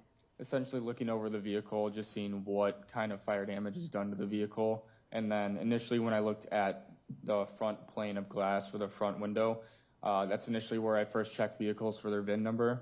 And then the second time when I went to the inside of the door panel is where I checked for the the VIN number. The first one was destroyed in the vehicle fire, so I got the VIN number off of the door. The purpose of getting that information is what? Typically, and sometimes with the Milwaukee Police Department, some vehicles have license plates that do not match the vehicle that it has on it. So I always double check and write down the VIN number of the vehicle and the license plate as well, just to make sure that they match if I run the license plate or if I run the VIN. You did that in this instance? Yes, sir. And then did you run that information to try to figure out who the vehicle belonged to? I did. And who did the vehicle belong to? We run it through a certification called E-Time, which is a Department of Transportation check. And when I ran the license plate and the VIN of this motor vehicle, it listed to Sade Robinson. Did the VIN and the license plate match? Yes, it did. Okay. Playing at 110.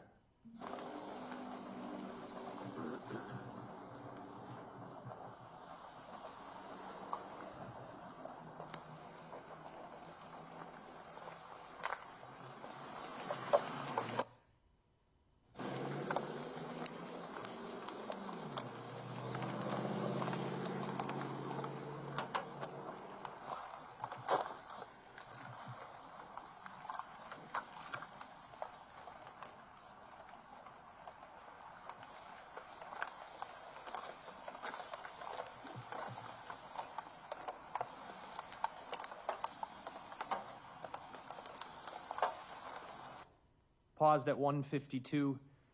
The last few seconds here, you seem to be checking the engine compartment fare. Yes. And on the left side of the screen where my mouse is circling here would be the front passenger rear view mirror, correct? Yes. And the condition of it right now at this point is what? It's damaged. Hanging down? Yes. Playing at 152.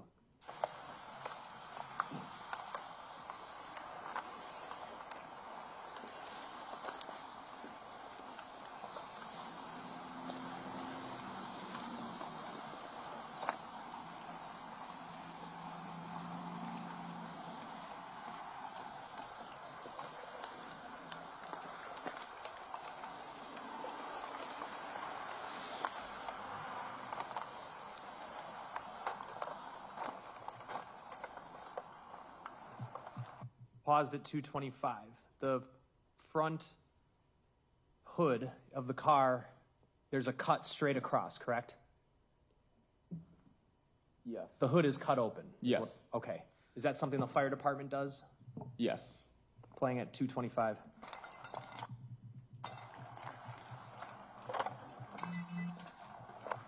Super weird because that engine still looks like it's in pristine condition. Huh? It didn't even look like, I mean that in the sense of like the fire didn't even touch the engine or any part of the front of the vehicle. Oh, it's only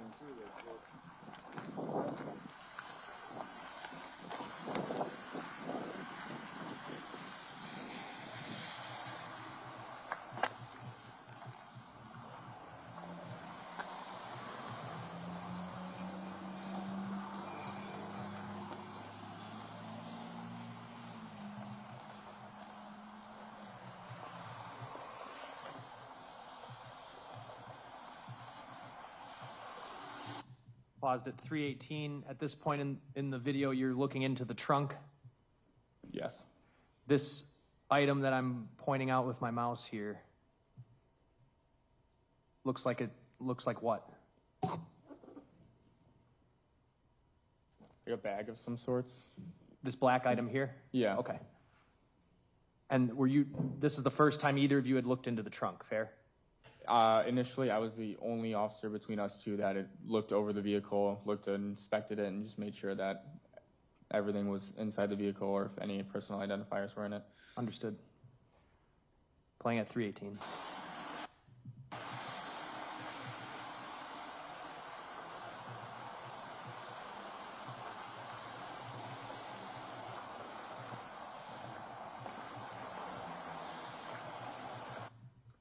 Paused it at 332.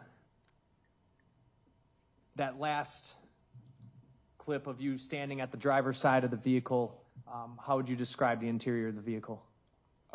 Completely destroyed, essentially set on fire, complete fire damage of the interior of the vehicle. The frame that I have on the screen right now from your body cam, it looks like there's a lot of trash. Do you see that? Yes. Do you know this location, is that abnormal for behind this building? Not at all. Okay. Is this building, as it was abandoned at the time, was it kind of a dumping ground? It could be used as a dumping ground, yes. And where your squad is parked here, that's the alley, that's not a street, right? That is an alleyway.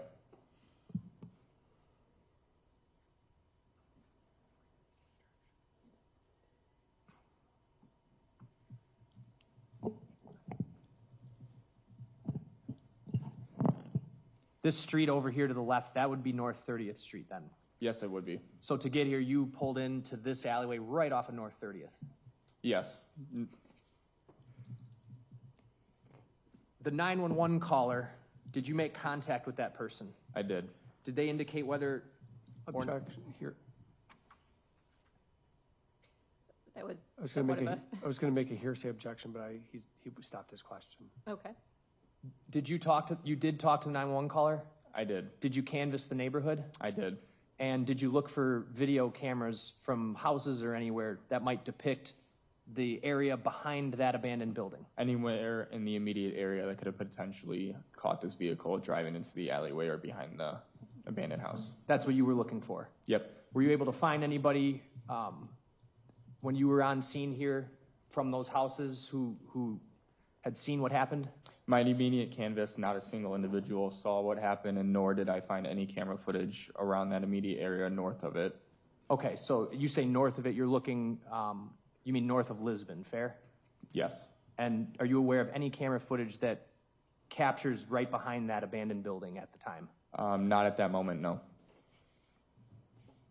After you arrived, did you have other members of your department come out to tow the vehicle from that location? I do not recall if we had another squad or if it was us that waited for the tow to arrive on scene. So there was a tow that arrived on scene, fair? Eventually, yes, that vehicle was towed from that location. Where do what's the process for that? Where does it get towed to? We call the city tow lot, and then essentially we wait for a tow to arrive. We get a tow number that's associated with the vehicle, and then If it's a safekeeping tow, it'll be kept at the city tow lot in a specific lot separate from evidence tows. Did you at some point become aware on April 2nd of a leg that was found at Warnemont Park? Yes. Did you become aware that day or at a subsequent time? Subsequent time. Okay. And you're aware that that leg was found on the evening of April 2nd? I do not recall what time that was recovered.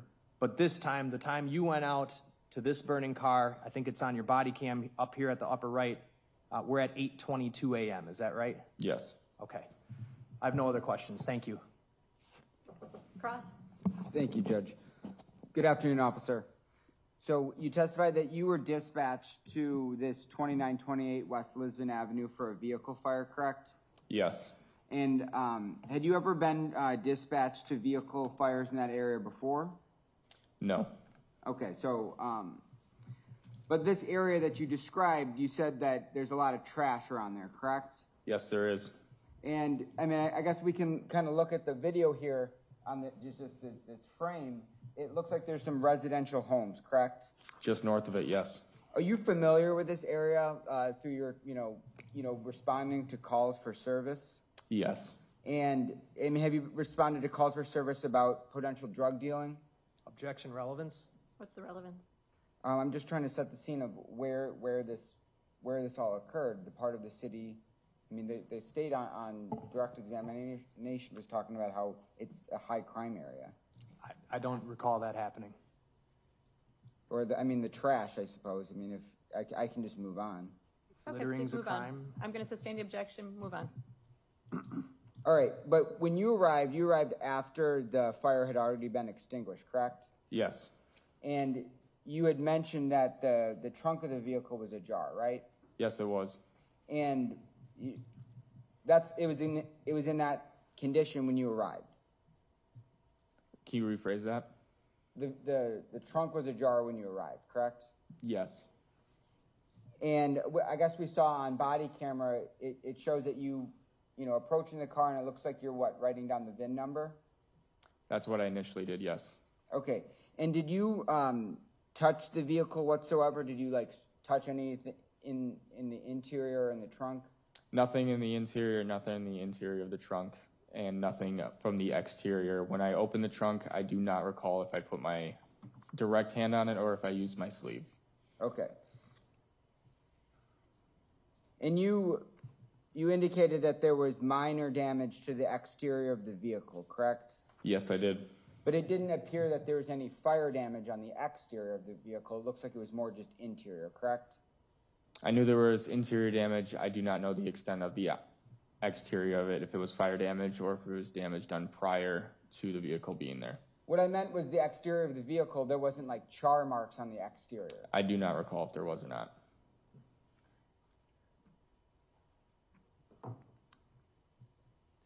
It appears that the fire damage is all the interior front seat and into the back seat, correct? There was fire damage in the interior and the rear and the trunk. And the trunk, but we could see on the body camera that there was still some belongings that didn't look like they were charred or burned. No. And after you are looking at this vehicle, you said you canvassed the area, correct? I did. And what did that entail? Did you go to homes around the area? Any houses around the area that could have potentially caught this incident on a camera or any sort of video footage. And you weren't able to locate any video footage that captured the fire? No. And so you weren't able to identify any suspects that were captured on video, correct? Nothing on the canvas that I conducted that day.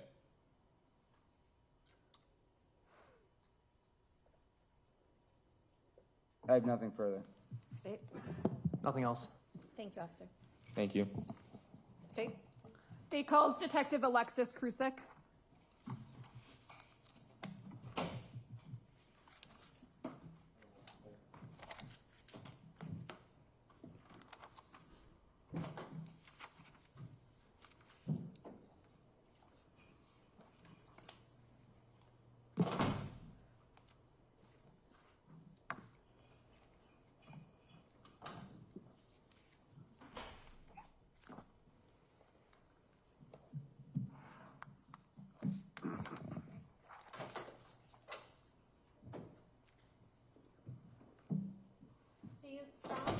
swear that the testimony you give in this matter will be the truth, the whole truth, and nothing but the truth, so help you God? I do. You could please be seated, state and spell your name for the record. Alexis, Alexis, Krusic, Krusic. How are you employed? With the Milwaukee County Sheriff's Office. What's your position there? Detective. How long have you been a detective? Over 9 years. Prior to that, what was your rank? Patrol deputy. Are you assigned to any specific position within the Sheriff's Department? I am a federally deputized task force officer with the Bureau of Alcohol, Tobacco, Firearms, and Explosives, and I'm on the Milwaukee County Sheriff's Office bomb squad as a bomb technician. What does it mean to be a TFO with the ATF? I assist with federal cases ranging between firearms trafficking and arson cases. And you have federal jurisdictions as well, correct? Yes. How long have you been on that assignment? Since March of 2020. So you were working in that capacity in April of 2024? Yes. Did you come into contact with a 2020 blue Honda Civic in April of 2024? Yes, April 5th. April 5th? Mm-hmm. In what capacity? It was originally involved in a fire, now determined to be an arson. It was towed back to the Milwaukee Police Department tow lot, the City of Milwaukee tow lot, pending processing. Was there a license plate associated with that There car? was. What was that? It was Wisconsin Adam Sam Paul 1711, I believe it is. Would 1171 sound familiar? 1171. Are you aware of who that vehicle registered to? It listed to Sade Robinson. At that point, you were aware that Sade Robinson was deceased, correct?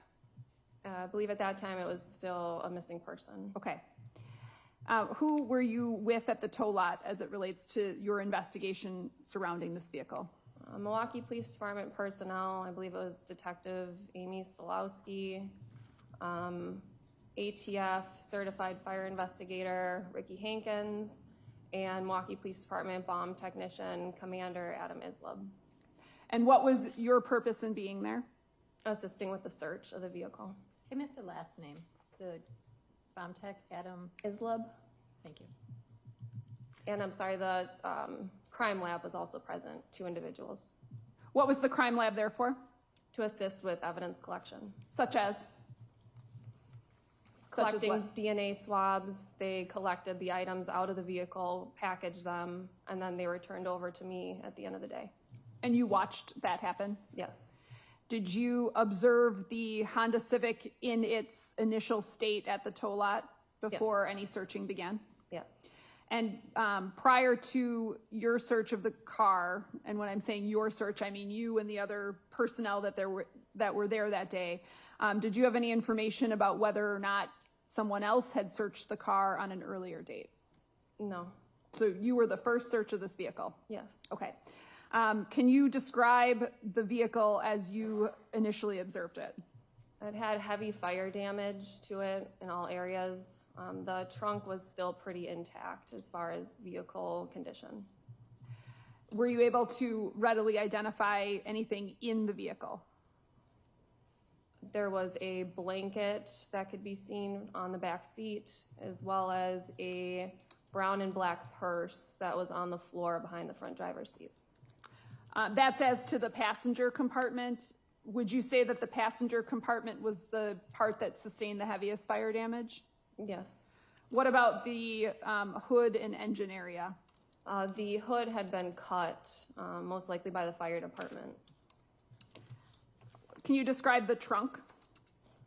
The trunk was still in pretty pristine condition. There was a lot of standing water still, though, in the trunk of the vehicle. Were you able to locate any items that were ultimately collected and placed on inventory from the trunk? From the trunk, there was a black puffy style jacket. There were light ripped jeans, like light wash ripped jeans, white tennis shoes, and tan underwear.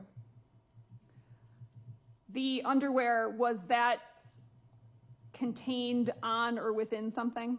It was on the outside of the light wash jeans. The bag or purse that you described, was that also recovered? It was, but not in the trunk. Did you find any keys? No. Did you find any cell phones? We found remnants of the phone camera, the steel that's on the back of an iPhone that shows the 3 circles for your camera.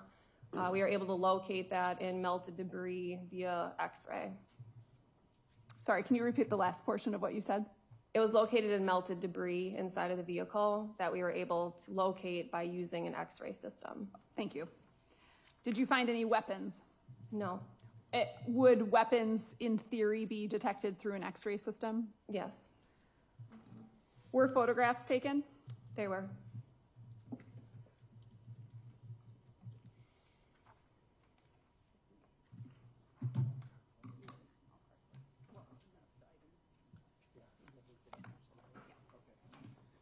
I'm not going to object to the introduction of any of these photos. It's all car photos. Thank you. I'm showing you what's been marked exhibits 58 through 89. If you could just look through those and let me know what they are. One at a time. If you can just collectively look at them, identify them, and then we'll go through them one by one.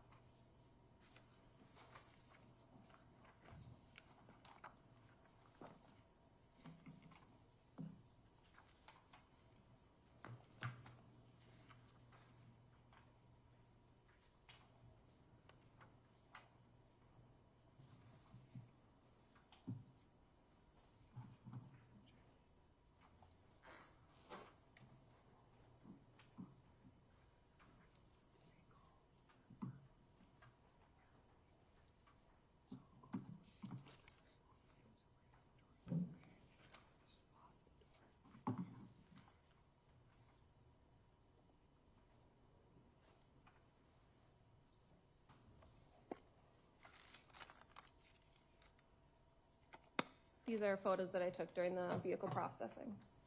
I'd ask that exhibits 58 through 89. They are received, and you may publish.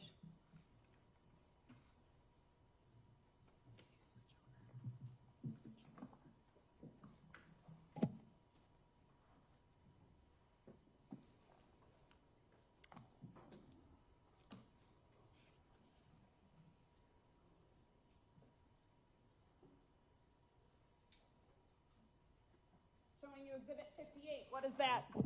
That is the front of the 2020 Honda Civic. Okay, and again, this is at the tow lot, correct? It is. Exhibit 59. It's the passenger side view of the Honda Civic. Can you see fire damage to the exterior of this car?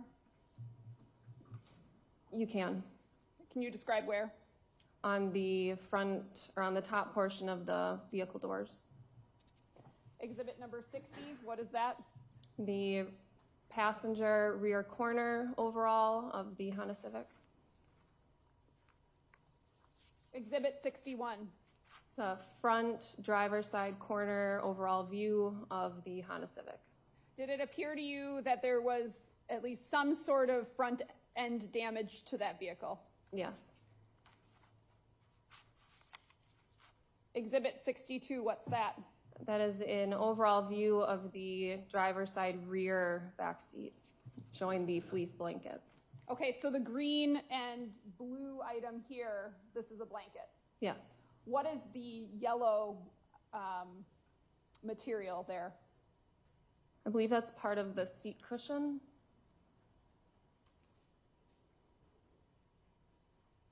Exhibit number 63. It's an overall of the trunk view. And I'm just going to have you step down off the stand and approach that. And if you could show us where, you said there was a jacket that was recovered, correct? Yeah. Okay. And that was a black puffy winter jacket. What else can you see in that photo that you recovered? Can you bring the microphone as far over as you can as well? Thank you.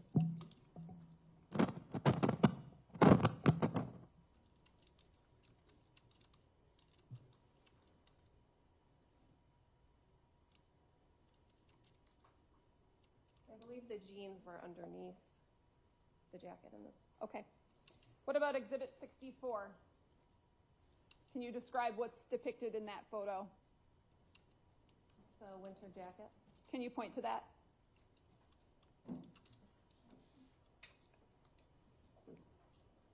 What else is, just in general, if you can recall, what else was in there? There are lots of things in that photo.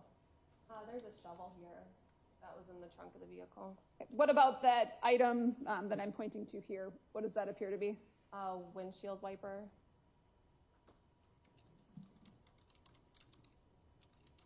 Actually, what about this item here? Oh, that is a bed sheet. And did you recover that? I did.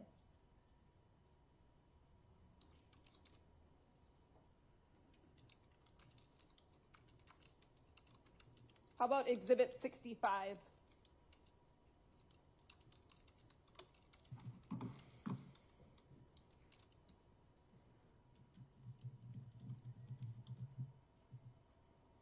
I believe this is a photo behind the front driver's seat, and the purse was in the lower area here.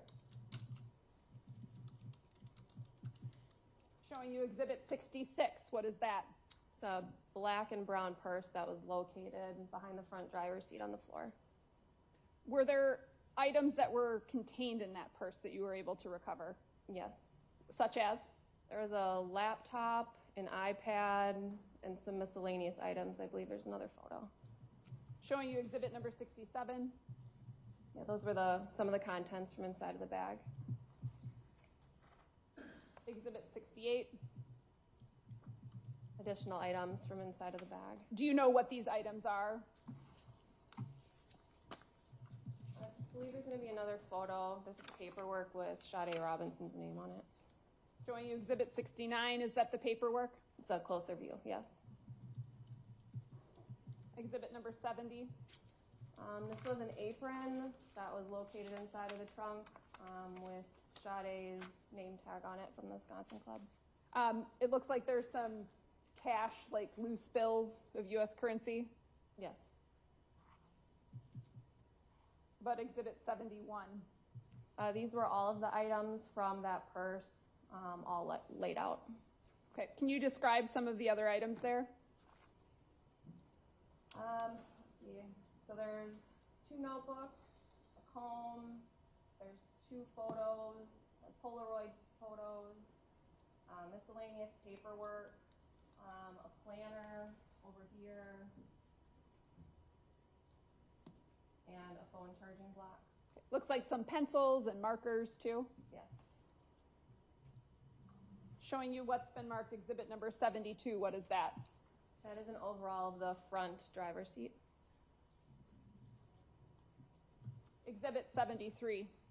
This is a measurement that we took from the gas pedal of the vehicle to the front seat of the driver's seat.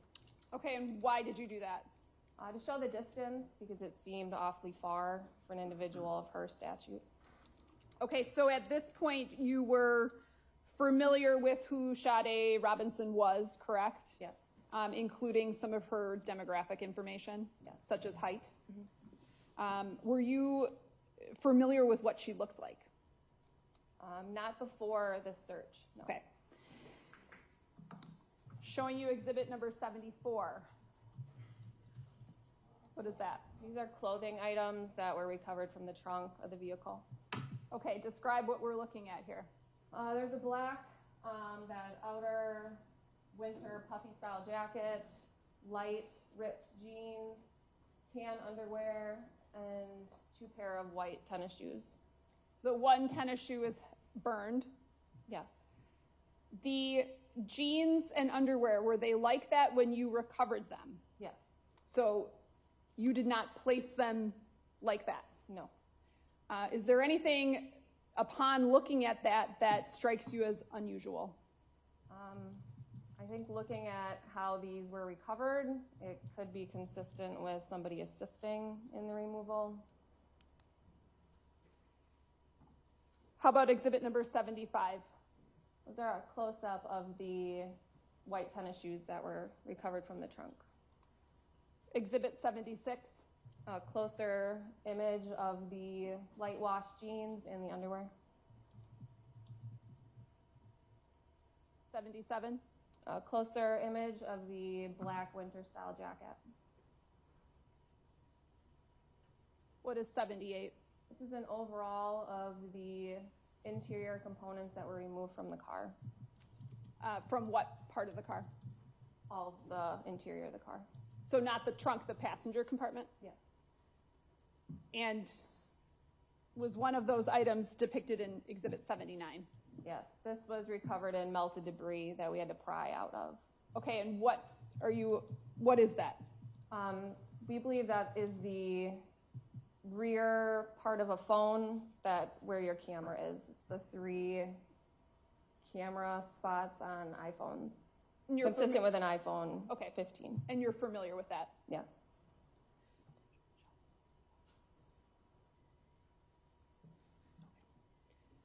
But exhibit number 80? That is an overall of the front passenger compartment. And I should ask, that's the only part of a phone that you recovered in the car that was identifiable as something on a phone? Correct. Exhibit number 81? So this is an item that is a stuffed animal of some sort that had an odor of gasoline on it. That was on the floorboard on the passenger side of the vehicle. And you recovered that item? Yes. Why? Because it had an odor of gasoline. Exhibit number 82? That is an overall of the front damage on the Honda Civic. And that doesn't appear to be fire damage, does it? No. Exhibit number 83? Another overall of the damage on the front passenger quarter panel of the vehicle. Exhibit 84? That's a close-up of the driver's side quarter panel showing the damage on the Honda Civic. Exhibit number 85? That is passenger side damage to the mirror, a close-up. Exhibit number 86? This is another image of the measurement that we took. So driver's side again? Driver's side seat, yep. Are you aware of whether or not other measurements were also taken at a later time? Yes, there were. Not by me, but there were. Exhibit number 87? Close-up of the measurement. And what was the measurement, if you know? I do not recall off the top of my head. Exhibit 88? And this was the measurement from the brake pedal to the front driver's seat. And are you able to say what that was? Are you able to see? I don't know if that's 19 inches, but. And exhibit number 89? Okay, it shows 1 feet, 20 inches for the measurement. You can have a seat. At some point during your investigation, your portion of this investigation, the car search, were you made aware of what Sade Robinson was last seen wearing? Yes, once I recovered the clothing, I had reached out to see what she was last seen wearing. And what did you receive in response? I received a still image of Sade. She was walking on a boardwalk by herself, and she was wearing light wash, ripped jeans, white tennis shoes, and a black jacket, from what I could see. I'm showing you what's been marked exhibit 240. You can identify what that is. This is the image that I was sent. I'd ask that 240 be received and published. Any objection? No. 240s received, go ahead.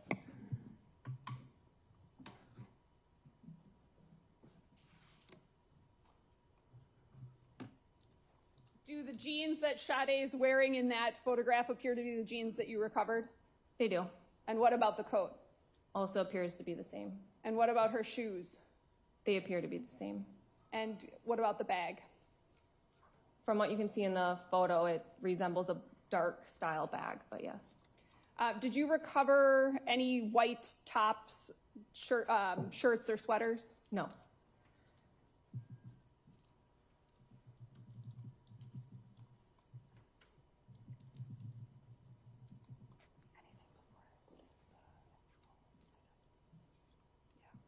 the DNA and the crime lab individuals who were taking DNA swabs, did you see them taking swabs of areas like the door handles? Yes, they did. Okay. All right. The items that you described that we've seen photos of, those were placed on inventory, correct? They were. And inventory is what? Just Property with the Milwaukee County Sheriff's Office.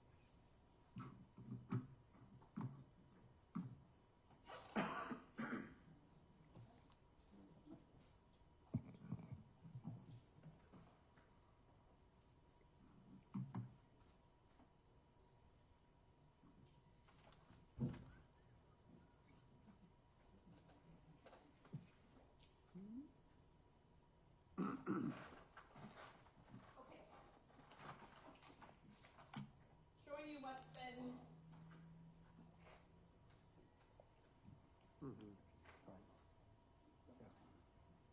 showing you what's been marked exhibit number 52. Can you identify what this is? This is the stuffed animal that had the odor of the accelerant from the front passenger floorboard of the Honda Civic. So that's what's contained in that bag, correct? Yes, Is it contained in something? a paint can. Okay. What condition is that in? It had been to the crime lab already. Okay. I'm asking that exhibit 52 be received. Any objection? No. It's received.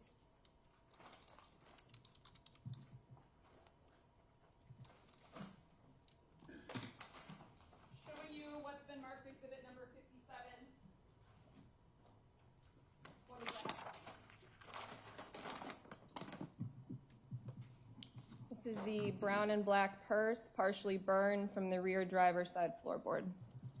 And that's already been opened, correct? It has. You opened that earlier today. I did.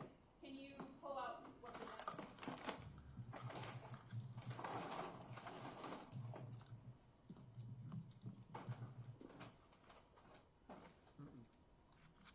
This is the purse that was recovered.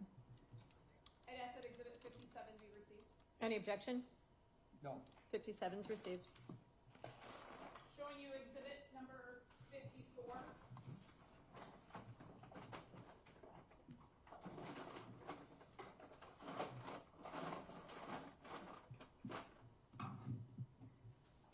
What is that? These are the light wash ripped jeans with the tan underwear that were recovered from the trunk. I'd ask that exhibit 54 be received. Any objection? No. It's received. And I'd ask you to just take out the jeans.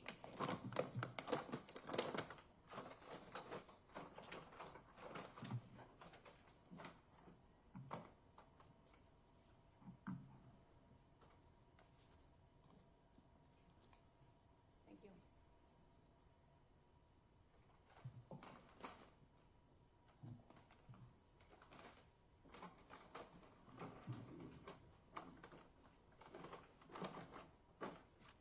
Showing you what's been marked exhibit number 53.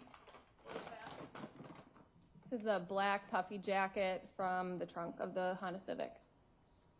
And could you open that up and show us what it contains?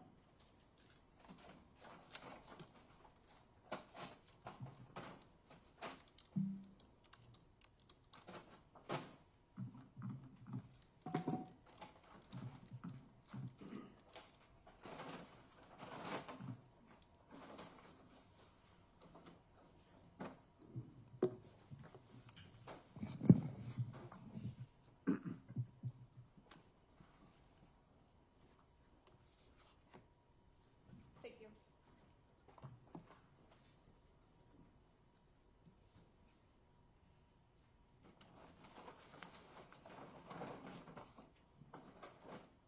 Showing you exhibit 55. What is that? These are the white Bob's sneakers with burn damage recovered from the trunk. Could you open that and take the shoes out for us?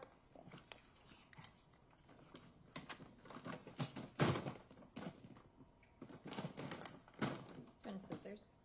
Probably.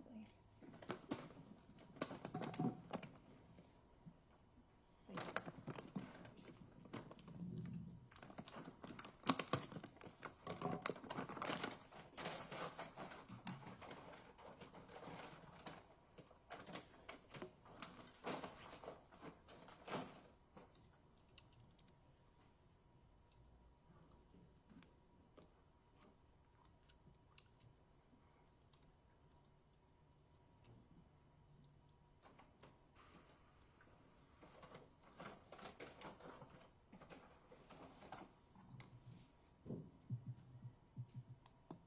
in exhibit number 55?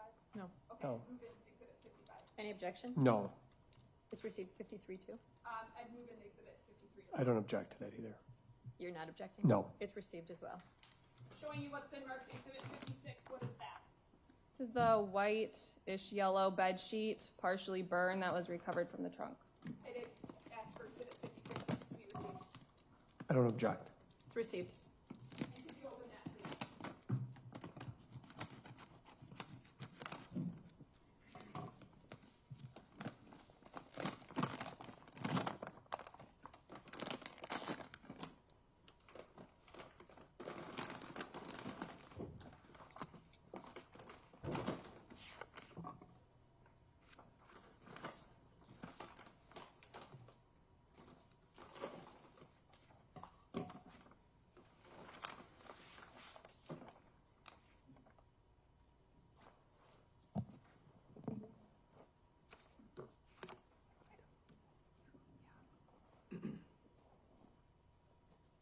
All the way open? No, that's okay. That was found in the trunk. You showed us where it was, right? It was. Okay, thank you.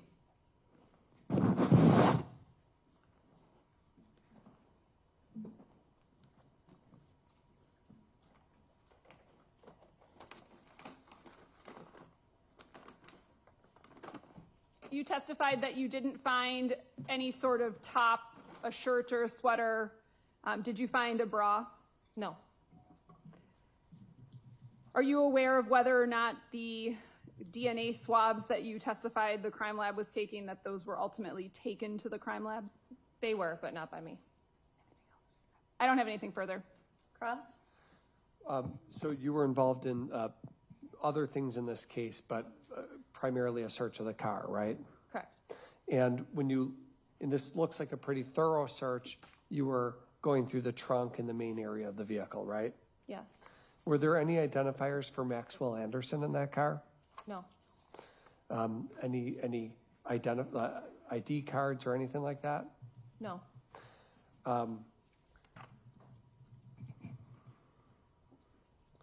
There was obviously some clothing in the trunk area that you've testified to that belonged to Miss Robinson, obviously, right? Correct. And some measurements were done, you were present for that? Yes. Now, did you go to the scene of, excuse me, were you present at the scene of the burning car or no? No. Your investigation was done once the car had been towed back to a lot, right? Correct. Or maybe a building that you use. Yes. And do you know whether the fire department, well, by the time you got the vehicle, the fire department had already been in the car and hosed it down and opened the doors and things like that, right? I can't speak to what they've done, but there was clear water inside the vehicle. I mean, clearly they had put out the fire and cut open the hood and things like Yes. that, right? And in terms of the seat distance from how far forward or how far back it is, do you know whether the fire department moved it forward or backward as they're putting out the fire? No, I'm not sure. All you know is those measurements are what they are for when you have the vehicle at the lot, right? Yes. DNA swabs were done really throughout the vehicle, isn't that fair to say? I believe it was just the exterior. The exterior driver's front door handle, right? Yes. So meaning that door handle that a driver would use to get in or out of the car was swabbed extensively. Yes. And exterior driver rear door handle, that was also swabbed. Yes. Trunk latch. Yes. What's a trunk latch? How you open up the trunk of a vehicle. Okay, so for this particular vehicle, is there a button in the back of the trunk that you would have pushed and it would have opened? I don't recall. Okay, it's something that a person would have to touch to open up the trunk though. Yes. And that was swabbed. Yes. And exterior passenger rear door handle? That was done. Exterior passenger front door handle? Yes. So all of those things are swabbed for DNA, correct? Yes. And I think you just said you didn't send any of it to the lab for testing. That was somebody else's responsibility. Correct. You said the stuffed animal that we've talked about had an odor of gasoline on it. Yes. Are you a bomb technician? I am. Okay. What's a bomb technician? I respond to calls of suspicious items. I respond if there's any potential for a device, anything having to do with military ordnance. Got it. And so when you say gasoline, you're using that phrase. Are you using that in just the ordinary smell of gasoline is what you mean, right? Like anybody would smell at a gas station is what you were smelling, right? Yes. Okay. That's all. State, were things still wet inside the car? Yes, things had to be taken out of their original packaging and hung up to dry. Nothing further. Defense? No. Thank you.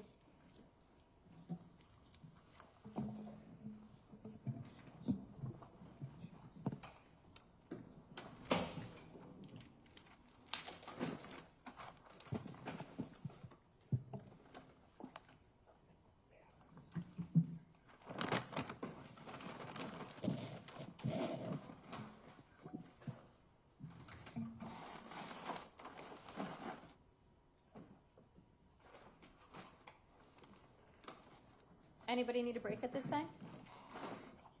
No? Okay. Next witness. State. Special Agent Ricky Hankins.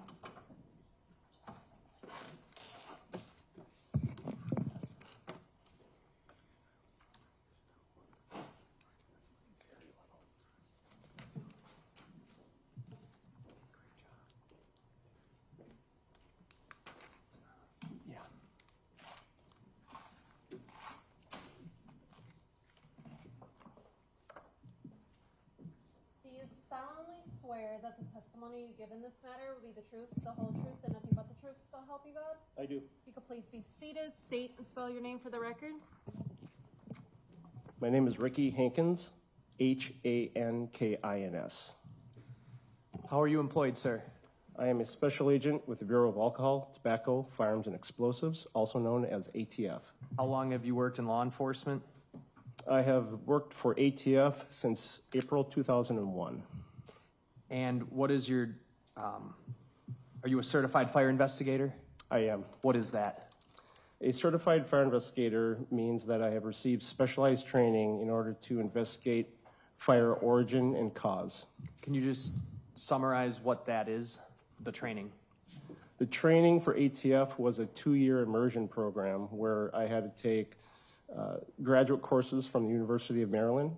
I had to investigate a minimum of 100 fire scenes under the mentorship of more senior ATF CFIs. I had to do a research project. I had to do reading reports. At the end of it, I had to take written tests. And I'm also an International Association of Arson Investigators, CFI, through their process as well. How long have you been a CFI? I have been an ATF CFI since 2009.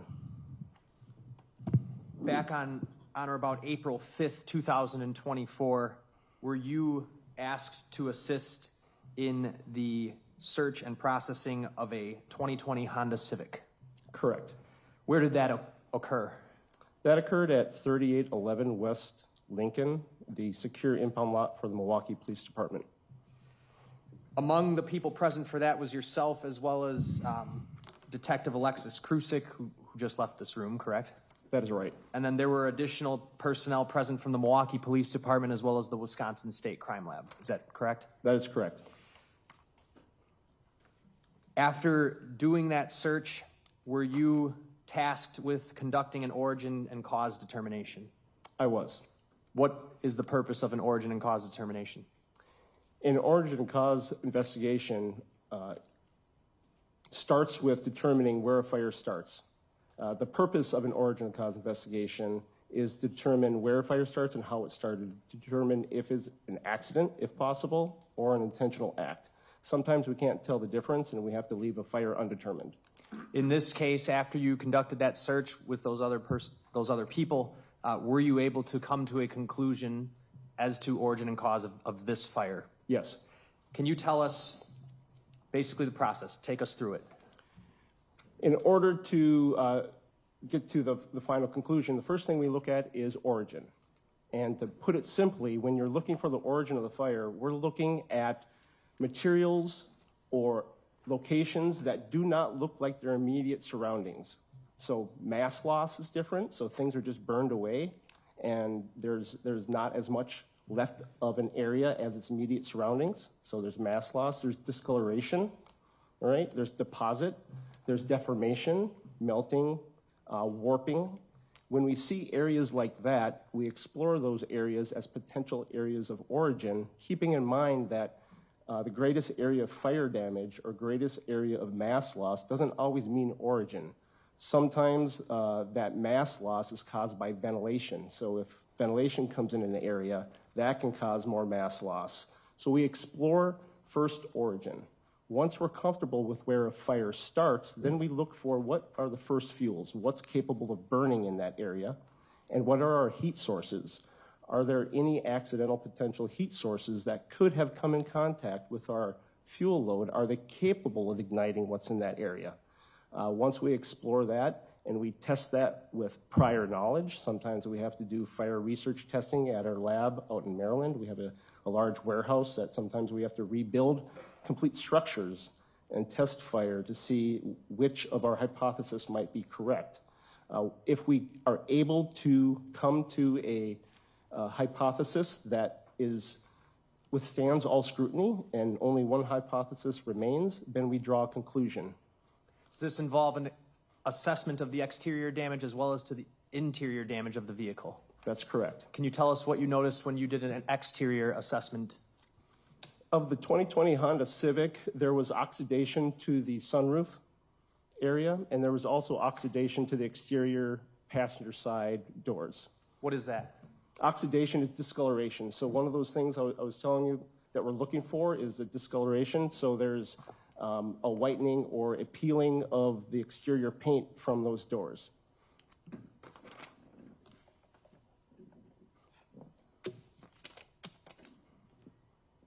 I'm going to put on the screen here for you Exhibit 60. Doesn't matter what the speed is. You're talking about this discoloration right around here? That is correct. Let's talk about the interior damage assessment. What did you observe? When we're looking at the interior of the Honda Civic, we looked first at the engine compartment, and then we looked at the trunk. The interior of those compartments, the engine compartment, there was no indication of direct flame damage. There was no fire damage indicating that the fire started in the engine compartment. Same with the trunk. There was a little bit of mass loss or flame damage to contents of the trunk that were immediately adjacent to the back seat. Well, that's because the back seat had burned away from a fire from the passenger compartment, had extended a limited extension into the trunk. I'm sorry, go ahead. Looking at the passenger compartment, so the front seats, the back seats, we had heavy mass loss to contents as well as the seating, both the backrests, and there's more survivability to the seat cushion, but the backrests for the two front bucket seats and the backrests for the rear seat were uniformly consumed. And so it was very clear that the fire had originated inside the passenger compartment. All right, for the record, while you were talking, I put up Exhibit 62, which has already been admitted. That would be an image of the interior compartment, correct? Correct.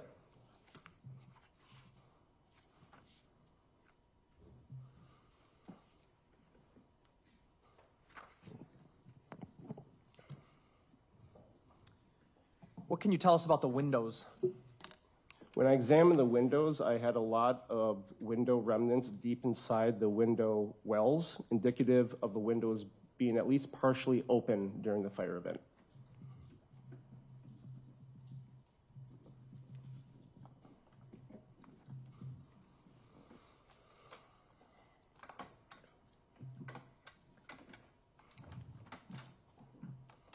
Let's talk about excavation. What happened? What did you notice through that? So like I said before, when we determined origin, and that being the passenger compartment, we started excavating, looking for what are our fuel loads. The back seat, I remember seeing a fleece blanket, which I believe we see here in this photograph. There were remnants of cardboard, remnants of paper material. I do recall, I believe, a purse in the back seat. There was also remnants of a Bic lighter I recall seeing in the back seat. And as we excavated further now into the front of the passenger compartment, I reached the area of the floorboard on the front passenger side. So front passenger bucket seat, right at foot level. During excavation, I located what appeared to be remnants of a stuffed animal, green in color, at least majority of it green that had survived. And as soon as I turned it over, I was overwhelmed by an odor consistent with the possible presence of a petroleum distillate. It smelled like, sometimes we can't tell what it is, but it could be gasoline, it could be lighter fluid, it could be any kind of petroleum distillate. But whatever this stuffed animal was appeared to have been saturated with it because it had weight to it. And it was an overwhelming odor that I experienced. Are you able to say, when you were in that front passenger compartment, whether or not the seats would have been able to be moved after the fire was extinguished? No, they were not. How could you tell?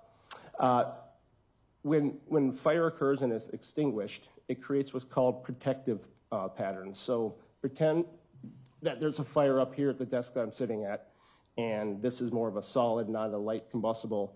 If this is in place at the time of the fire, and the fire department puts out the fire, and we move this after the fact, this is called a protected area underneath this item, right? So just like that example, if something is moved, a seat, for example, after the fire, after the extinguishment, you would see a protected area or a dischargement or unalignment of the fire debris.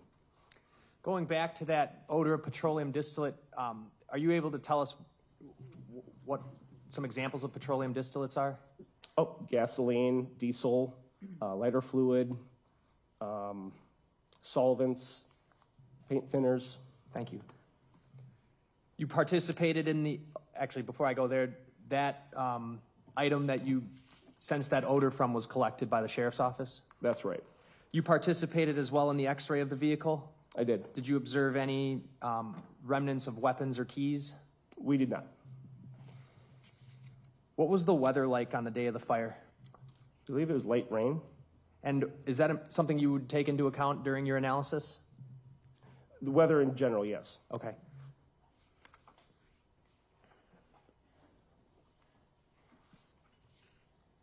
So to recap, go from front to back. The engine compartment of the trunk was not fire damaged. Correct. You could rule that out as the origin location. That's accurate. The trunk you also ruled out. How so? Looking at the trunk, there was survivability, no direct flame damage to the majority of the trunk. We located remnants, if I recall correctly, bed sheet, female clothing in the back or in the trunk. No flame damage to those contents. If a fire originates in the trunk, there's going to be flame damage.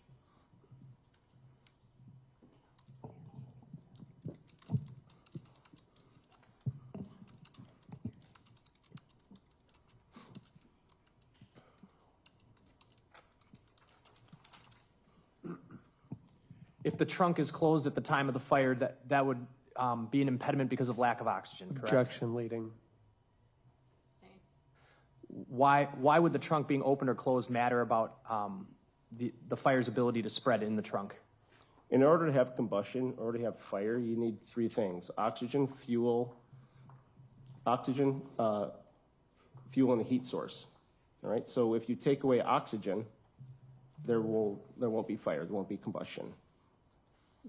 Within the passenger compartment of the vehicle, while the window's down, there clearly would have been oxygen then, right? That's correct. Are you aware of, actually to finish up where I was going then, so that leaves us with the passenger compartment.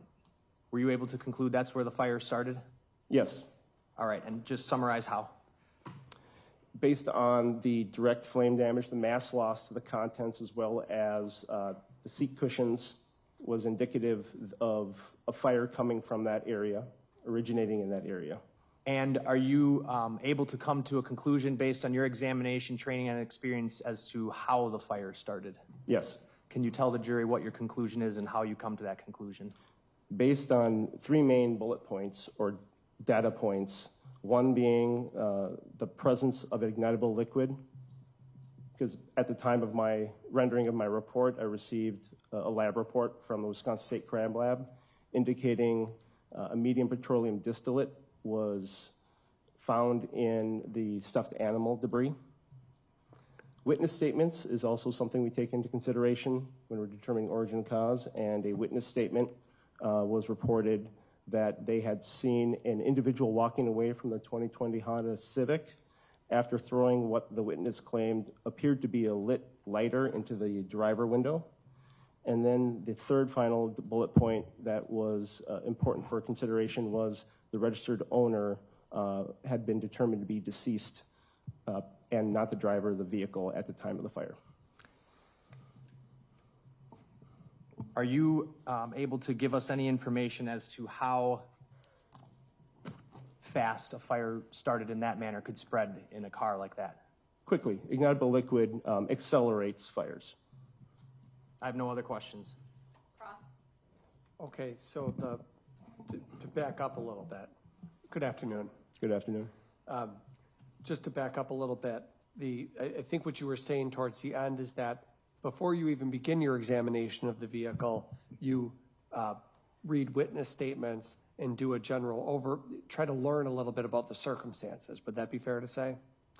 Not always before we do an examination of the vehicle. I believe I'm not sure when I learned of that witness statement, that would have been after the scene exam. Okay, you prepared an opinion and cause report though, right? Origin and cause, correct. Origin and cause report, right? Correct. And you drafted that report, and it has sections such as synopsis, narrative, and participants, right? Correct.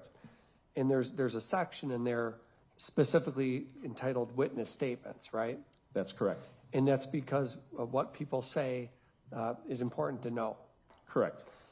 As well as doing your own independent examination, because sometimes what people say is different than what actually happened. Sometimes. It's part of the reason why you go in and do an examination is to try to see if that version makes sense, for example, right? We compare witness statements to physical evidence all the time. And that's what you did here, right? Yes. Now, the bottom line, I guess the bottom line conclusion, if you will, is that the Honda Civic was lit on fire. It was an intentionally set fire. Not something that happens from the engine, right? Correct. And it's your conclusion that the intentionally set fire was a stuffed animal lit on fire and placed on the passenger side of the car. Do I have that right? You do not have that right. Okay, can you explain your conclusion? So as I stated in my conclusion, it was the application of a open flame to ignitable liquid inside the passenger compartment. When ignitable liquid is used to start a fire or accelerate a fire, it's not pertinent for us to pinpoint exactly where that fire starts because, for example, if I poured gasoline throughout this room and lit it on fire after the fact, we wouldn't be able to distinguish where I actually put the open flame to the gasoline. Was it in the back corner or in the front corner? Because the damage is going to spread so quickly that the mass loss, the fire damage, isn't going to tell us where that poured gasoline, that poured ignitable liquid was first ignited. So my conclusion, if I believe my report is in front of you, is that it was an open flame ignition of a ignitable liquid, medium petroleum distillate, inside the passenger compartment. Something like gasoline. Medium petroleum distillate was the lab report. Right, and you said before on direct that could be gasoline. Use that as an example. A petroleum distillate is not a medium, gasoline is not a medium petroleum distillate. Lighter fluid would be a medium. Correct. What we use to light a grill, right? That is accurate. Okay, so your conclusion is that something like that was used, right? Correct. On a stuffed animal. That included a stuffed animal. Well, there was you made particular note of the stuffed animal, didn't you? That the stuffed animal had an overwhelming odor of the medium petroleum distillate, right? That's correct. Which tells you, based on your experience, that that stuffed animal, you believe, was sprayed or doused with that liquid, right? Right. I think where we're missing each other is I did not say, nor would I say, that is the only location in the vehicle that had ignitable liquid doused or applied. Right. The liquid could have been sprayed all over, as far as you know. Correct. Okay. You aware of any witnesses who saw someone spraying lighter fluid all over a vehicle? No. The only witness statement you're aware of is from a person who claims that a lit lighter was thrown into a driver's window from outside of a vehicle. Correct. And in fact, you found part of a Bic lighter on the back of the vehicle, right? That's correct. When you say Bic lighter, are you referring to the standard thing you would buy at a gas station? Is that what it looked like? Correct. The kind where a person would use to light a cigarette, right? True. You're, as an arson investigator or ATF employee, certainly you know that a Bic lighter, if a person lights it, the moment they let go of where their thumb would go, the moment they let go, the flame goes out, right? Some lighters have like a locking mechanism where you can lock the flame down. Did this one have that? I did not recover it, so I did not examine that. So you don't know? I don't. And but you do know that the 4 windows were all likely open at least partially, right? At least partially open at the time of the fire, right? Correct. And that's based on the uniform fire mass loss, right? Or no, I'm sorry, that's based on the debris that you noticed in the windowsills, right? Right. The window channel had significant glass still in it.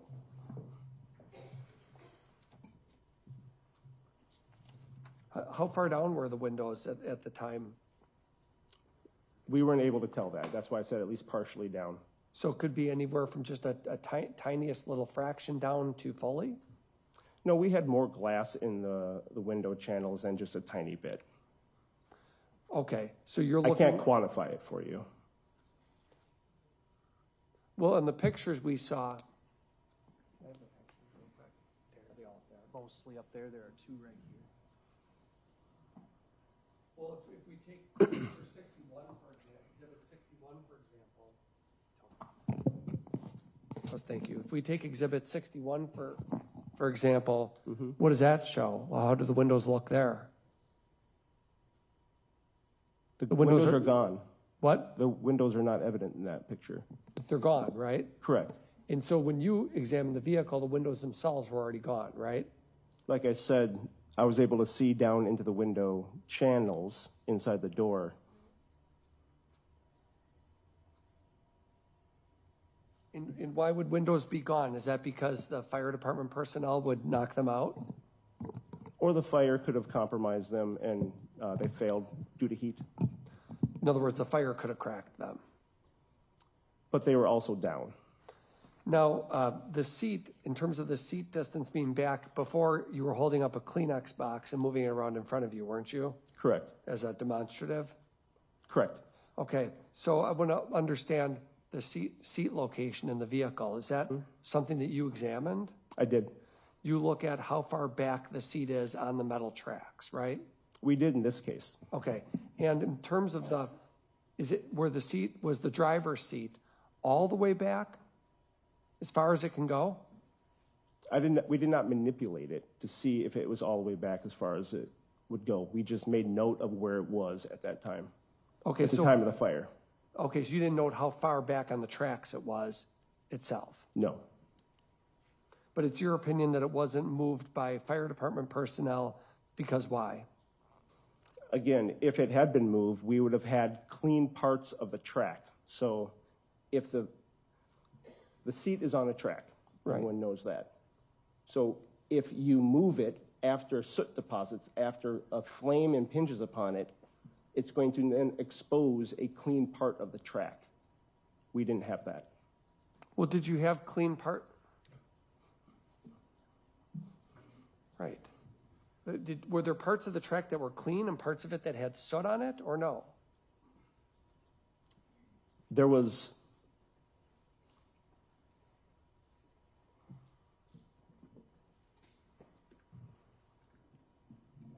I don't recall the exact visual of the tracks.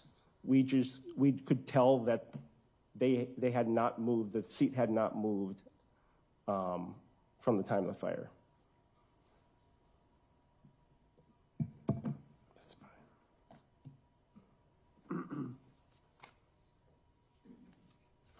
Thank you, that's all. If you had not had the witness statements, would your opinion about where the fire originated have changed? No. If you had not had witness statements, would your opinion about it being a result of an ignition of an ignitable liquid changed? No. Was the fire incendiary? It was. Meaning what? It was an intentional act. Nothing else. No. Thank you. Anybody need a break now? Oh, I see some hands. Okay, we're going to take a 10-minute afternoon break, and then we'll be back with you. So just leave your notebooks on your chairs, please.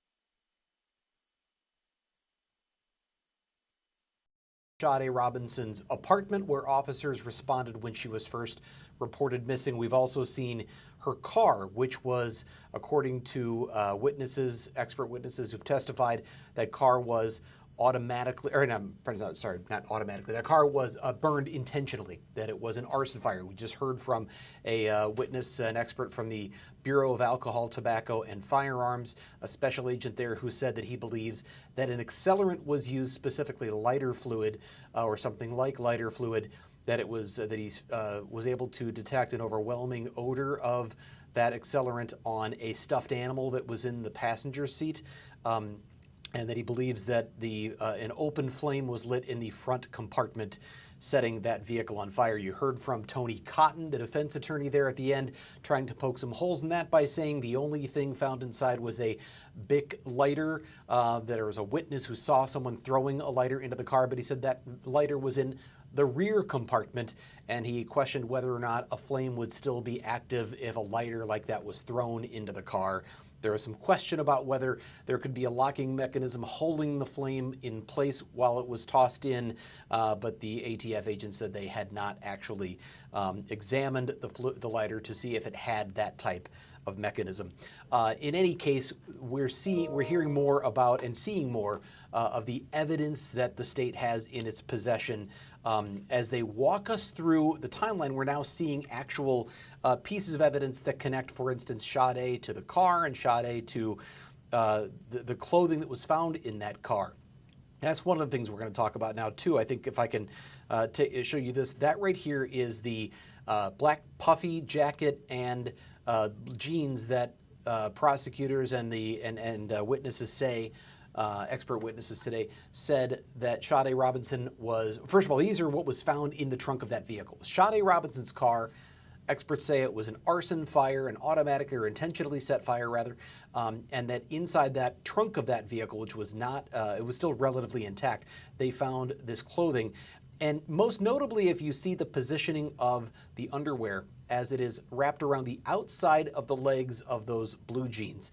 The expert witness who was testifying at that time, who was with the Milwaukee County Sheriff's Office and has some ATF training in her background, said that this was how they found the clothing, and she believed that the placement of the underwear there was consistent with, that's the phrase she used, consistent with someone assisting in the removal of the clothing. Obviously, that would be a suggestion that someone other than Sade removed the clothing. They also presented this photograph, and that is of Sade Robinson in that same, what they say is that same jacket and in those same jeans, and also in the same light-colored shoes that were found inside that vehicle. One of them badly burned, one of them not so burned at all. But they say that is evidence that these were Sade's clothes that were found in the back of the car. So we know that they're trying to tie together, first of all, that this was Sade's car. We know that now, that the fire was intentionally set, that she had been wearing these clothes, and in fact that she had been wearing these very same clothes on that date, potentially with Maxwell Anderson. If we take a look at this, you see that she is in light-colored blue jeans. Whether or not those are the same exact ones that are found in the car, they have that light color to them. It seems to be that the prosecution is suggesting that that is the connection here. We're going to hear later in the case that Maxwell Anderson was spotted on a Milwaukee County Transit bus. First of all, that witness who saw someone throw the Bic lighter into the car described someone who matches Maxwell Anderson's, matches what he looks like. At least that's our understanding. We'll probably hear from that witness later in this case. But we also have, or at least another witness who identified him being near the car. But that Milwaukee County Transit bus surveillance shows what appears to be Maxwell Anderson, according to prosecutors, in that same vicinity. So again, they're connecting these dots. You've got Maxwell Anderson on the date with her. You've got the phone pings back to her, or to his home. You've got the car that's ultimately found the next morning burned out in this building on the north side. You've got Sade's clothing, that she appears to be the same clothing that she might have been wearing. You have a detective saying that it appears someone may have removed that clothing for her. And then you also have Maxwell Anderson apparently spotted nearby. All of that paints the picture the state wants the jury to hear, that this couldn't have been anyone other than Maxwell Anderson. Of course, the defense continues to talk about the fact that this is it's all circumstantial, that they still don't have that direct evidence that Anderson did this, where he did it, with what weapon, where's the blood, where's the DNA. There was nothing indicative of Maxwell Anderson, they said, in that car. There is one thing that a couple of different witnesses talked about, and that is this. I've got to bring this up for you here. If you see this measurement, that is the edge of the front seat, the front driver's seat of that car. It is 20 inches back from, I'm guessing that's from the accelerator. But that distance, they said, did not seem to be consistent with someone of Sade Robinson's stature. In other words, was somebody else driving that car who was taller than Sade Robinson, who was a petite young woman. That seems to be the suggestion the state is making here. Again, the defense asked, well, was the seat all the way back? Sometimes people get out of a car, they might move the seat all the way back before they get out. That seems to be what he was leading toward. The state's witness said that they didn't check to see if the seat was all the way back. They didn't adjust it at all. They just made the measurement to show how far that seat in back. Will that be relevant? Will that be important? Potentially it could be. Something else I want to show you, though, and I actually misstated this yesterday. We've talked a couple of times, yesterday and today, about this fence. This is the fence that was rammed by a vehicle that prosecutors say was Sade Robinson's vehicle, that leads to the pump house down by the water, Lake Michigan shoreline in Warnemont Park in Cudahy. And next to that fence, you have this. I keep mistakenly referring to that as a taillight. It's not a taillight, and it only makes sense it would be a headlight. Of course, strikes me that I should have known that all along, but it would be the headlight that is missing. Well, today we got a better look at that vehicle, and I want to show you, not only did we get the shots like this of the burned out car, and you can probably see down, that is the left headlight. There is a better look at it from, and maybe I don't have this one yet. I don't think I was able to get this one. Do I have this photograph? Let's see if I still have. Oh, I do have this photograph. I've got to drag it into where I can show it to you. Maybe I don't have it. I'll have to find it later. There is a shot of that same vehicle from the Milwaukee tow lot. It's being held in evidence, and from the front driver's side, it appears there is a missing headlight. So prosecutors are certainly suggesting that broken headlight that was found at the scene of the smashed fence belongs to the car that has that missing piece that was found burned out later on up on Milwaukee's north side. So we are hearing more. We're getting through some of the state's key testimony, but obviously still a long way to go. I think we heard from as many as 5 or 6 witnesses so far today. We heard from some this morning. We've heard from some, actually, I think we heard from 9 this morning. We've heard a couple already this afternoon. They'll be coming back into the courtroom in a few minutes, and there will be more yet this afternoon. At 4 o'clock here on this stream, we're going to be heading over to Fox 6 News at 4. I'll be giving some updates there. Of course, all of our coverage of this trial on Fox 6 News at 4, 5, and 6. And later tonight at 9 and 10, we'll have some experts joining us to talk about what they've heard and what they observed so far, their analysis of the Anderson trial and the latest testimony that we've heard today, including cross-examination by the defense. But if you want to keep watching the live stream, if you want to keep watching testimony without interruption, without analysis, you can always do that at Fox 6 News Milwaukee's YouTube channel.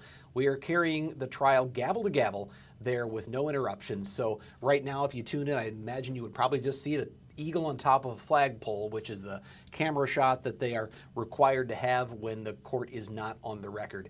And then when they come back on the record, you'll hear audio and they'll widen back out and you'll see the courtroom. But that'll be happening probably through 4:45 or 5 o'clock today before the court breaks for the day and heads into day 4 on Friday. I'm going to take a break right here, and we'll give you a little bit more before we head back into the courtroom, waiting to see when they come back on the record, which should be here very shortly. We'll take a break and be back right after this.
This is the Wisconsin Live Desk.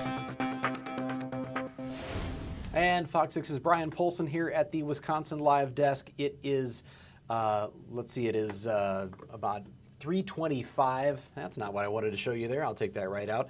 It is 3:25, and we are waiting for court to come back in session on the trial of Maxwell Anderson. That is in the death and dismemberment of 19-year-old Sade Robinson. The court's in a brief recess right now. They are in the middle of testimony over the burned-out car that was found near 29th and Lisbon on the north side of Milwaukee on the morning of April 2nd. That is the same day that a human leg, Sade Robinson's leg, was found along Lake Michigan in Warnemont Park, and also the same day later that evening that she was reported missing by friends and co-workers when she did not show up for her shift at Pizza Shuttle. So far today, we have seen testimony that included an officer who was part of the search of Sade Robinson's apartment. When she was first reported missing, they went to do a welfare check. They got inside. They found a messy, but not particularly messy, typical college student's apartment. And there you go. You can see right there. Well, I guess I've got to bring that up for you. So you see a pretty typical studio apartment. There's a bed, there's a kitchen, there's a couch in a sort of makeshift living room. but nothing that demonstrated any sort of struggle. There was no forced entry. There was no sign of any kind of weapon, blood, anything like that. What they did find, and what the defense was able to get entered into evidence and into testimony, was they were able to find a safe that was locked, and inside that safe there were 47 pills of suspected methamphetamine and some THC. What does that have to do with anything? Well, that's what the state said when they asked the judge not to let the jury hear about that. But the judge allowed that evidence because the defense said it could be evidence toward a theory that someone else did this. For instance, someone, if she was buying drugs from someone involved in the drug trade, those tend to be people who have more of a propensity for violence, and the defense argued that that could be evidence consistent with someone else being a danger to Sade Robinson beyond Maxwell Anderson. The judge said it could be prejudicial to the jury, but she weighed the two and she felt it was my admissible. understanding the court wants to stop at 4:45. I'm hearing Does Your Honor want me to some just discussion that is off the record right now, or at least maybe it's on the we're record, done but with it's the not witness with the at jury in the 4:40, room, and so I I don't know think the we're going next to one take you is gonna back be just yet. But as I'm listening in, Okay. I think fairly shortly they should be bringing the jury Defense, back anything into to the address room, and before we we should be bring the jury? going. No. Oh, actually, you can We're ready. probably hear this too. I think I've probably got the sound up on that, don't I? I'm going to bring that down just in case anything. I think that is all on the record, but just in case we're off the record, I don't want to be putting that out over the stream. But it should be moments from now that we'll be heading back into the courtroom and hearing more. I just did hear them say that they plan on going through 4:45 today. The jury's coming back in right now. I'm seeing an update on that. So that means between now and 4:45, you can watch all of this on the Fox 6 News Milwaukee YouTube stream, or stick around here for the next half hour of live testimony, followed by Fox 6 News at 4 on this stream, and you are going to be able to see coverage from our reporters, Bill Miston, who is at the courthouse. We've obviously got other reporters who are covering this throughout the day. We've got photographers, reporters, producers, everyone's all over this. It's the biggest story right now in the Milwaukee area, and Fox 6 News is absolutely all over it. And we will continue to be right here on our digital platforms. Still not seeing any movement at the courtroom, so I'm keeping my eye on that. But we're going to be here every day from the Fox 6, or from the Wisconsin Live Desk, rather. I will be here and hosting, updating you on what's going on every day at 12:30. The court will likely be in recess, as they have been the last 2 days, so that'll give us about an hour and 15 minutes to get you up to speed on what's happened the day before, what you've missed so far in the trial, and what's happened so far on that particular day. And don't forget to check out Fox 6's Open Record. That is our weekly podcast. We'll be recording tomorrow morning. We're going to have a guest, an expert, criminal defense expert, Julius Kim from the law firm of Kim and Lavoie. Very experienced criminal defense expert and also former prosecutor. Sounds like the judge is back on the bench. The jury is back in the room, so we're going to send you now out live to the Milwaukee County Safety Building in the courtroom of Judge Crivello. That the testimony you give in this matter will be the truth, the whole truth, and nothing but the truth, so help you God? I do. You could please be seated, state and spell your name for the record. My name is Megan McMahon. My first name is M-E-G-H-A-N-N. My last name is M-C-M-A-H-O-N. How are you employed? I'm employed as a trace evidence analyst at the State Crime Lab in Milwaukee. What does that mean?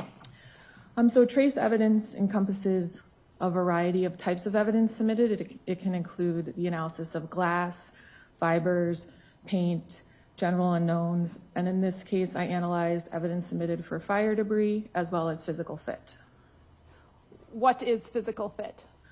Physical fit is the analysis of items that are broken to determine if they could fit together to form one contiguous piece. Can you describe what your training, experience, and education is that allows you to work in this capacity? So I have a Bachelor's of Science in Spanish from the University of Wisconsin-Madison, and I have a Master's of Science in Forensic Science from John Jay College of Criminal Justice. In addition to my education at the laboratory, I completed an in-house training program for both fire debris and physical fit. In general, those training programs encompass readings, lectures, hands-on exercises, and culminate in what is called a competency test, which is essentially a mock case. How long have you worked in your capacity at the crime lab? I've been at the lab in Milwaukee since 2015.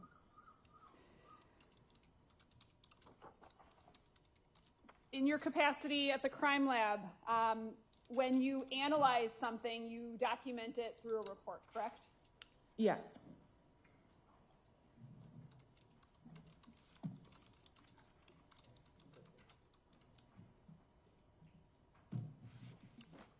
Showing you what's been marked exhibit number 438. Can you identify what that is? Exhibit 438 is a copy of the laboratory report that I issued on May 16th, 2024 for laboratory case R24-952. I'd ask that exhibit 438 be received. Any objection? No. It's received. And what does that report document? So this report is a report of my analysis for item BD that was submitted to the laboratory for fire debris analysis. What was item BD? Item BD was one sealed paper bag that contained 1 gallon can that had burned debris in it that was reportedly recovered from a vehicle. The number or lettering system, BD, is that how your lab keeps track of things? Yes, when evidence is submitted to the laboratory, it's given a laboratory item designator. So we start at A and continue on until all the evidence for a case has been submitted. Handing you what's been previously received as exhibit number 52. What is that?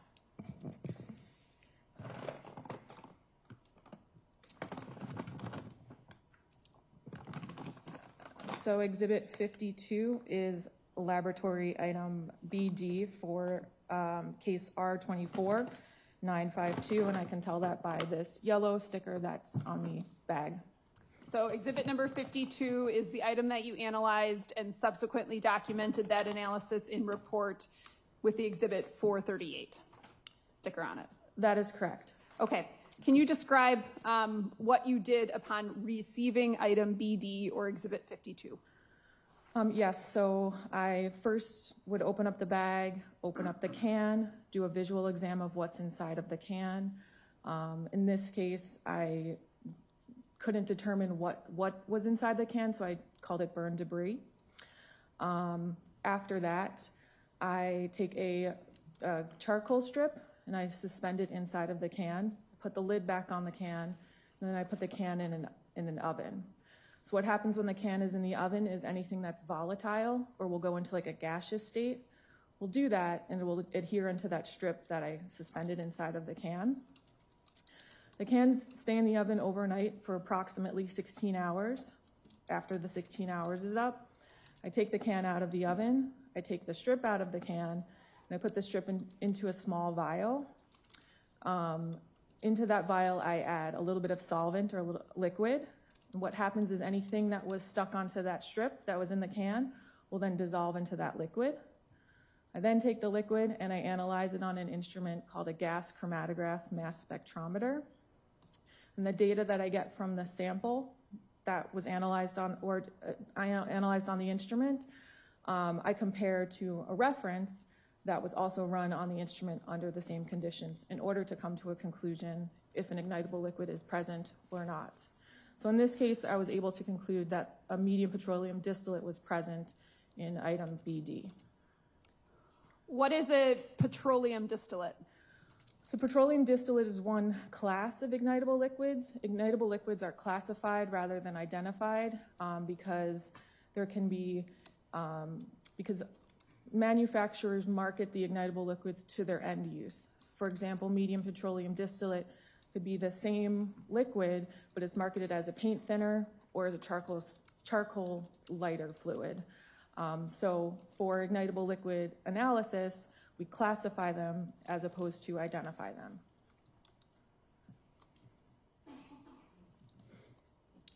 Are there other classifications of petroleum distillates?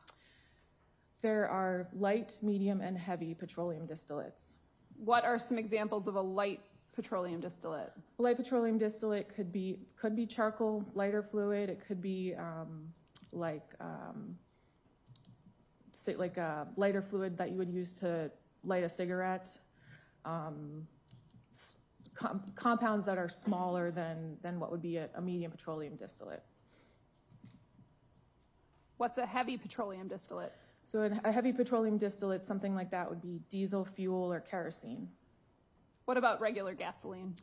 Gasoline is its own classification. And is it just gas or gasoline as its own classification, or is there a title for it? It's not. It's gasoline. Okay. Items like paint thinner and lighter fluid have smells to them typically in your experience? I would say that petroleum distillates have a smell. I don't know what, in general, when I receive liquid as an item of evidence, I don't know where it's coming from, so I couldn't tell you if it was a paint thinner or a charcoal lighter fluid, but it does have a smell. Did you note any odor from exhibit number 52, item number BD? Because it was debris, I did not smell it.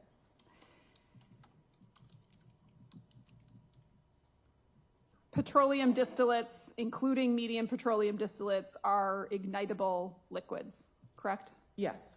And what would ignite a liquid such as a medium petroleum distillate? A flame. Okay, a flame from anywhere? Yes. Okay, so a flame from a match? A match, a lighter.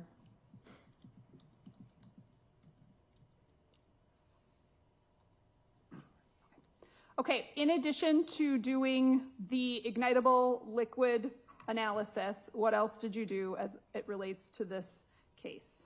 I also received broken pieces with the request to determine if a physical fit was present between these pieces and a vehicle that was submitted. What was the vehicle that was submitted? I'd have to refer to my report. You drafted a report? Yes.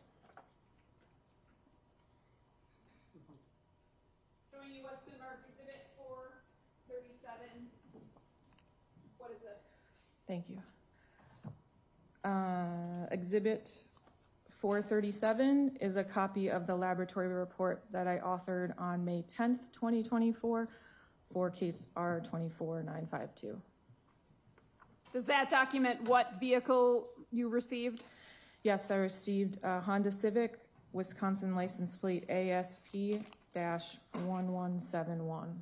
And does that actually physically come to you at the lab? Yes. Who did you receive that from? What agency? It would have been received by our evidence technician, so I'm not sure what agency submitted it. Does the vehicle itself receive an item number? Yes. What item number was the Honda Civic? The vehicle was item BQ. What else did you receive? So I received items BR through BV, through BV,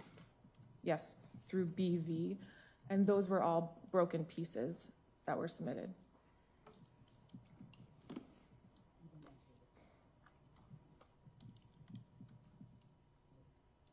I'd ask that exhibit 437 be received. Any objection? No. 437 is received.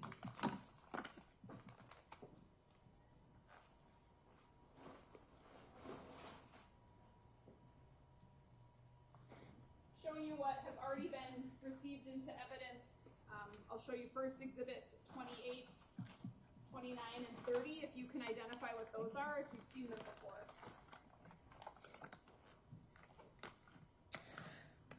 So exhibit 28 is item BR for case R24952, and again it has the yellow label that's put on at the laboratory. And what is item BR? Item BR was a broken mirror that was submitted. Exhibit 29 is item BS for laboratory case R24952, and item BS was a piece of broken black plastic. And then exhibit 30 was received as laboratory item BT for case R24952. There were 5 pieces of broken black plastic that are inside here. So when I did my analysis, I sub-designated them as items BT1 through BT5. And what about exhibits 31 and 32?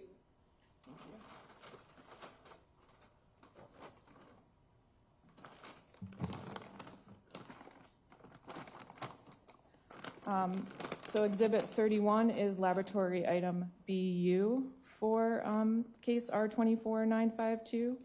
And this is a piece of broken black and silver plastic.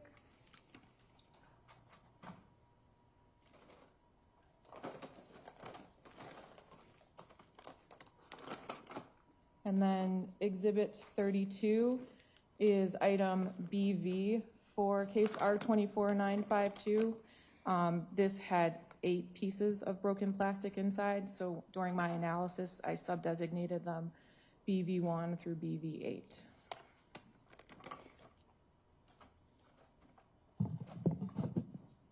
Why don't you start with item BR and walk us through what your analysis entailed? So in general, with my analysis, what I'm first going to do is open up the broken pieces that were submitted, and I'm going to do a visual exam and a microscopic exam of those pieces and document what I observe. Then, if there are any of those pieces that look like they would fit together to each other, I would do that physical fit at that time. After I'm done with all of that, then I took all of the pieces and I went to the vehicle, which is in a different part of the laboratory, and I attempted to do a physical fit from the pieces to the vehicle. So there were 3 pieces that I was able to physically fit back to the vehicle. And just as a preliminary question, to physically fit something together, does an item have to be broken? Yes. So if a piece of a car falls off but isn't broken, can you conclusively say that it comes from that car? No. So in general, that conclusion might be something like detached but not broken from the vehicle. There might not be anything broken for a physical fit analysis to be attempted. So it's fair to say that you're looking at how an item fragments when it's broken? I'm comparing broken pieces to broken areas on the vehicle. Okay, what was you said that there were 3 items that you were able to fit? Yes. What were those? So I was able to fit item BT3, which was broken black plastic, to the vehicle, the front grille area. I was able to fit item BS, which was a broken piece of the license plate holder, to the license plate holder that was on the vehicle. And then item BU, which was broken black and silver plastic, to the passenger side fog light area on the vehicle. What about the other items? So items BV3 through BV8, so submitted broken pieces, I was able to fit back together to each other, but that piece, there was nothing broken on the vehicle for me to attempt a physical fit for that. The same thing with item BV1 and BV2. There wasn't anything broken on the vehicle for me to attempt a physical fit. And then items BR, BT1 and 2, 4 and 5, there was no physical fit attempted. So the vehicle was damaged, it was burned. So for safety reasons, we didn't want to put it up on a lift, and the pieces that were not attempted appear to be interior pieces, so there was no more analysis done. BV3 through BV8 are described as pieces of black glossy plastic, correct? Yes. And correct me if I'm wrong, but your findings were that all of those pieces fit together, correct? Yes. On the Honda Civic, item BQ, was there a part that was missing in the area where those items BV3 and BV8 would have fit? So I was able to use that conclusion, detached but not broken, for the one contiguous piece that BV3 through BV8 formed. But again, there wasn't anything broken on the vehicle for me to do a physical fit for that. Was there an area of the Honda Civic that was missing a piece consistent with what you put together for BV3 through BV8? There wasn't anything there, but again, it wasn't, there wasn't anything broken on the vehicle. Okay. So it appeared as though, again, that piece fit in there, but I'm not able to do any more analysis in the sense of I can't say there's a physical fit because there was nothing broken for me to try to attempt to do a physical fit on. And so that's where you come to the conclusion that it appeared to be detached? Yes. What about items B1 and BV2 that you described? Did you come to the conclusion that those items, when put together, appeared to have been detached from the Honda Civic? Yes, it would be the same conclusion. BV1 and BV2 both appeared detached but not broken from the vehicle. And again, that the area where BV1 and BV2 appeared to have been detached, there was the Honda Civic missing that particular piece? The piece wasn't there, but I couldn't make a conclusion as far as if BV1 and BV2 were the pieces that belonged to the vehicle. But the Honda Civic was missing that particular piece? The pieces were not there, yes. I don't have anything further. Cross? Thank you. Good afternoon. Good afternoon. So one part of your role in this investigation was to test some burn materials, correct? Yes. And did they arrive to you in like the big gallon bucket or 5-gallon bucket?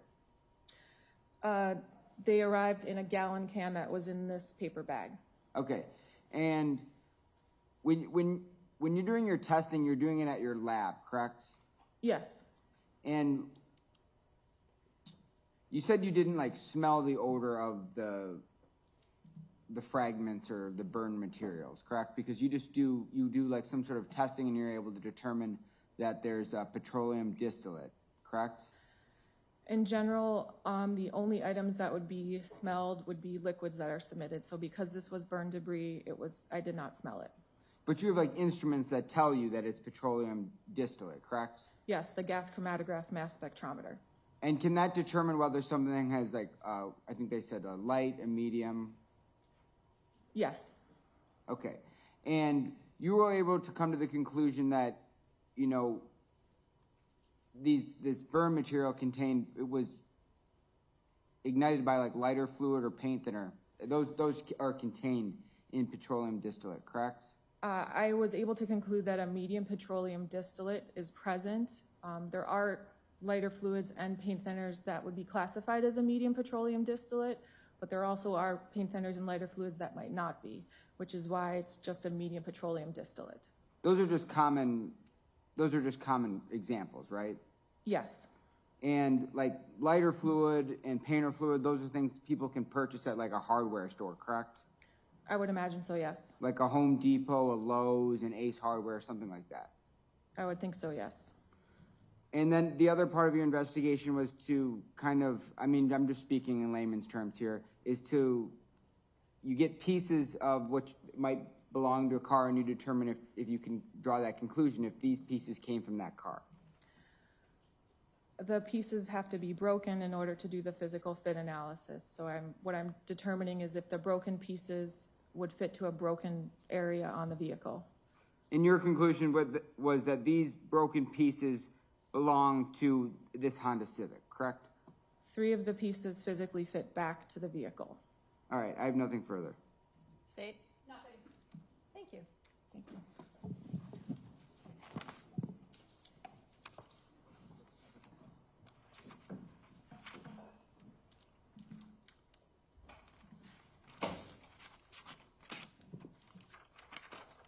would then recall Detective Donner.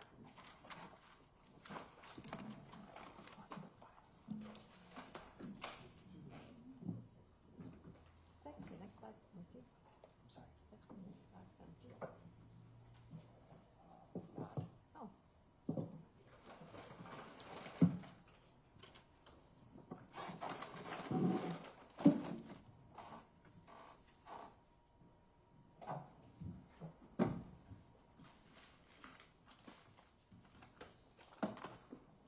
We have a different court report, so we're going to re-swear you. Oh, sure.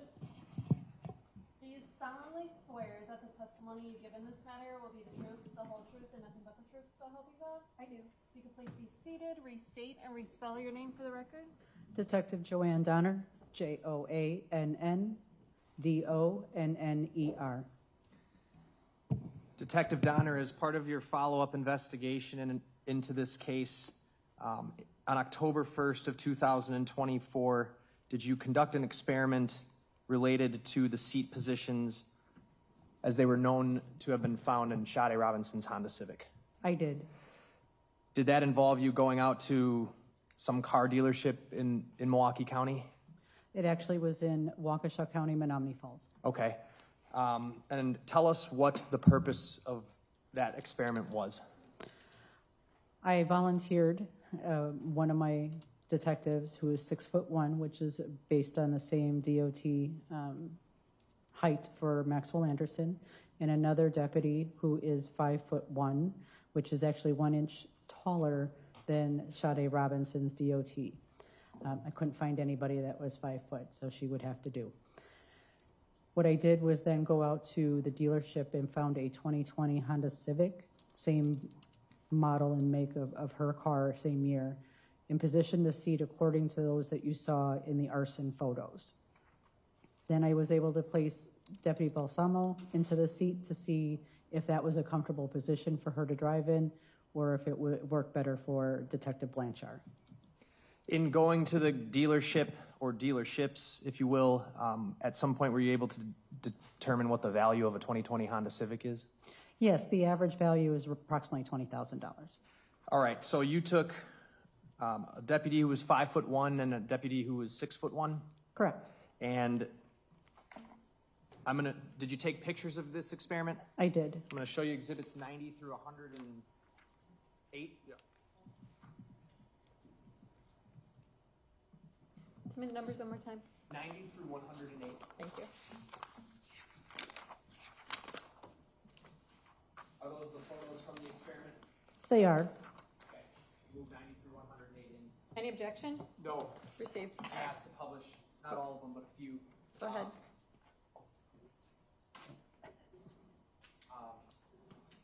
Detective Donner, what was the seat position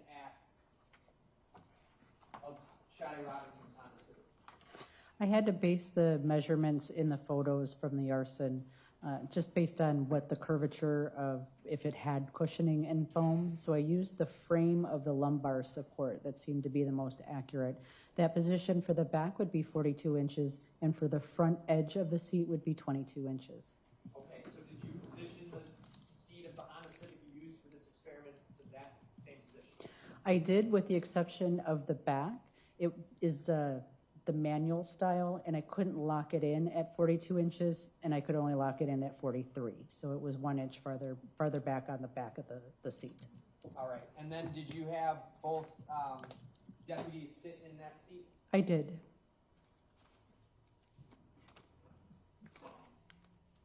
For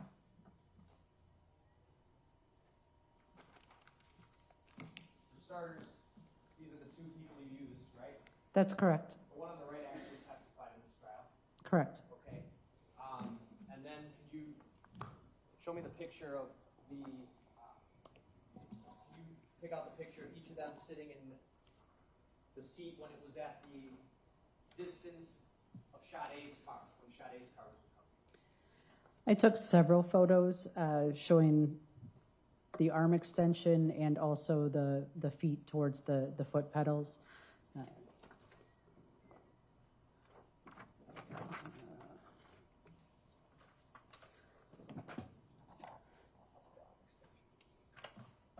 going to show on the PV 94 and 95. When you had the 5'1" deputy sit in the chair, were her feet able to touch the pedals? No, they were not. And her arms, exhibit 95, fully outstretched? Fully outstretched, elbows locked. When Detective Blanchard on the right here sat in that seat, how did that go?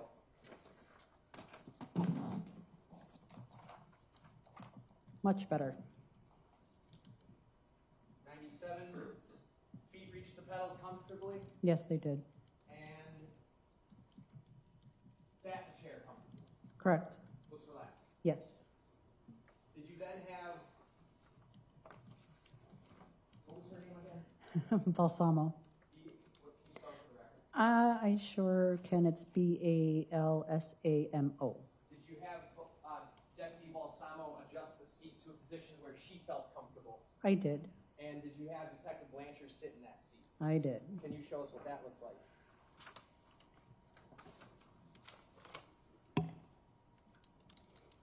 Here's Exhibit 102. Scrunched up to the front. Yes. Attorney Vance Cruzan, can you use the mic, please? Sorry, Judge. That's okay. All right, and head not comfortable. It was actually touching the ceiling. He could not put it back any farther. He had to be hunched over forward to fit. Nothing else. Cross? So if I understand correctly, all you did was test the seat for, well, first of all, the car itself was burned away.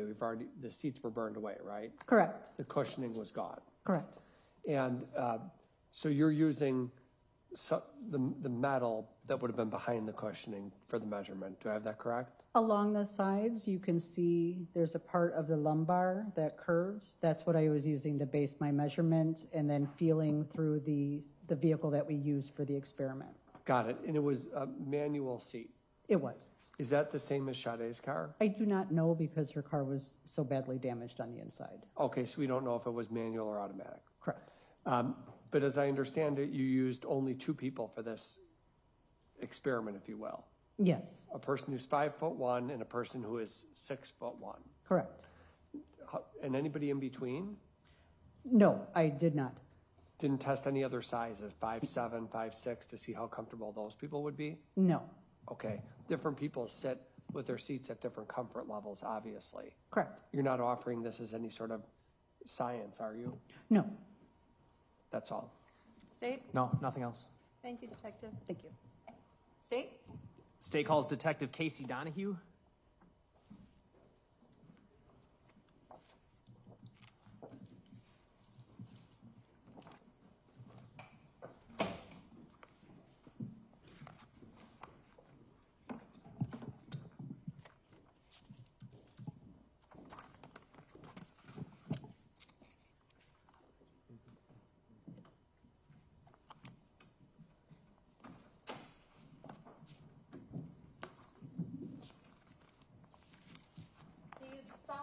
Swear that the testimony you give in this matter will be the truth, the whole truth, and nothing but the truth, so help you God? Yes, I do. Would you please be seated, state and spell your name for the record? My name is Casey Donahue, Casey Donahue.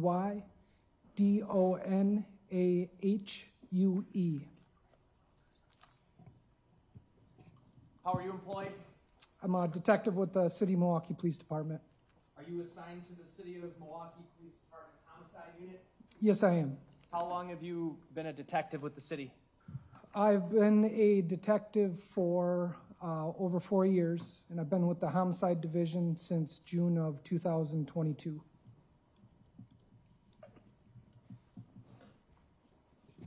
Did you assist in the investigation related to a missing person named Sade Robinson?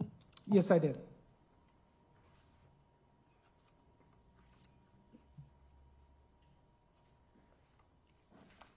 And when your department, the Milwaukee Police Department, became involved in the investigation, had you come to learn that her car was set on fire near the intersection of 30th and Lisbon?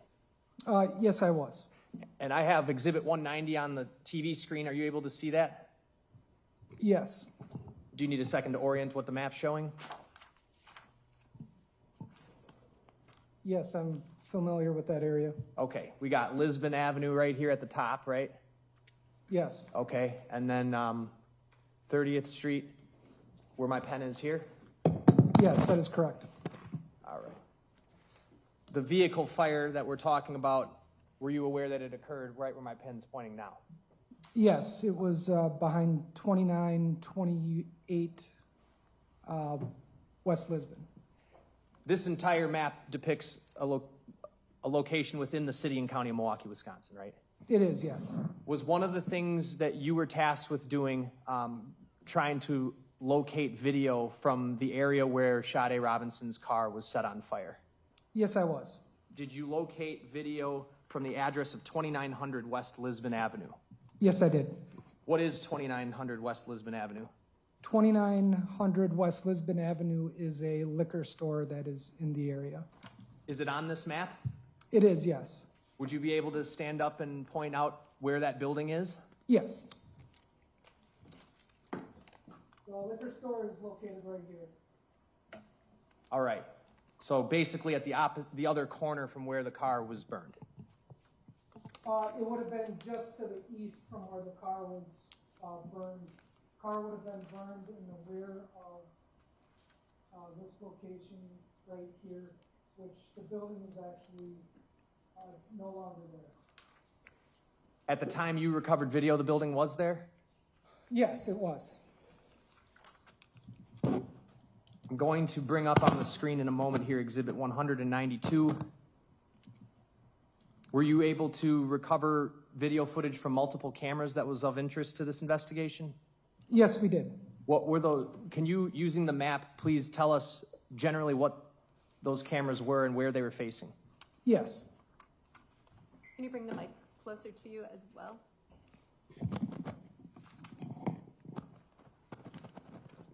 Thank you, Detective.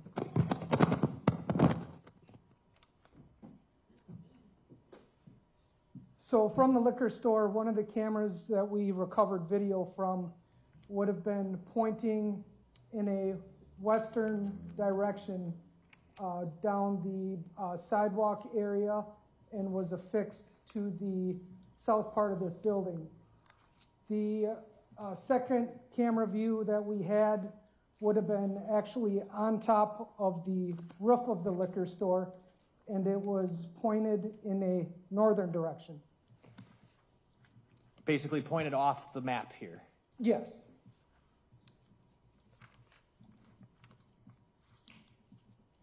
You can have a seat, thank you.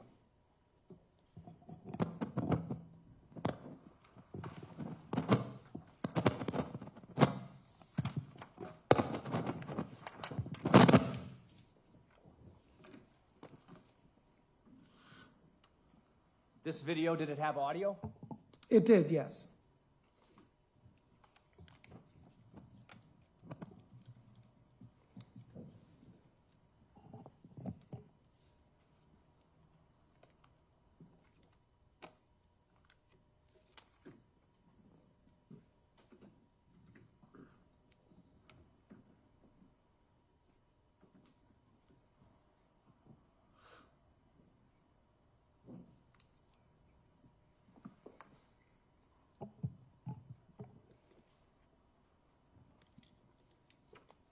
All right, Detective, I have on screen, I believe it was the first camera angle you described. So we're looking up at the date and timestamp here in the upper left-hand corner. It says February 4, 2024, 06:48:37, correct? That is correct, yes. And did you, when you were recovering this video, ascertain whether or not the date and timestamp on this video was accurate? Yes, it was in fact accurate. The street... I'm sorry, before we go any further, there's a brief matter, I think, could we just be heard at sidebar real quick? Sure. And what exhibit is this? 192. Thank you.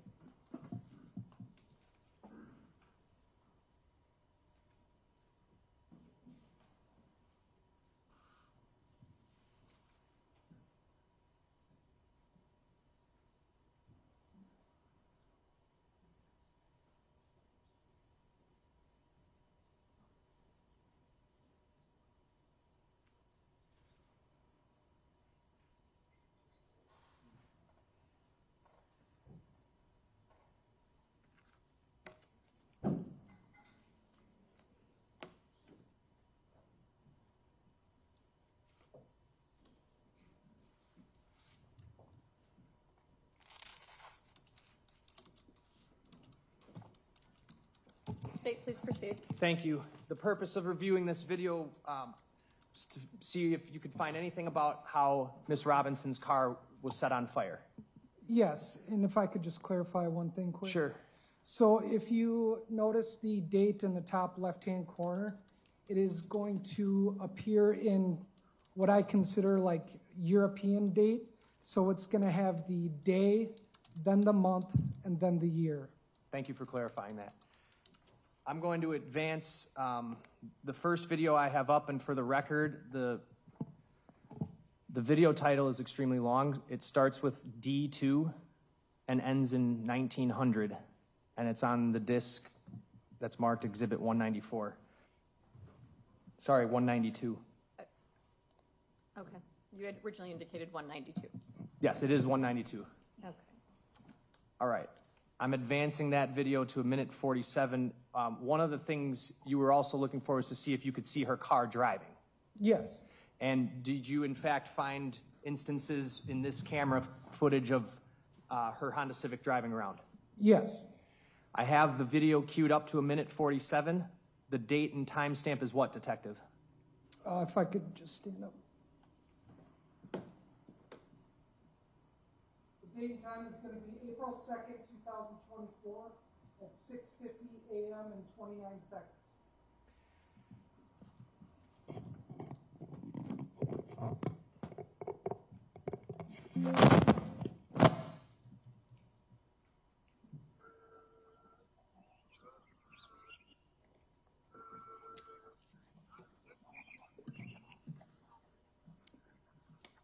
What do you see? If you notice towards the top of the screen, you're going to see a vehicle that appears to be Sade Robinson's vehicle.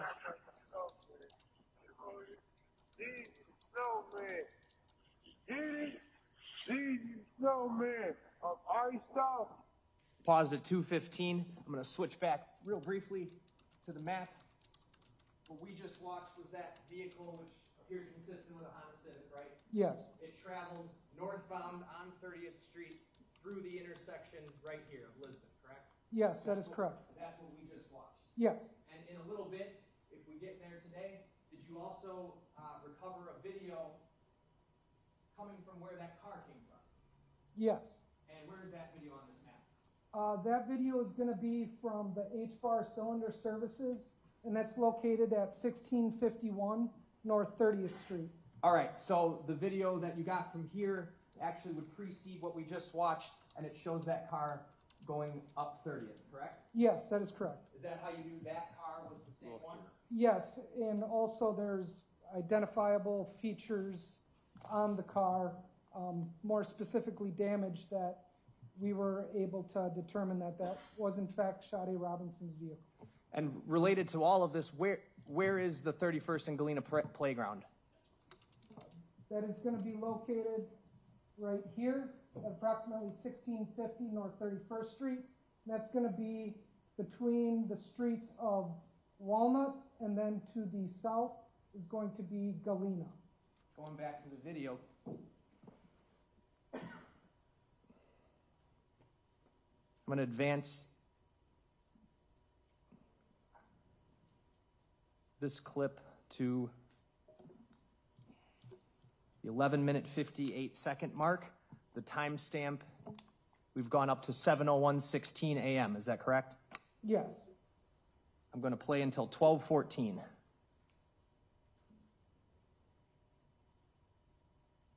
Oh, turn the volume off, sorry.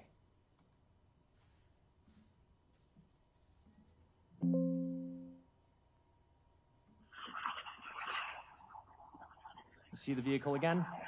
Yes, I do. Where's it going? That vehicle is traveling southbound on North 30th Street from Lisbon.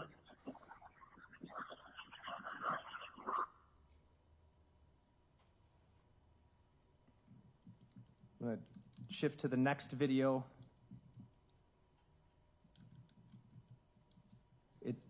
The title starts with D2 again, and the last four digits are 3935 for the record. This video picks up at 7:19 a.m., is that right? We're at the beginning? Okay. Yes, that is correct. I'm going to advance to 3 minutes and 44 seconds. 7:22:58 a.m. Yes. Playing from that time until 4:12.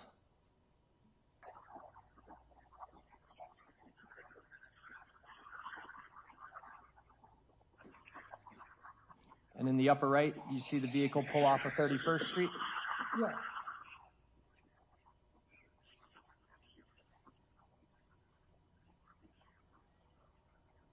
And now what's it doing, if you could point it out? It's turning northbound on North 30th Street from Lisbon.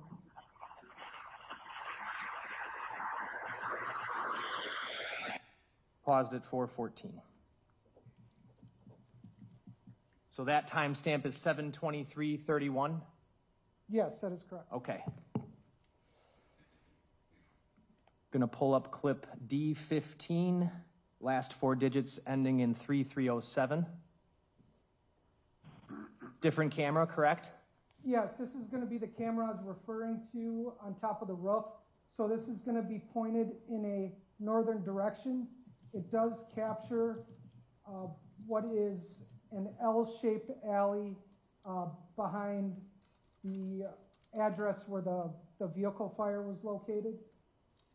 All right, so off to the left side of this screen is where that alley entrance would be, and you're telling me you can't get out onto this street that's on the right? Not from there. This portion of the alley goes east to west and then turns to the north-south. Point out. So it's shaped as an L, which you can see would be like this. So the alley comes here, and you have to turn to go north. I'm gonna advance this video to 3 minutes and 3 seconds. The timestamp on this clip is actually in the lower right, and what time do we have? This is going to be 7:23 and 34 seconds. What are we gonna be looking for here, Detective? So you'll notice Sade's vehicle will pull up right down here and then conducts something like a Y-turn to go back in the other direction. That other direction being where it would eventually be lit on fire. That is correct, yes. I'm gonna zoom in just to the left side of the video. Oh, never mind, I have another computer. Yeah. And I'm gonna play until 4:24.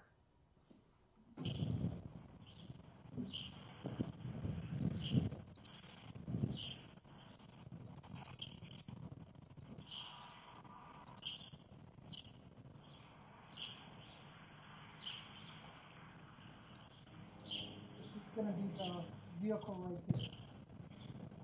As you can see, there's damage to the passenger side mirror.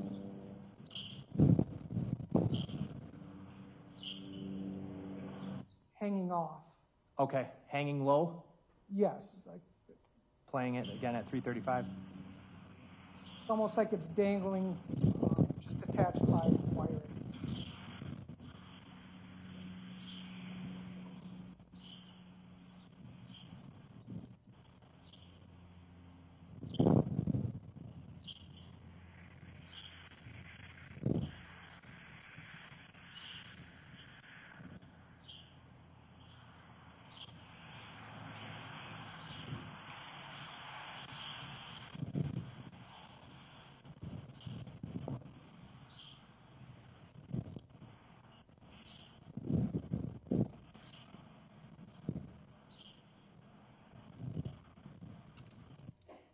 Paused it at 4 minutes, 20 seconds. And if I get out of the zoom here, you can see this is at 7:24:51 a.m., correct, Detective?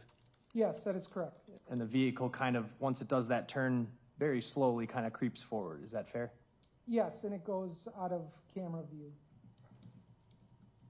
I'm going to go back to D2 ending in 3935 and cue the video up to 9 minutes and 49 seconds.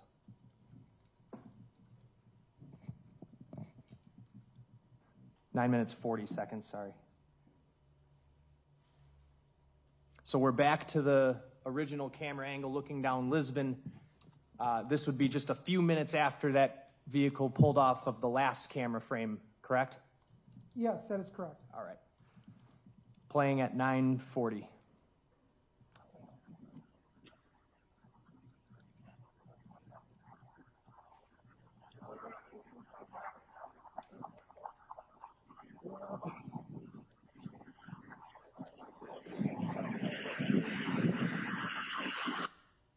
Paused at 9:56. Did two individuals just enter the frame from the bottom?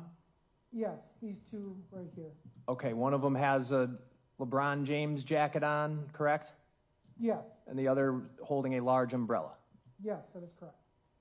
Are you going to see them do anything in the upcoming clip? Yes, when they get to approximately right here on the sidewalk, you will see them react to something that's happening over here. And at that same time, you're going to see a subject wearing dark clothing with a tan camouflage backpack. He's going to then cross the street as a city bus is passing him. Heading south, the person with the backpack? The person in the backpack is crossing in a southwest direction, and the bus is traveling westbound. I'm going to play until 11:51.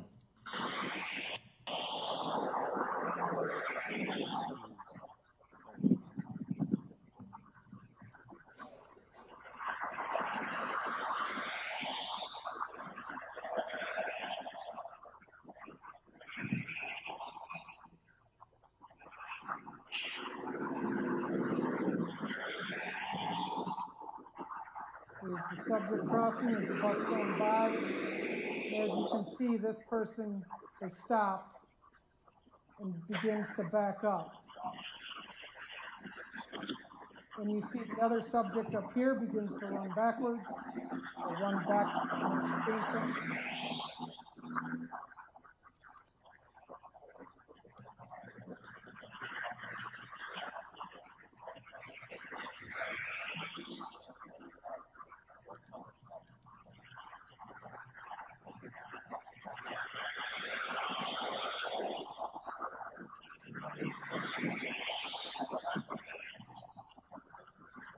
She then points in the direction of from where, or the subject walking from behind the building.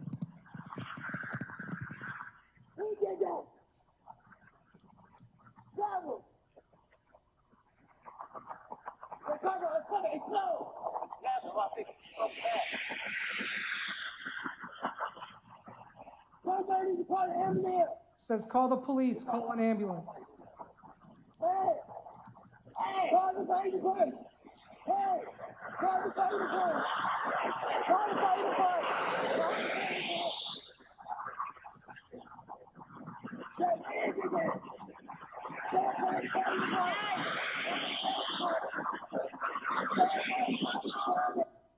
Paused at 11:51.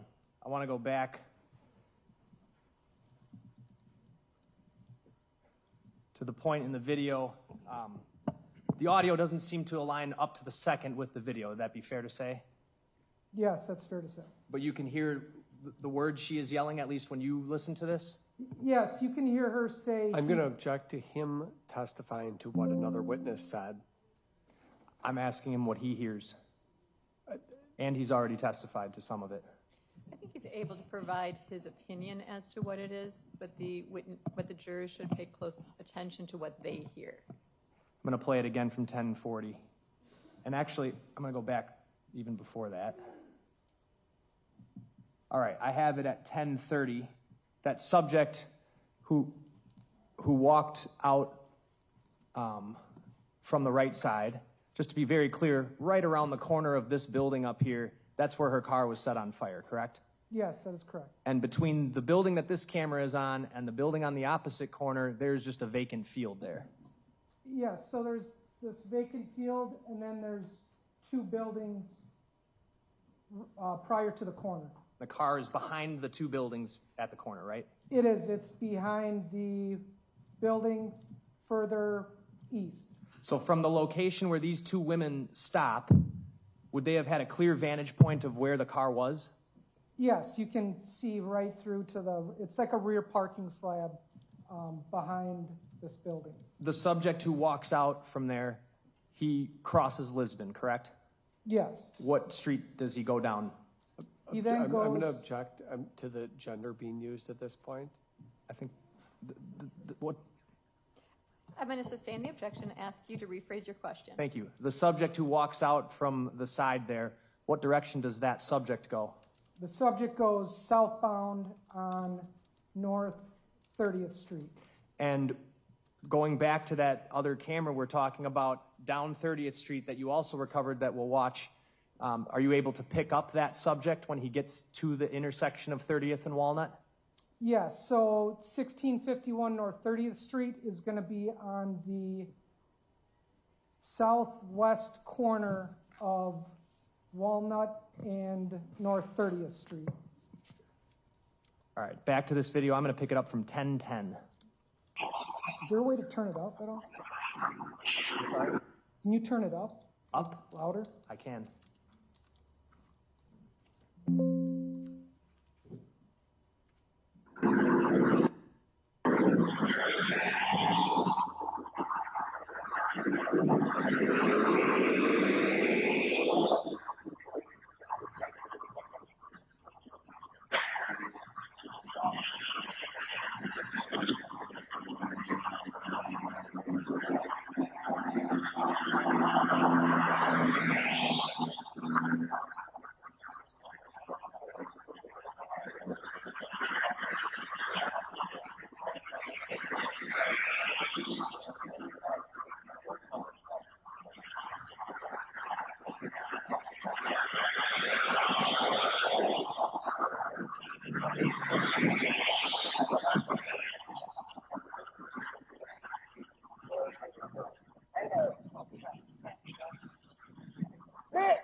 He did that.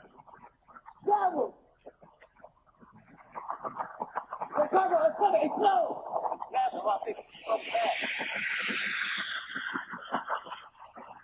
somebody to call the ambulance! Hey! Hey! Call the fire department! Hey! Call the fire department! Call the fire department! Pause at 11:39. What did you hear her yelling after that? After you heard he did that. Then she's saying to call the police, call the ambulance. And where does she point? She points in the direction where the subject walks off to, and she's pointing to where the vehicle fire was located. Or in a westbound direction.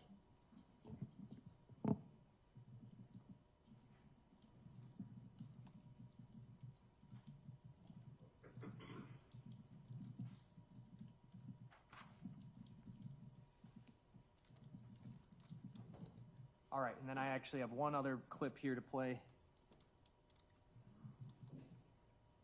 So the time where she's yelling, that's about 7:31:33, right? Up at the top left here? Sorry. Yes. Okay. 7:31 and 33 seconds. All right, I'm going to advance the video to 7:35:34 and play from there.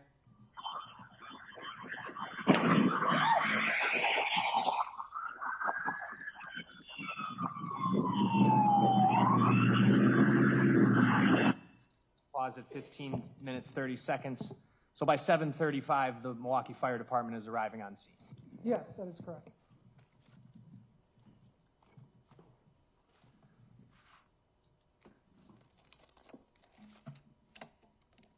Now I'm going to show you what's marked as Exhibit 193.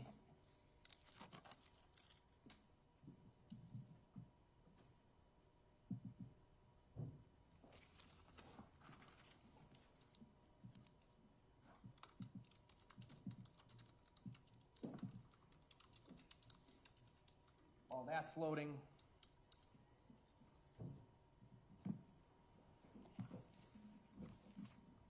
I've got the map up here.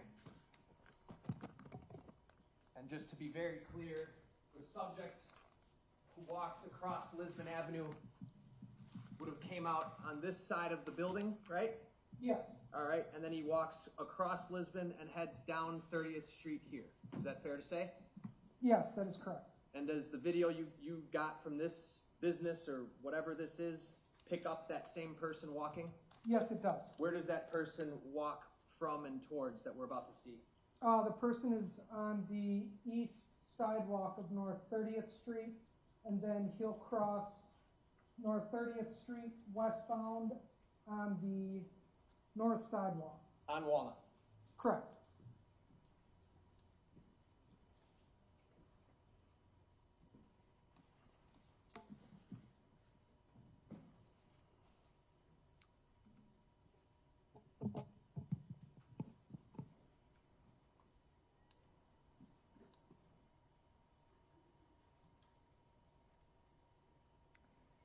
I have to load up the player, so just give me 1 minute here. And this will be 193? Yes.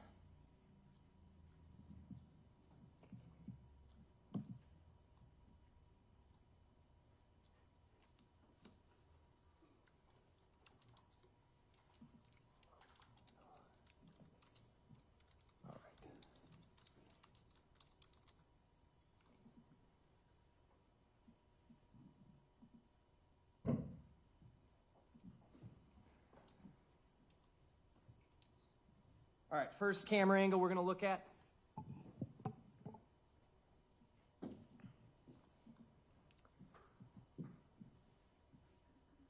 So this camera angle is pointed in a west-northwest direction, and it's going to capture West Walnut, and this is going to be the north sidewalk of West Walnut.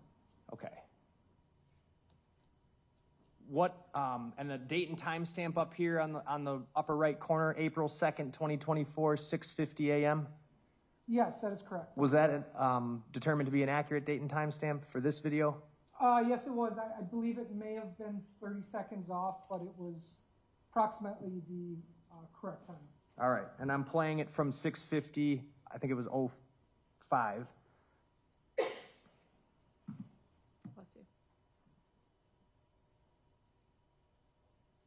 So that's Walnut Street right there. That is correct, yeah. And there's a vehicle coming. Yes, as you can see, that's going to be Sade Robinson's Honda Civic, and we know that because of the damaged mirror that's hanging off of the vehicle. That I'm circling with my mouse right here? Yes. All right, so 6:50 a.m., the car is appearing, and this is what? What is this area over here? Is that the playground? No, so this area is going to be like a wooded area. It then goes down to a set of train tracks that cuts through the city. And this right here is going to be a bridge that goes over the train tracks. And then the playground is located directly on the other side of that, just to the south. That playground in that area, would you later be involved in recovering human remains from there? Yes, I was. Playing from 6:50:26. And it's off camera by 6:50:29. I'm going to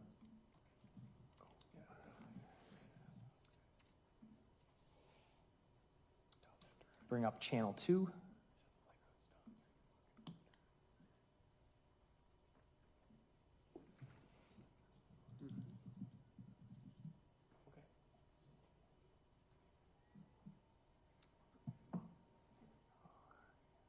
Me.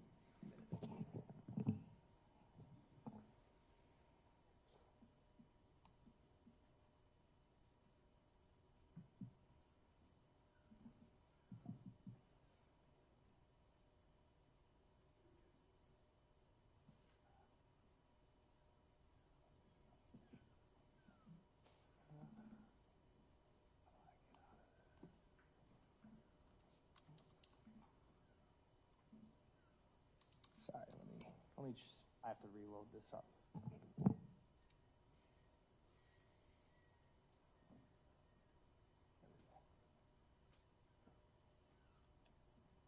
All right, I'm going to bring channel 2 forward to that same time period, 6:50. Where does this camera pick up as to where the other one left off? So the other one was pointed in a more western direction.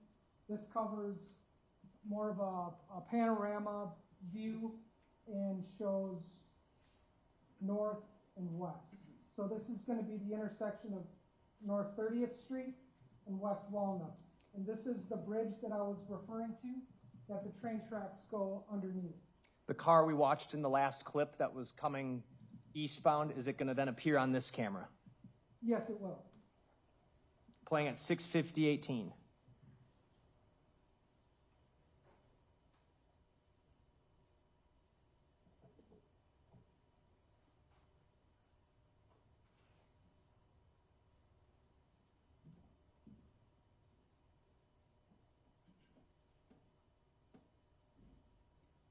All right, and you see the car there? Yes. And the window is rolling up? Yes. Okay. Able to see anybody in the passenger seat?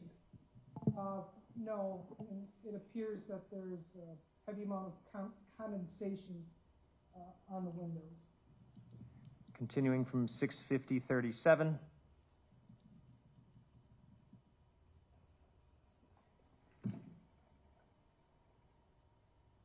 The vehicle makes a northbound turn onto 30th Street, correct?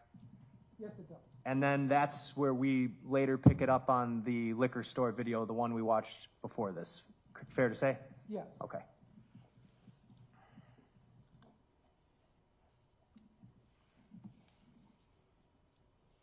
All right.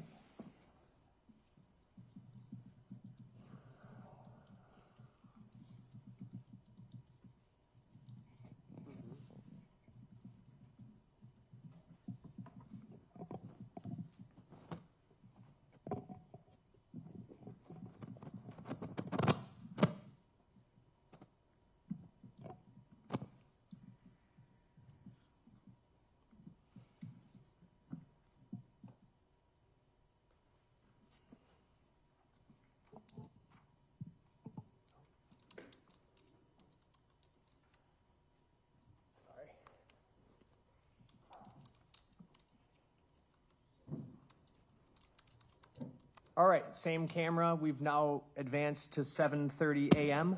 And from the Lisbon Avenue camera that we watched previously, what do we know happened around 7:30 a.m.? 7:30 a.m. is where you see the subject that is coming from the vacant field area and crossing Lisbon towards North 30th Street and continuing to walk southbound. Do you pick him up on this camera? Yes, you'll see him. He's going to be walking southbound on the east sidewalk. Playing. I'm going to advance the video to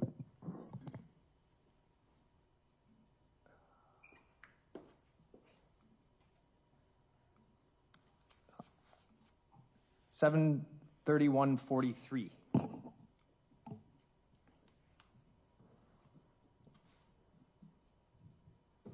All right, so that's not the same subject that I'm circling with my mouse here, correct? No, that is not. Okay. How about over here? Yes, this is going to be the subject that crossed Lisbon.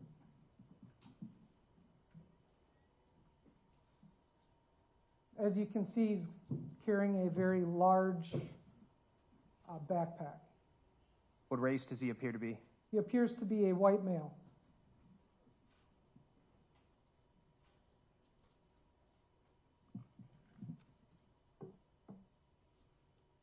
You can also notice the soles of the shoes appear to be white, like a bright white sole, or a lighter colored than. All right, I have it paused at 7:32:33 a.m. Just going to zoom in on them. The soles, you're talking about the shoes down here, correct? Yes, that is correct. Dark pants? Yes. How about the top? Appears to be a dark hooded sweatshirt or zip-up jacket. And large backpack. Yes.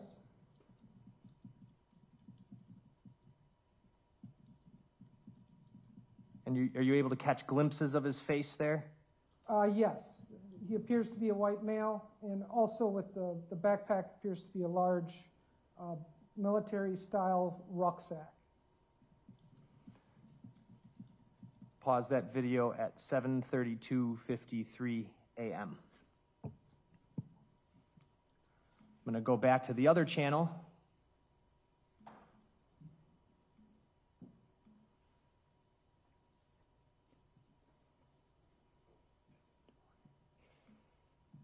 And cue that video up to 7:33:22.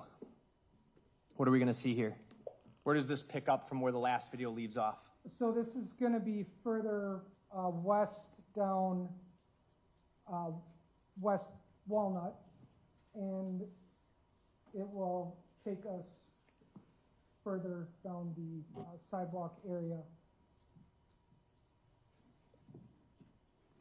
I'm going to play from 7:33:22 a.m.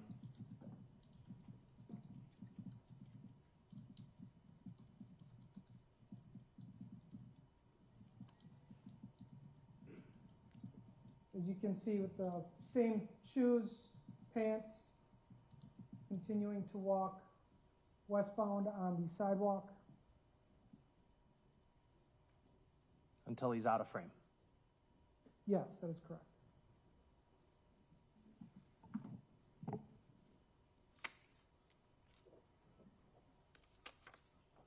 Judge, this might be a good stopping point. I agree with you. Okay, so ladies and gentlemen, now it's even more important, my admonitions, right? So remember, no talking with anyone tonight, no looking at the media or researching anything, no investigation. Don't talk with each other as you leave. Wear your juror badges prominently. We are going to kick up tomorrow morning, Celeste? 8:45. At 8:45. So we'll have you talk with the staff relative to that. Feel free to bring with you coffee, water, and soda. Please leave your notebooks on your chairs. Have a lovely night. Just put this out of your mind until you return tomorrow. Judge, before the jury's excused, I don't know if I moved 193 in or 192. I would like to move both of those in. Any objection to 192 and 193? No. They are received into evidence at this point. Okay, have a lovely evening. We'll see you back in the morning. Leave your notebooks on your chairs, please. It's supposed to be warm tomorrow, and I want to warn you, my courtroom, quite often, the regulation's not great, and it might be really hot in here tomorrow. So wear layers is a really good tip for you, okay? Although we've been lucky